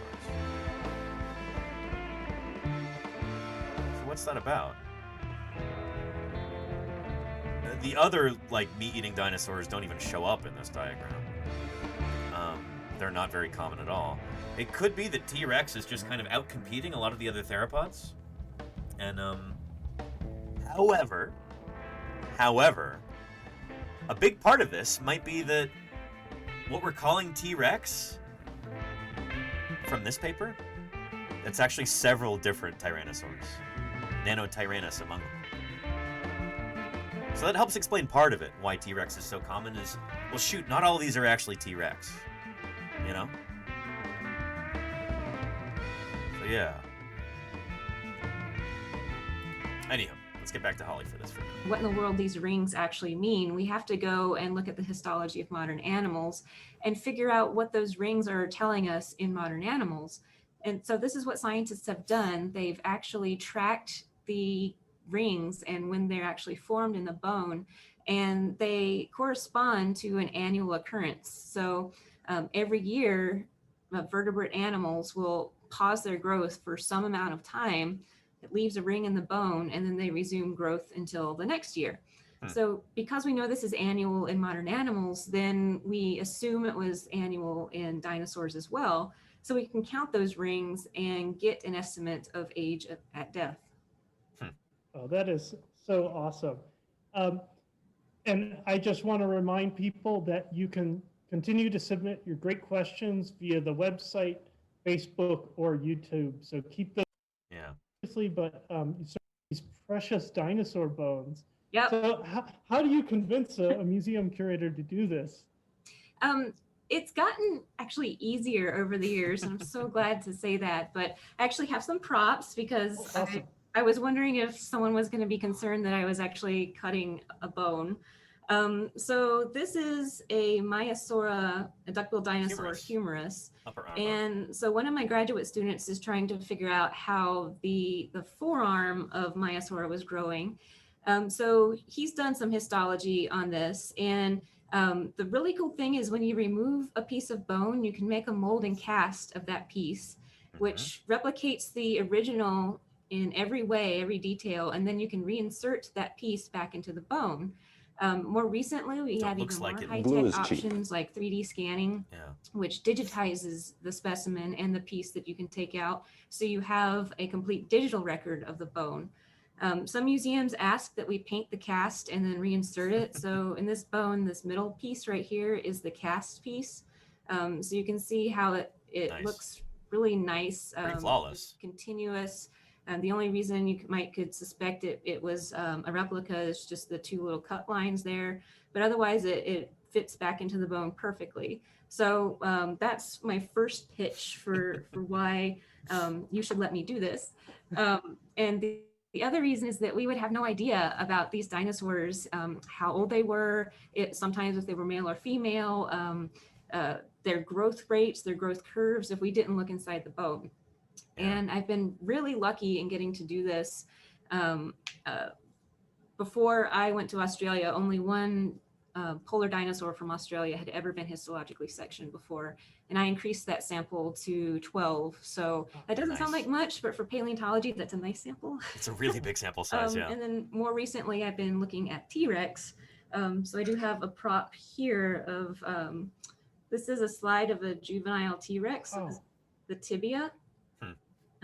All the brown is bone. So I think that might be Nanotyrannus now. I think this is Jane's Jane's tibia from the Burpee Museum in Rockford, Illinois. Jane it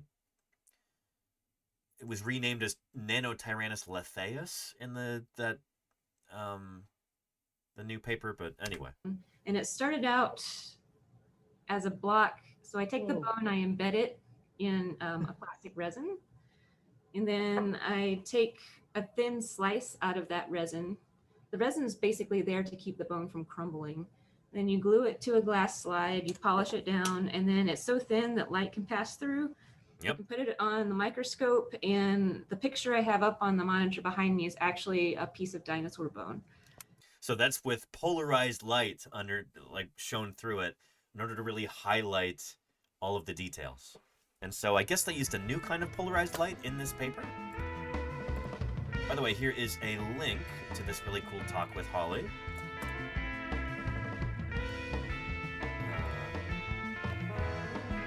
And I think she's lead author on the paper.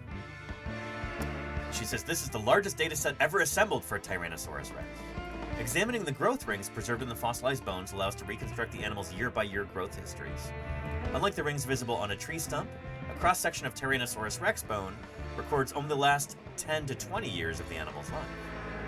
We came up with a new statistical approach that stitches together growth records from different specimens to estimate the growth trajectory of Tyrannosaurus across all stages of life in greater detail than any previous study, said Nathan Myhrvold. The composite growth curve provides a much more realistic view of how Tyrannosaurus grew and how they varied in size. Rather than racing to adulthood, Tyrannosaurus grew more slowly and steadily than previously believed. A 4-decade growth phase may have allowed younger Tyrannosaurus to fill a variety of ecological roles within their environments, said Jack Horner. This could be one factor that allowed them to dominate at the end of the Cretaceous period as apex carnivores. So here is a link to that press release again. We're going to look at the actual paper, which, thank goodness, is open access. No paywall here. There we go. Access granted.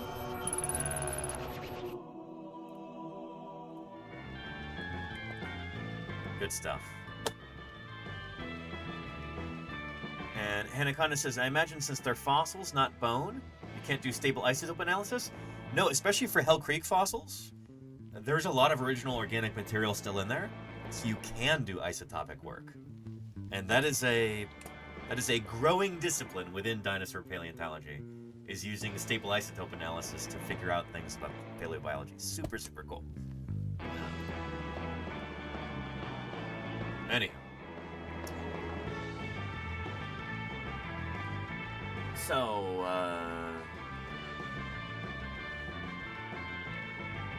we already talked about the background, let's talk about the methods. We present the most comprehensive histological analysis of Tyrannosaurus ontogeny to date, based on transverse diaphyseal sections of femora and tibiae, so from thigh bones and shin bones, from 17 individuals. It's a big sample size, ranging from small juveniles to large adults. 4 alternative statistical models were tested, differing in their treatment of cortical growth marks, including annulus-like birefringent bands visible only in cross-polarized light. Due to high intraspecies morphological variability, the taxonomic status of many Tyrannosaurus specimens is debated, prompting the use of the term Tyrannosaurus rex species complex to describe our dataset. So this is kind of how they're grappling with the Nanotyrannus thing in this paper. Is for a long, long time, Jack Horner was a proponent of the idea that Nanotyrannus is the same dinosaur as T-Rex. And the latest evidence seems to show that that's not the case, that it's a distinct, valid taxon.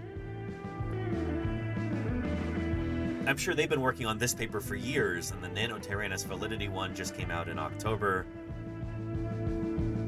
And so I guess they probably made some tweaks to this paper, and they're like, we're not going to get into which specimens are Tyrannosaurus and which are Nanotyrannus, and there's still a lot of uncertainty about that. So here, they're using the term Tyrannosaurus species complex. So it's like T-Rex and friends.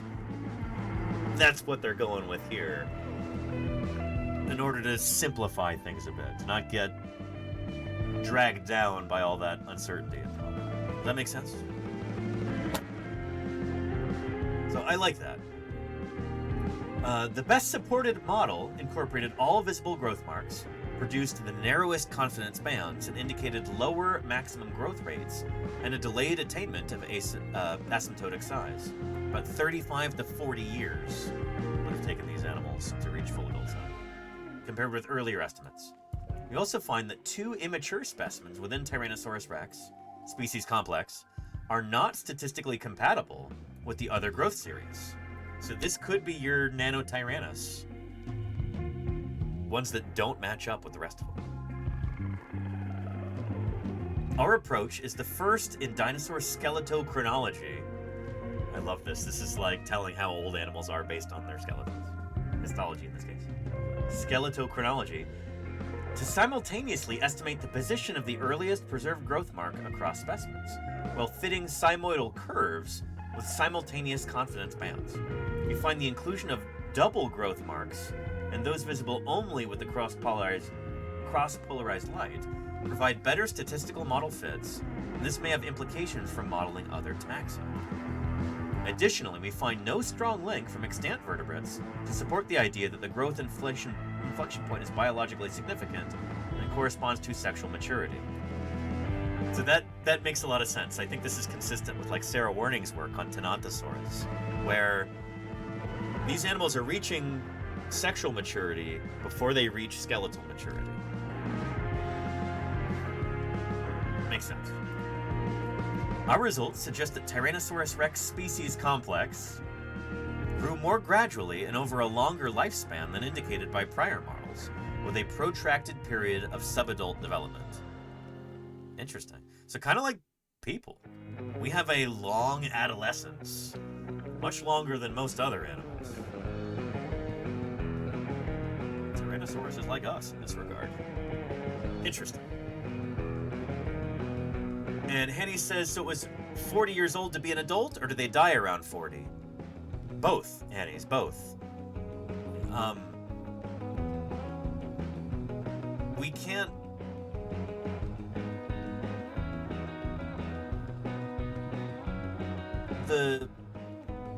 I'll put it this way. When you're counting those growth rings, that's from a dead animal. They have to have died in order to get preserved in the first place. So most of the Tyrannosaurus specimens that we have are probably not full grown and probably not skeletally mature. The biggest, oldest ones died after, I guess, achieving full adult size. But we don't have many Tyrannosaurus specimens that seem much older than that. So yeah. We don't know if we have seen a T-Rex that died of old age. There you go, Claire. Yeah, yeah. I think that's one of the take-home messages here. And Henny says, are there any animals that grow their whole life? Absolutely, yeah, yeah. So what you're talking about is like indeterminate versus determinate growth. Here we go.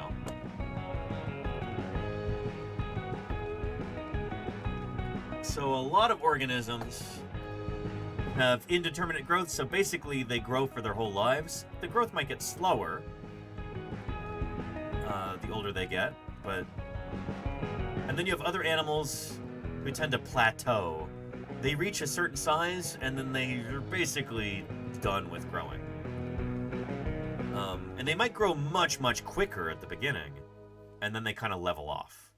So Tyrannosaurus, in fact, basically all the dinosaurs that we've studied basically have this, including birds. Birds very much follow a determinate growth trajectory like that. Most vertebrate animals, I think, are basically like this.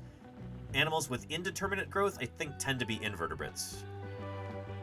Mollusks, arthropods, critters like that. And even a lot of them have more determinate growth.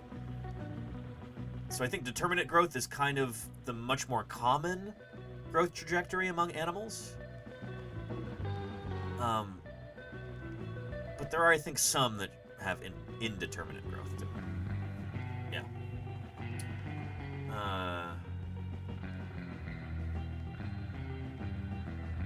I hope that makes sense. And Wombat Hole says, what is the bone used in humans to tell age? Is it in the ear? I want to say it's teeth. For a lot of mammals,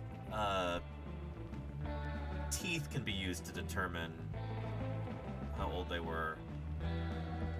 With humans, since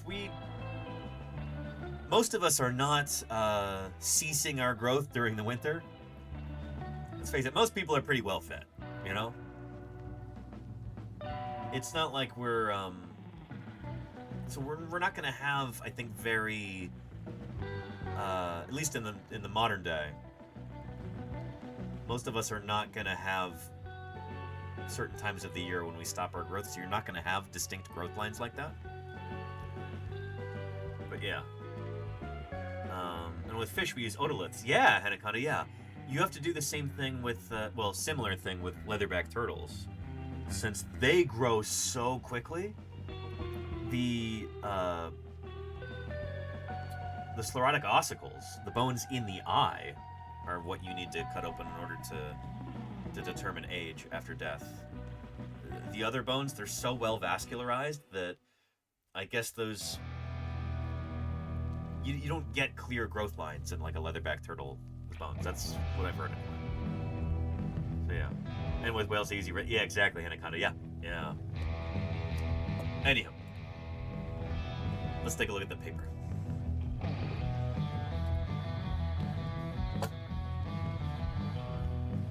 So I'd actually like to read this cover to cover when I get the chance.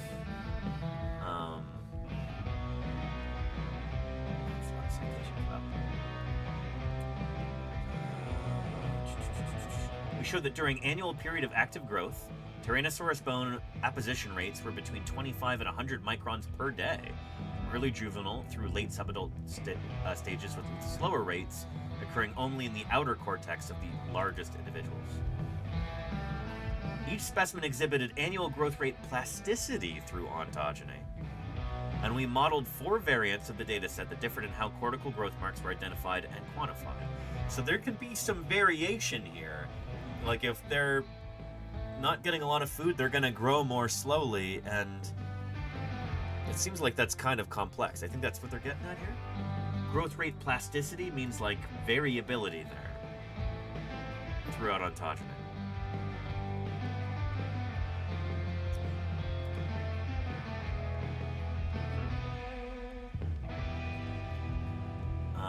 Oh, and this is so cool. I know some of these specimens personally. We've got different specimen numbers here for different Tyrannosaurus specimens. BDM 050. I'm pretty sure this is the same Tyrannosaurus femur that I showed on stream yesterday.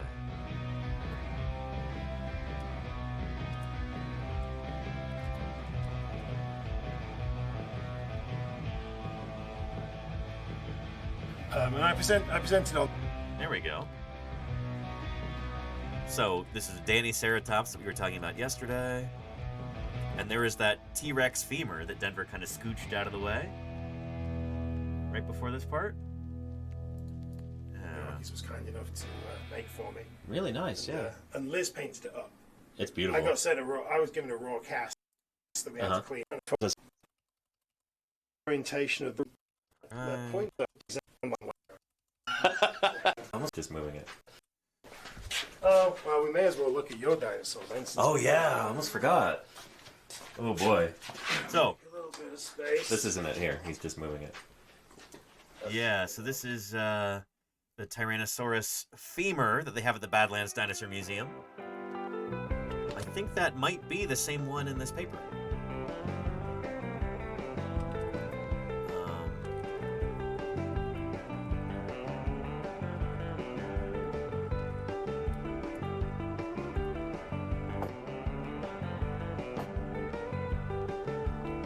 I think it's this one. Turn it around. There's Liz and Jack Wilson there. Alright, so there's Denver.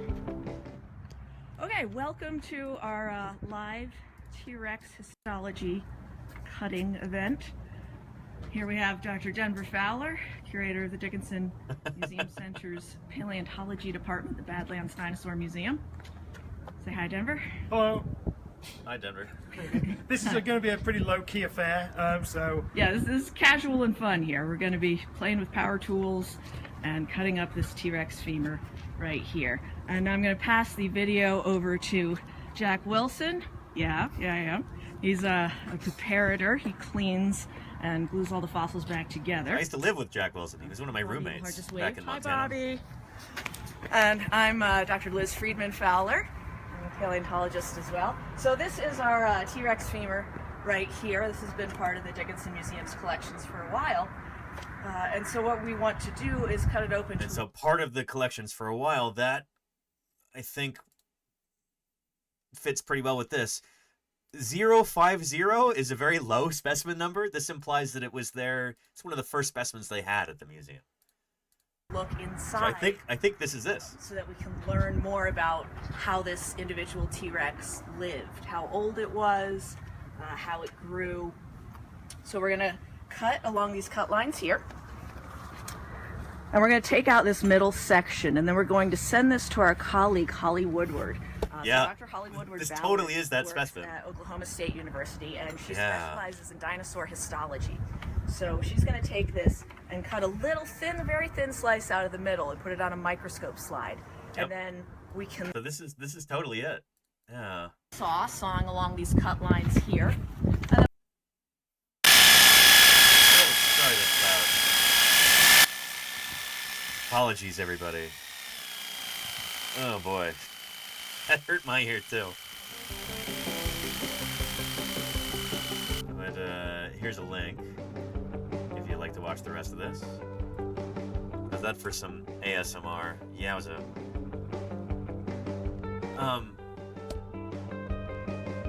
Anywho, yeah. And Fish, you have a code and then for the organization and then a number. Yeah, that's how specimen numbers work. So that's why I think this is probably specimen BDM 050. This one right here. BDM stands for Badlands Dinosaur Museum. CCM is Carter County Museum. MOR is Museum of the Rockies. I've worked with all three of those museums. USNM is the Smithsonian, the United States National Museum. TMP is the Tyrrell Museum of Paleontology in Drumheller, Alberta, Canada.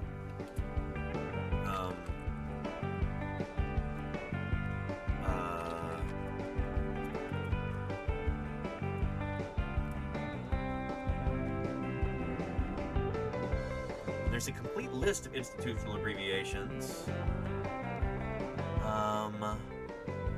Here. Sauropod vertebra picture of the week, right? This is it. This is the horizon, which marks the extinction of the dinosaurs.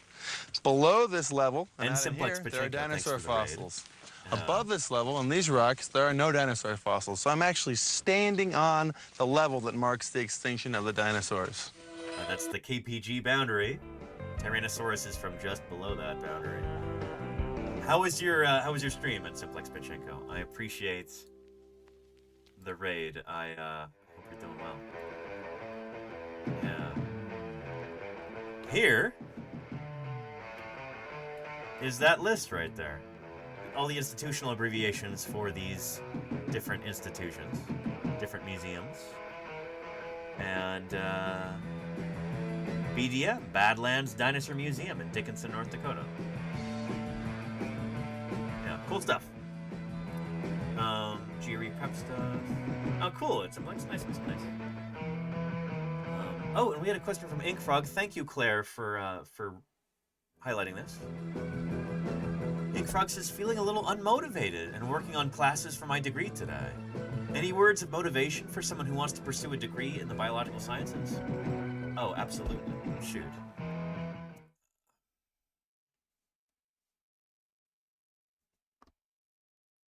Here's the thing, is that academia can be really soul-crushing sometimes.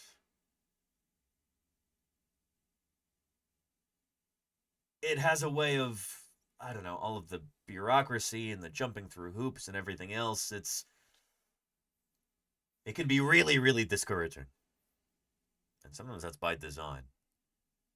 But whether you're in paleontology or modern biology or anything related to the study of living things,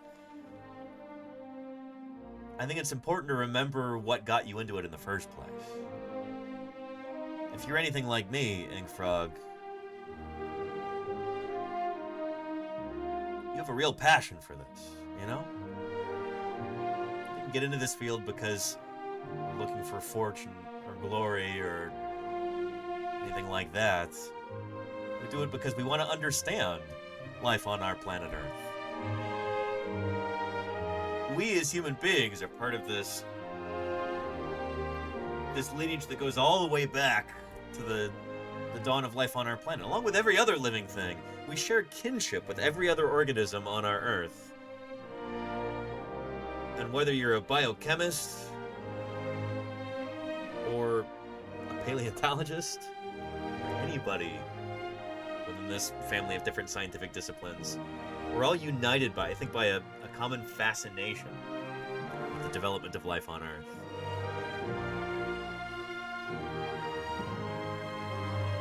It's so cool that we have any ability at all to study these things, whether we're studying fossils, or studying the biochemistry of modern organisms, or whatever. We as human beings represent kind of a unique point in the evolution of life on Earth, where we're now able to study ourselves. It's kind of like what Carl Sagan said about how human beings are the way that the universe learns about itself.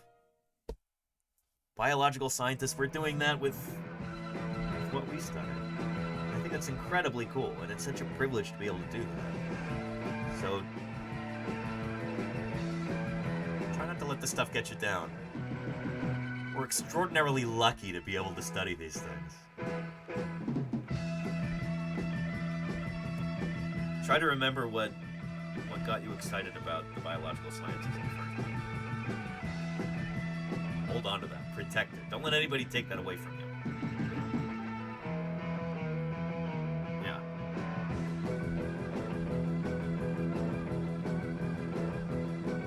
Anyway. Thanks for asking, Nick Rock.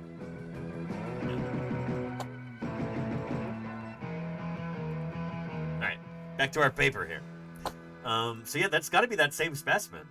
That same femur that Denver Liz were cutting up there. Cool stuff. And then I recognize some of these other ones, too. MOR 009?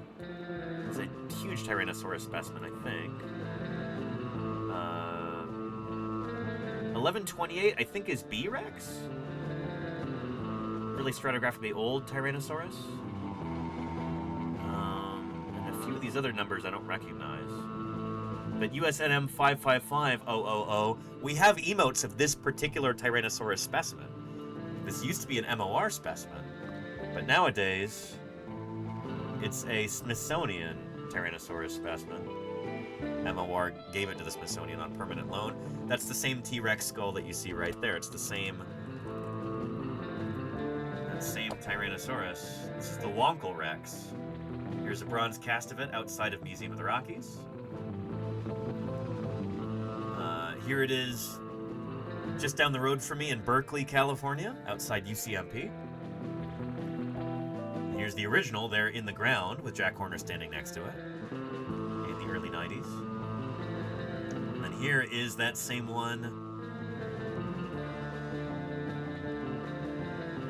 prepped and mounted. This is the genuine fossil is on display in Washington, D.C. at the Smithsonian. The National Museum of Natural History. MOR 555, which I guess is now USNM 555000. Nice.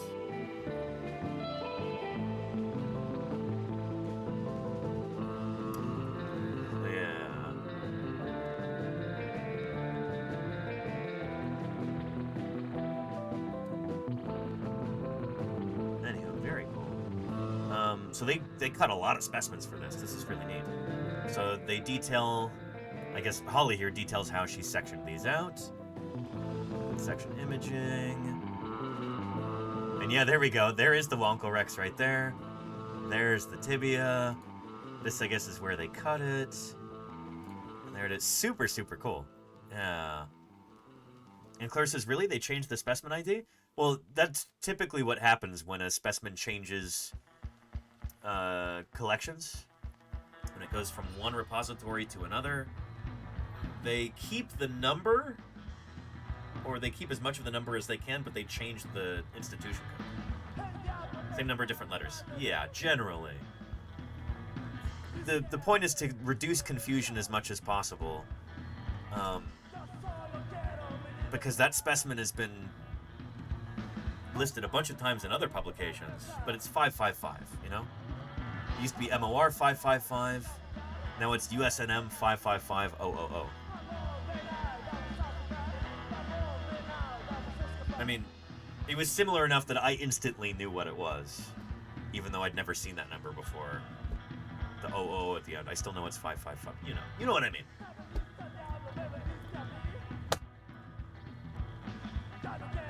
But this is cool. While a line of arrested growth may be readily observed in bright field or plane polarized light, as solid thin lines, annuli, those are the annual rings, the yearly growth rings, are more difficult to discern due to diffuse appearance. In plane polarized light, annuli may be recognized as localized bands of differing vascular and canal organization, reduced vascular canal and osteocyte lacuna density, and or flattened osteocyte lacuna. Annulus is commonly framed as parallel fibered tissue within a woven matrix, or of lamellar tissue if within a parallel fibered matrix. As a result, in cross-polarized light, XPL, annuli are more readily identifiable than in PPL, plane polarized light, because the parallel or lamellar fiber arrangement results in higher bifringence compared to the less organized fiber matrix to either side. So a nice little explanation of why they used cross-polarized light here. It makes a lot of sense. And here, they might look pretty subtle here, so this is typical of histological literature. You've got these little triangles pointing to each of these lines, so you can count those up. Neat. So this is the sort of thing that, it's not as simple as counting tree rings, most of the time at least. It does require a bit more background knowledge. You develop an eye for this sort of thing over time, too. But, like I said, Holly is the GOAT. She knows what she's doing. The greatest of all time, as far as I know. In terms of histology. And here we've got what looks like an EFS, where the lines are getting so close together that it shows that the animal is probably slowing down its growth to stopping it entirely. Right? CGM. Oh, this is really at the end. Maybe I have that wrong. I guess that's not an EFS. Never mind. But yeah, really cool.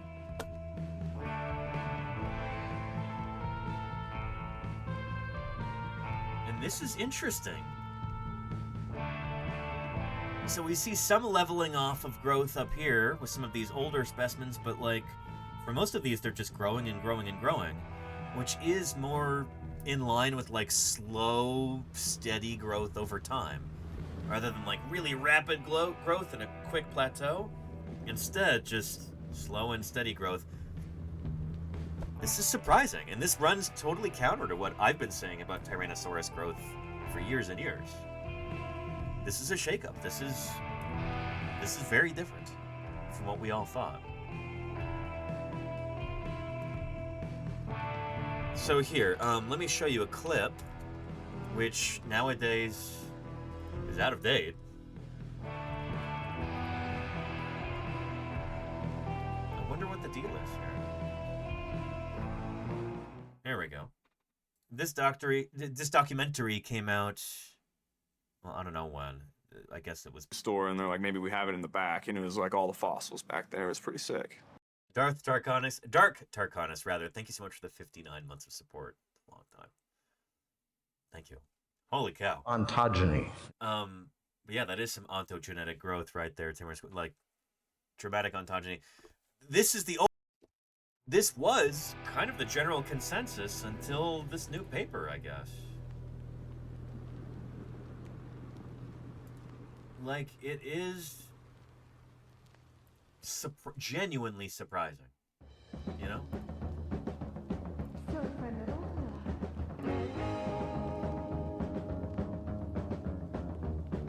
An overturning of what we thought we knew about Tyrannosaur growth. Turns out they don't seem to have had that crazy teenage growth spurt. Not with all of these data from all these new specimens. This is the most comprehensive study using the most data. And it contradicts what we thought before. Yeah, wild.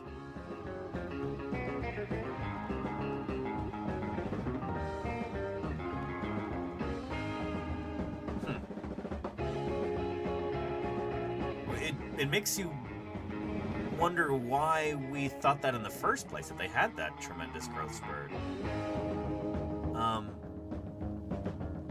Yeah. What led us to think that before? I'd love to bring Holly on at some point to talk about this.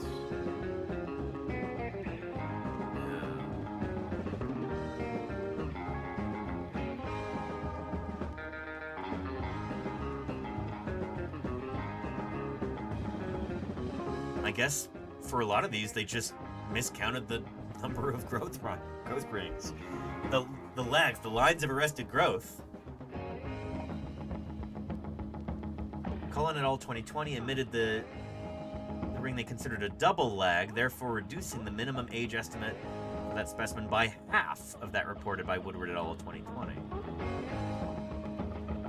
Yeah, so I guess a lot of people were just missing a lot of these growth lines.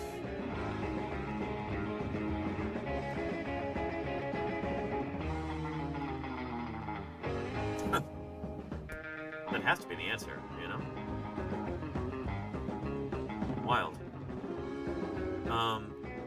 Brave Emily Tentacle says, I would love to see a stream with her. This is fascinating. We'll do that at some point. I gotta reach out to Holly. And, yeah. I think that'd be really cool. We'll bring her on one of these days. And, we'll talk Tyrannosaur growth. Talk dinosaur growth in general. Really neat, yeah. Wild. So this paper really shakes things up.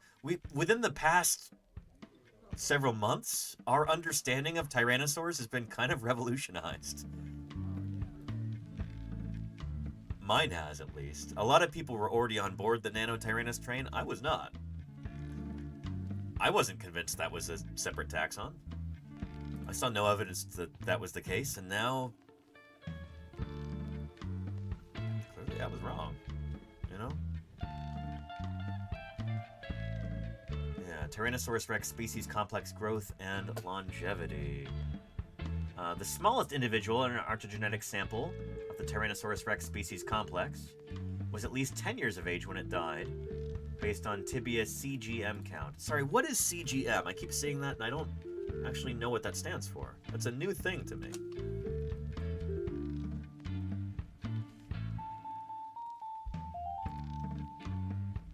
Yeah. Cortical growth mark.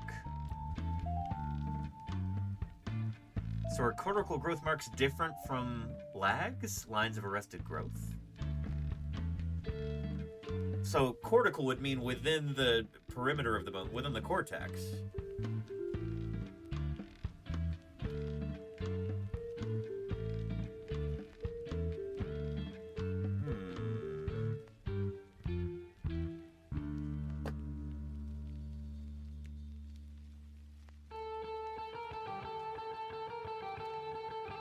Huh.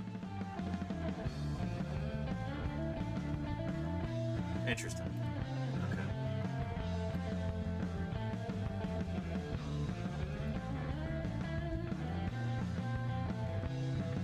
But really cool. This has really important implications for not just the growth rates of Tyrannosaurus and how big they got and stuff, but also the biology of these animals, their ecology. What are they doing in these environments, and how are they interacting with other species?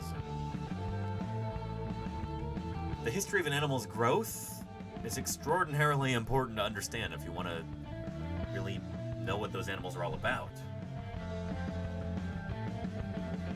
And it's kind of wild that here's this dinosaur, you know? Tyrannosaurus, which is so incredibly popular.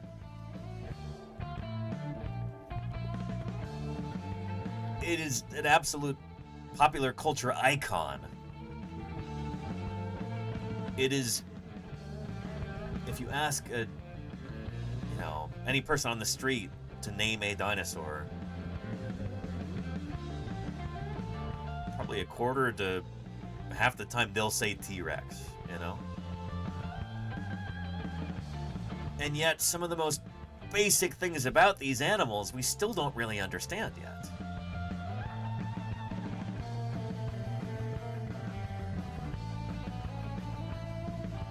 It's kind of wild, you know?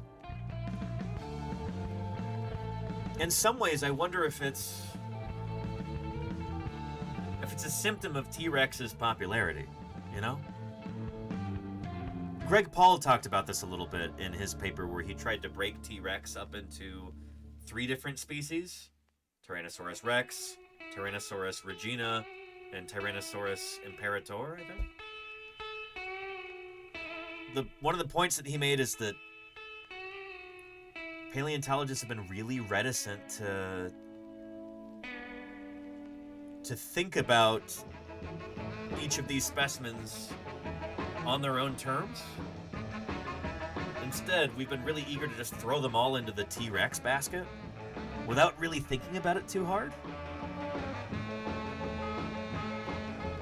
That's because this is an animal that's taken on almost mythological stature. Not just in the general public, but in many of our minds too, as paleontologists. It's important to think about it as a real living organism and not assume that all of these different specimens that we all call T-Rex are necessarily the same thing.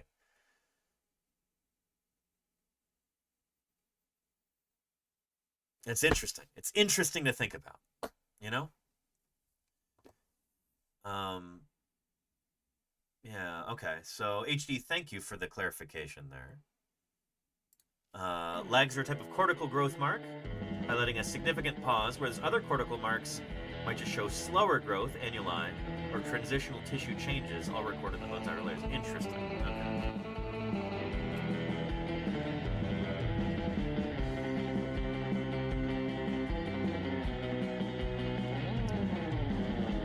But legs are not necessarily in the cortex, though. I don't know. That doesn't sound right.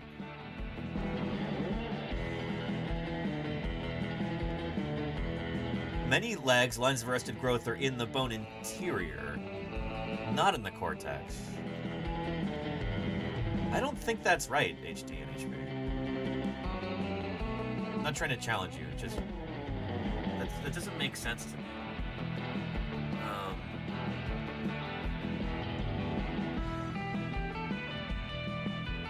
I don't think that's right.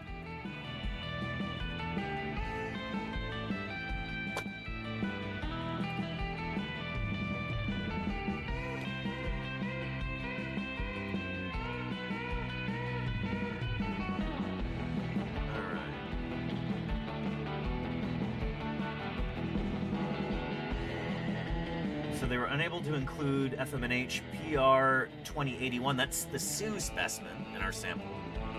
The largest specimens of Tyrannosaurus, because the core sampling methodology used to obtain cortical growth mark circumference greatly differs from ours. Okay. CGM identification. Here we go. Since the results of our study are dependent on the identification of cortical growth marks, their morphology is described here. Cortical growth marks are specific to endochondral and intramembranous bone and include lines of arrested growth and annuli. So legs are... they fall under the umbrella of CGM, cortical growth marks. Does CGM record the diaphyseal cross-sectional shape of periosteal surfaces during the hiatus? Okay. I think I see what you mean, HD, when you said that it's like turtles and tortoises. Tortoises are a kind of turtle.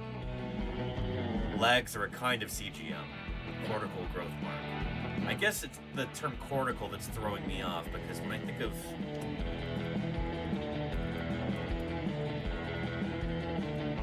think of cortical, you know, I'm thinking of the exterior, the cortex. But I guess cortex is broader than just the very outside of the bone? I guess it's the bony part that surrounds, the medullary cavity. Yeah, I guess I was thinking of the periosteum, and I was getting my terminology confused there. Cortex is thicker than I was thinking. It's not just the outer rind of periosteum. Okay, I think we're on the same page now. I was a little confused there.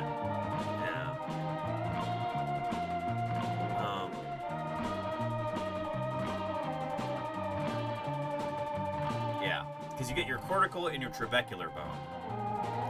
Cortical is like the thick bone around the outside, whereas your trabecular bone, that's like the spongy texture on the inside, you know, where you've got the trabeculae. So that makes sense. In at number 8, we have the tradoon. The tradoon. Timorous Squanch, thank you so much for the 10 months of support. I really appreciate that. Thank you. Good stuff. The tradoon. Rick Amisus, was T-Rex the top of the food chain? Yes.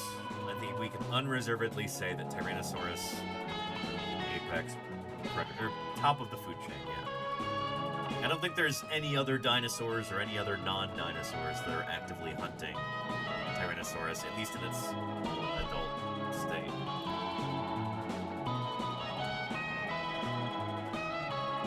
Although, you know, there may have been a lot of different critters who would try and eat a young Tyrannosaurus. Maybe Nanotyrannus did that, as illustrated here. So, yeah, I would say that if we're using terms like top of the food chain, Tyrannosaurus would be like a lion out on the African savannah. It's eating other animals. Yes, it's an active predator. Do any other animals eat lions? Absolutely. Crocodiles will eat a lion cub. Leopards will. Hyenas will.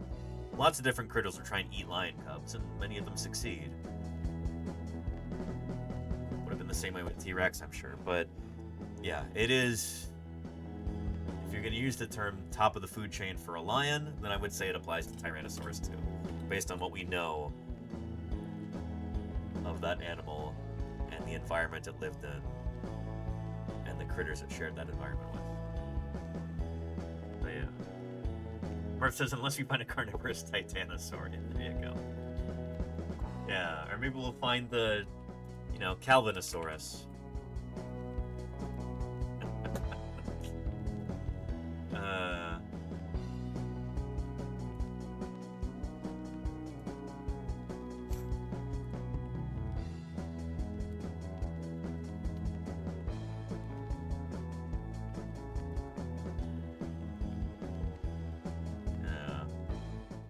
This is the Jurassic, but don't mind that. 140 million years ago, the incredible ultrasaurs wandered the Earth. Some weigh over 70 tons. Even the vicious Allosaurus are no match for these giants. But wait! A distant rumbling sends the ultrasaurs into a panic stampede. Is it a volcano? Is it an earthquake? No! It's a Calvinosaurus, named after the renowned archaeologist, should be paleontologist, who discovered it. The huge Calvinosaur can eat an ultrasaur in a single bite. And yeah, Calvin's imagining this whole thing. So could there have been a super gigantic theropod that ate adult Tyrannosaurus? Not likely. We have zero evidence to suggest that. If there were a much larger dinosaur in this environment that were a much bigger carnivore than T-Rex, not only does that go against everything that we know about theropods and how they might be reaching like kind of a ceiling for how big a big two-legged meat eater can be on land, but also theropod dinosaurs had teeth that they would constantly be shedding all the time, and we know that Tyrannosaurs existed in certain environments even if we've never found their bones, because you still find their teeth. If there ever were a 200-foot tall theropod dinosaur, you would find teeth, that sort of thing.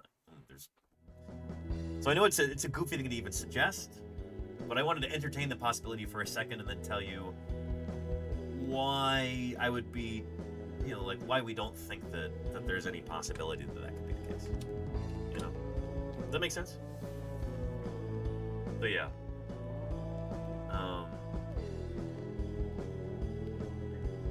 But yeah. And there you go, fun fish. Yeah. Tuna fish cowboy. Yeah, Calvin Hobbes is phenomenal.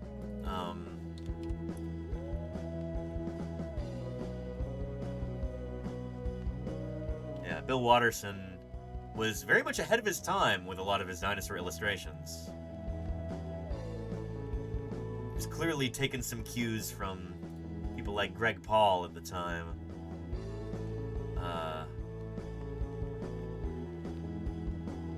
Yeah. Superb stuff.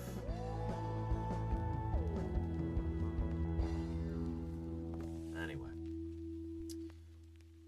And Greg the Barber says, do we know when the first Tyrannosaurus fossil was discovered? Kind of. There's actually a book that I just got about this that I'm excited to start once I finish the Strata book.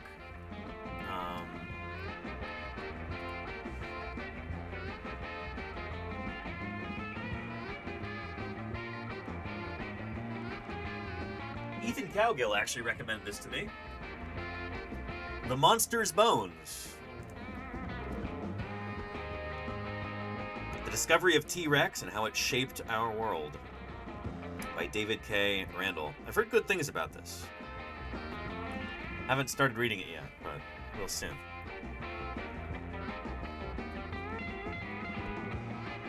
Most people will tell you that, oh yeah, the first Tyrannosaurus skeleton was discovered by Barnum Brown around 1902.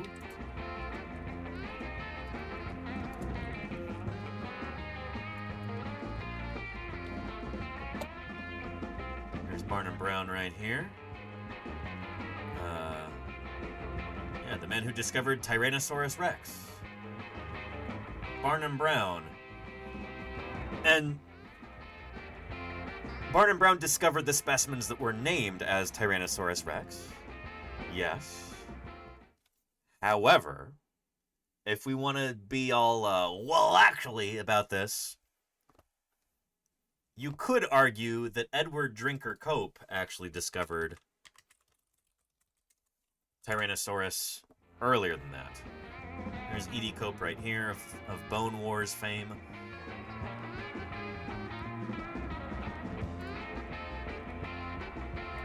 So he collected a specimen that he named Manospondylus gigas.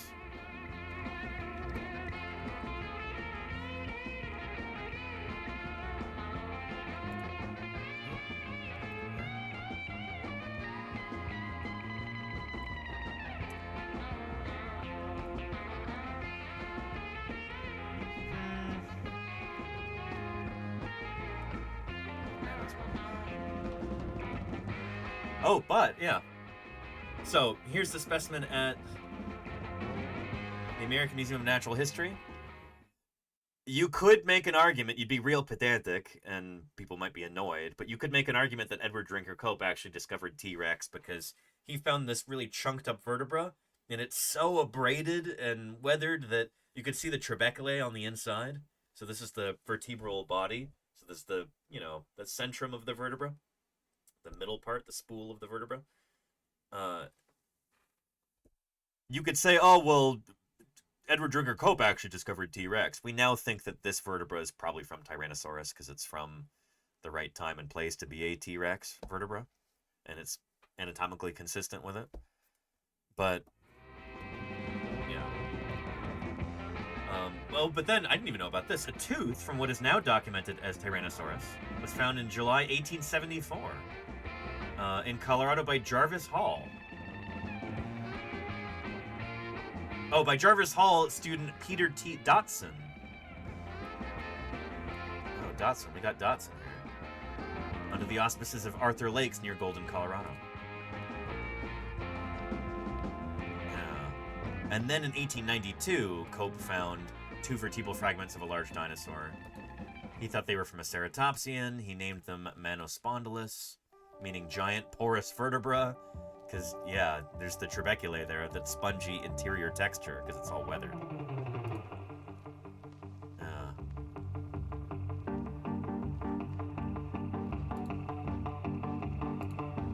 Anyhow. But the guy who gets credit for discovering T-Rex, rightfully so, is Barnum Brown. And there's even a song about him.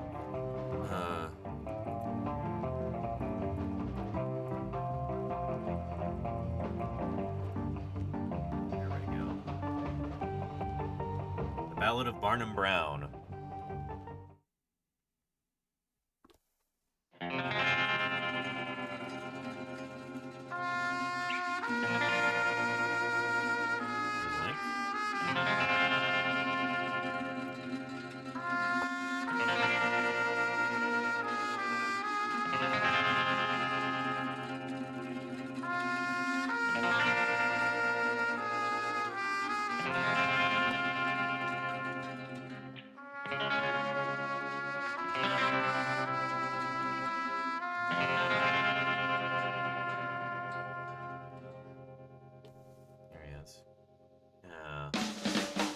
Was a cold December morning back in 1898. A brave young fossil hunter was pondering his fate when he heard there was a ship that was about to leave the dock.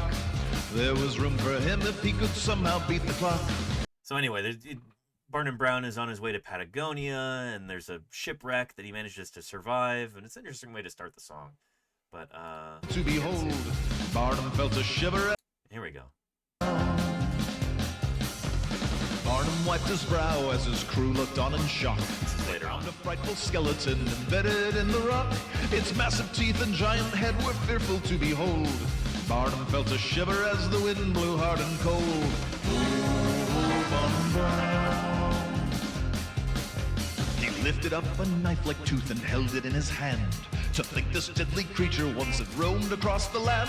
In ancient time, this monster terrorized its helpless prey, but his fossils were the only thing that Barnum found that day. Ooh, Barnum Brown. Nanny. Its name became synonymous with nature pure and raw. Tyrannosaurus Rex, the name that still inspires awe. But there's another name that deserves its own renown. The greatest of all fossil hunters, that was Barnum Brown. Ooh, Barnum Brown.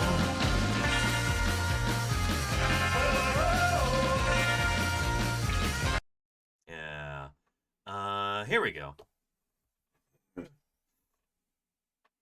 Video from AM&H, where Barnum Brown worked.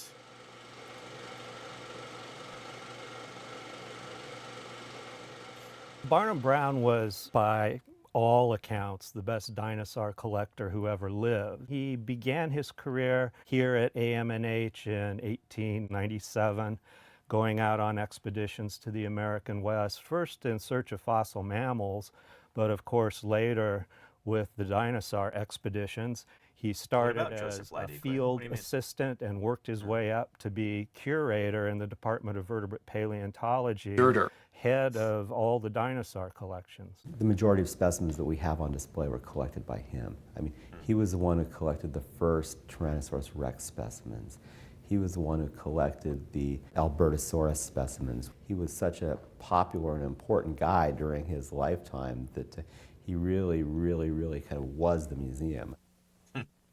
Curator Barnum Brown has found and brought back many dinosaurs. Here is the head of the dreaded Tyrannosaurus, the skeleton of a pteranodon. We'd known for a long time, both Mark and I, that there were 13 boxes of documents and correspondence up in the archives of the Vertebrate Paleontology Department, and no one had ever written a comprehensive biography of Barnum before. We felt like, given that it was about a century after his discovery of Tyrannosaurus, it was the right time to celebrate his life. He happened to be born and grow up during the first bone rush out into the American West, led by O.C. Marsh at Yale and his arch rival E.D. Cope at the Philadelphia Academy of beginning in the 1870s. Barnum Brown collected a number of tyrannosaurs in the Hell Creek Formation in the first decade of the 20th century. A number of them weren't that complete, but they knew that there was this big hypercarnivore which was out there. He found things like, a lower jaw, part of a brain case. Finally, he found this specimen, what would become the 5027 specimen. And the skull, which is still amongst the most beautiful Tyrannosaur skulls known, was found in one single chert block. This is the Jurassic Park logo. It was quite a sensation. Right from the start, from the announcement in the New York Times that they had discovered Tyrannosaurus, there was a full-page article about the discovery, and that continued all the way through until they unveiled the mount for the public in the exhibition halls. He would go out on the road to give lectures, and people would flock around his trains when they came. And then he was one of the sort of early sort of celebrity paleontologists in the sense that he had his own CBS radio show each week, which he would talk. So Barnum Brown kind of did what I do, where he would go directly to the public, talk to them about dinosaurs, talk to them about his own work, about his field work, about what life was like back in the Mesozoic. I draw a certain degree of inspiration from that, About things. He was the dinosaur consultant for Walt Disney and Shostakovich for Fantasia. I don't think it's too much to say that we all work in his shadow, especially if you're working on dinosaurs. It's not only the fossils that you're probably incorporating into your studies, no matter what kind of dinosaur you're working on. But he was also trained as a geologist at the University of Kansas, and although he didn't take a lot of detailed field notes, he had a very good eye for the stratigraphy, the sequence of rock layers in the field area where he worked all over the world. No matter how hard you try, especially here at the American Museum, you can never really walk out of Barnum's shadow. Yep, Barnum Brown. There's a link to that video there.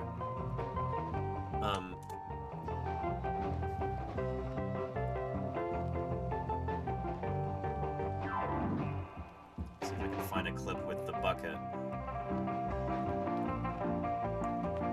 I work with a crew out in Wyoming, led by Ethan Cowgill,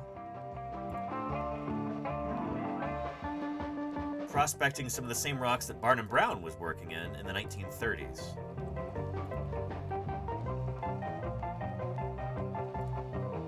Here.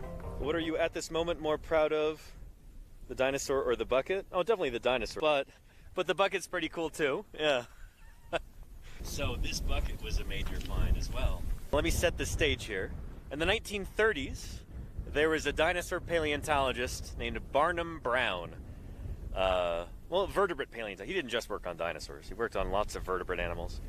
But Barnum Brown was one of the more famous dinosaur paleontologists of the 20th century. And here's a picture of him right here. He is one of the few people who's ever actually worked these rocks. He was here in 1937, I think. He came the through Almond here in Formation. 1937. Dug up a few dinosaurs. Never named any of them. Never published any of them. Didn't even get all of them out of the ground. He was a busy guy, always running off to do different things. We think he left this here because when some other colleagues were here in 2021, they found this site, and it's pretty obvious that someone had been digging here a long time ago, and they left a bucket here. Old rusty metal bucket. See where that white scoop is? That's basically where the bucket was this morning, where it had been for probably the past 85 years or so, since 1937. Here's the bucket right here. So, evidence that this site was previously discovered, presumably by Barnum Brown and his crew. So they worked here for a little bit, probably decided that this site was too difficult to work, and moved on to something else. So here we are in 2024. We've rediscovered it and we're digging it up. We're going to be excavating this dinosaur over the next probably week or two, and getting out of the ground, getting it back to the laboratory so it can be cleaned and studied and published. Very good chance this is going to be a new species or a new genus of duck-billed dinosaur. Yeah. Thank you so much, Claire, for putting that video together, that little YouTube short. Well edited. Thank you, Claire. Good stuff.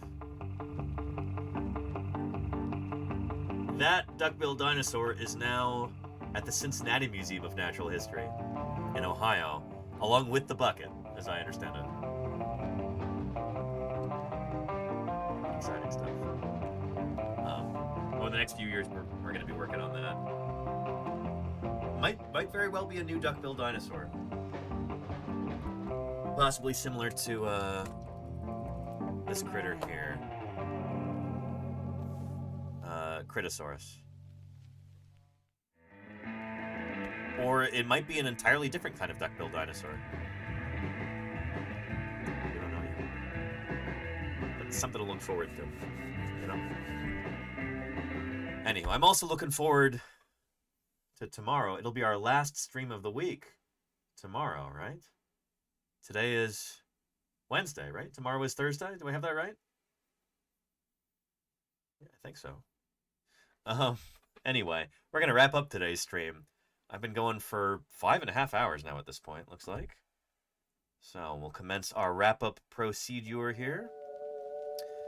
And we will put under our credits another kind of dinosaur that Barnum Brown discovered, although he doesn't really get credit for it. Deinonychus. I want everybody in the credits to get credit for helping us continue these streams. Thank you, Mike. It likes for the 100 bits. Let's find somebody else to raid into right now. Hopefully somebody doing some science outreach.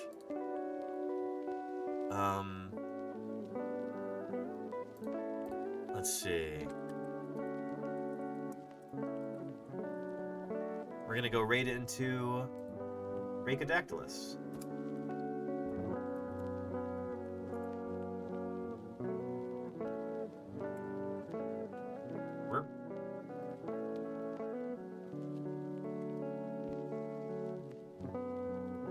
There we are.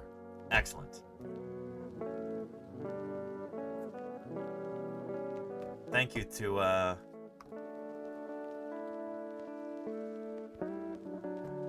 hang on, Stream Deck isn't working. What? Oh, there it is. Odd. And credit. Wait, what do you mean, Claire? Credits? Question mark? I don't know what you're confused about. Anyway, we're gonna go right into Racodactylus. Thank you, everybody, for everything today. The internet is a big place. A lot of stuff going on. I mean, you've been spending time here with me, and I appreciate that tremendously. Thanks for reveling in the wonder of the world around us. I really appreciate it. Thank you to all the subscribers and the gifters and the cheerers and everyone who supports this channel financially. I could not do this full time were it not for your generous support, and I'm deeply grateful. Thank you also to our moderators who keep this a safe and welcoming community for everybody. Couldn't do this without you, mods. I say it all the time and say it again. We're gonna go right into Racodactylus, who is a cognitive scientist. He does science outreach stuff on Wednesdays, and it's gonna be a good time. I hope to see you tomorrow as well, everybody, for our last stream of the week. Till then, take care of yourselves, and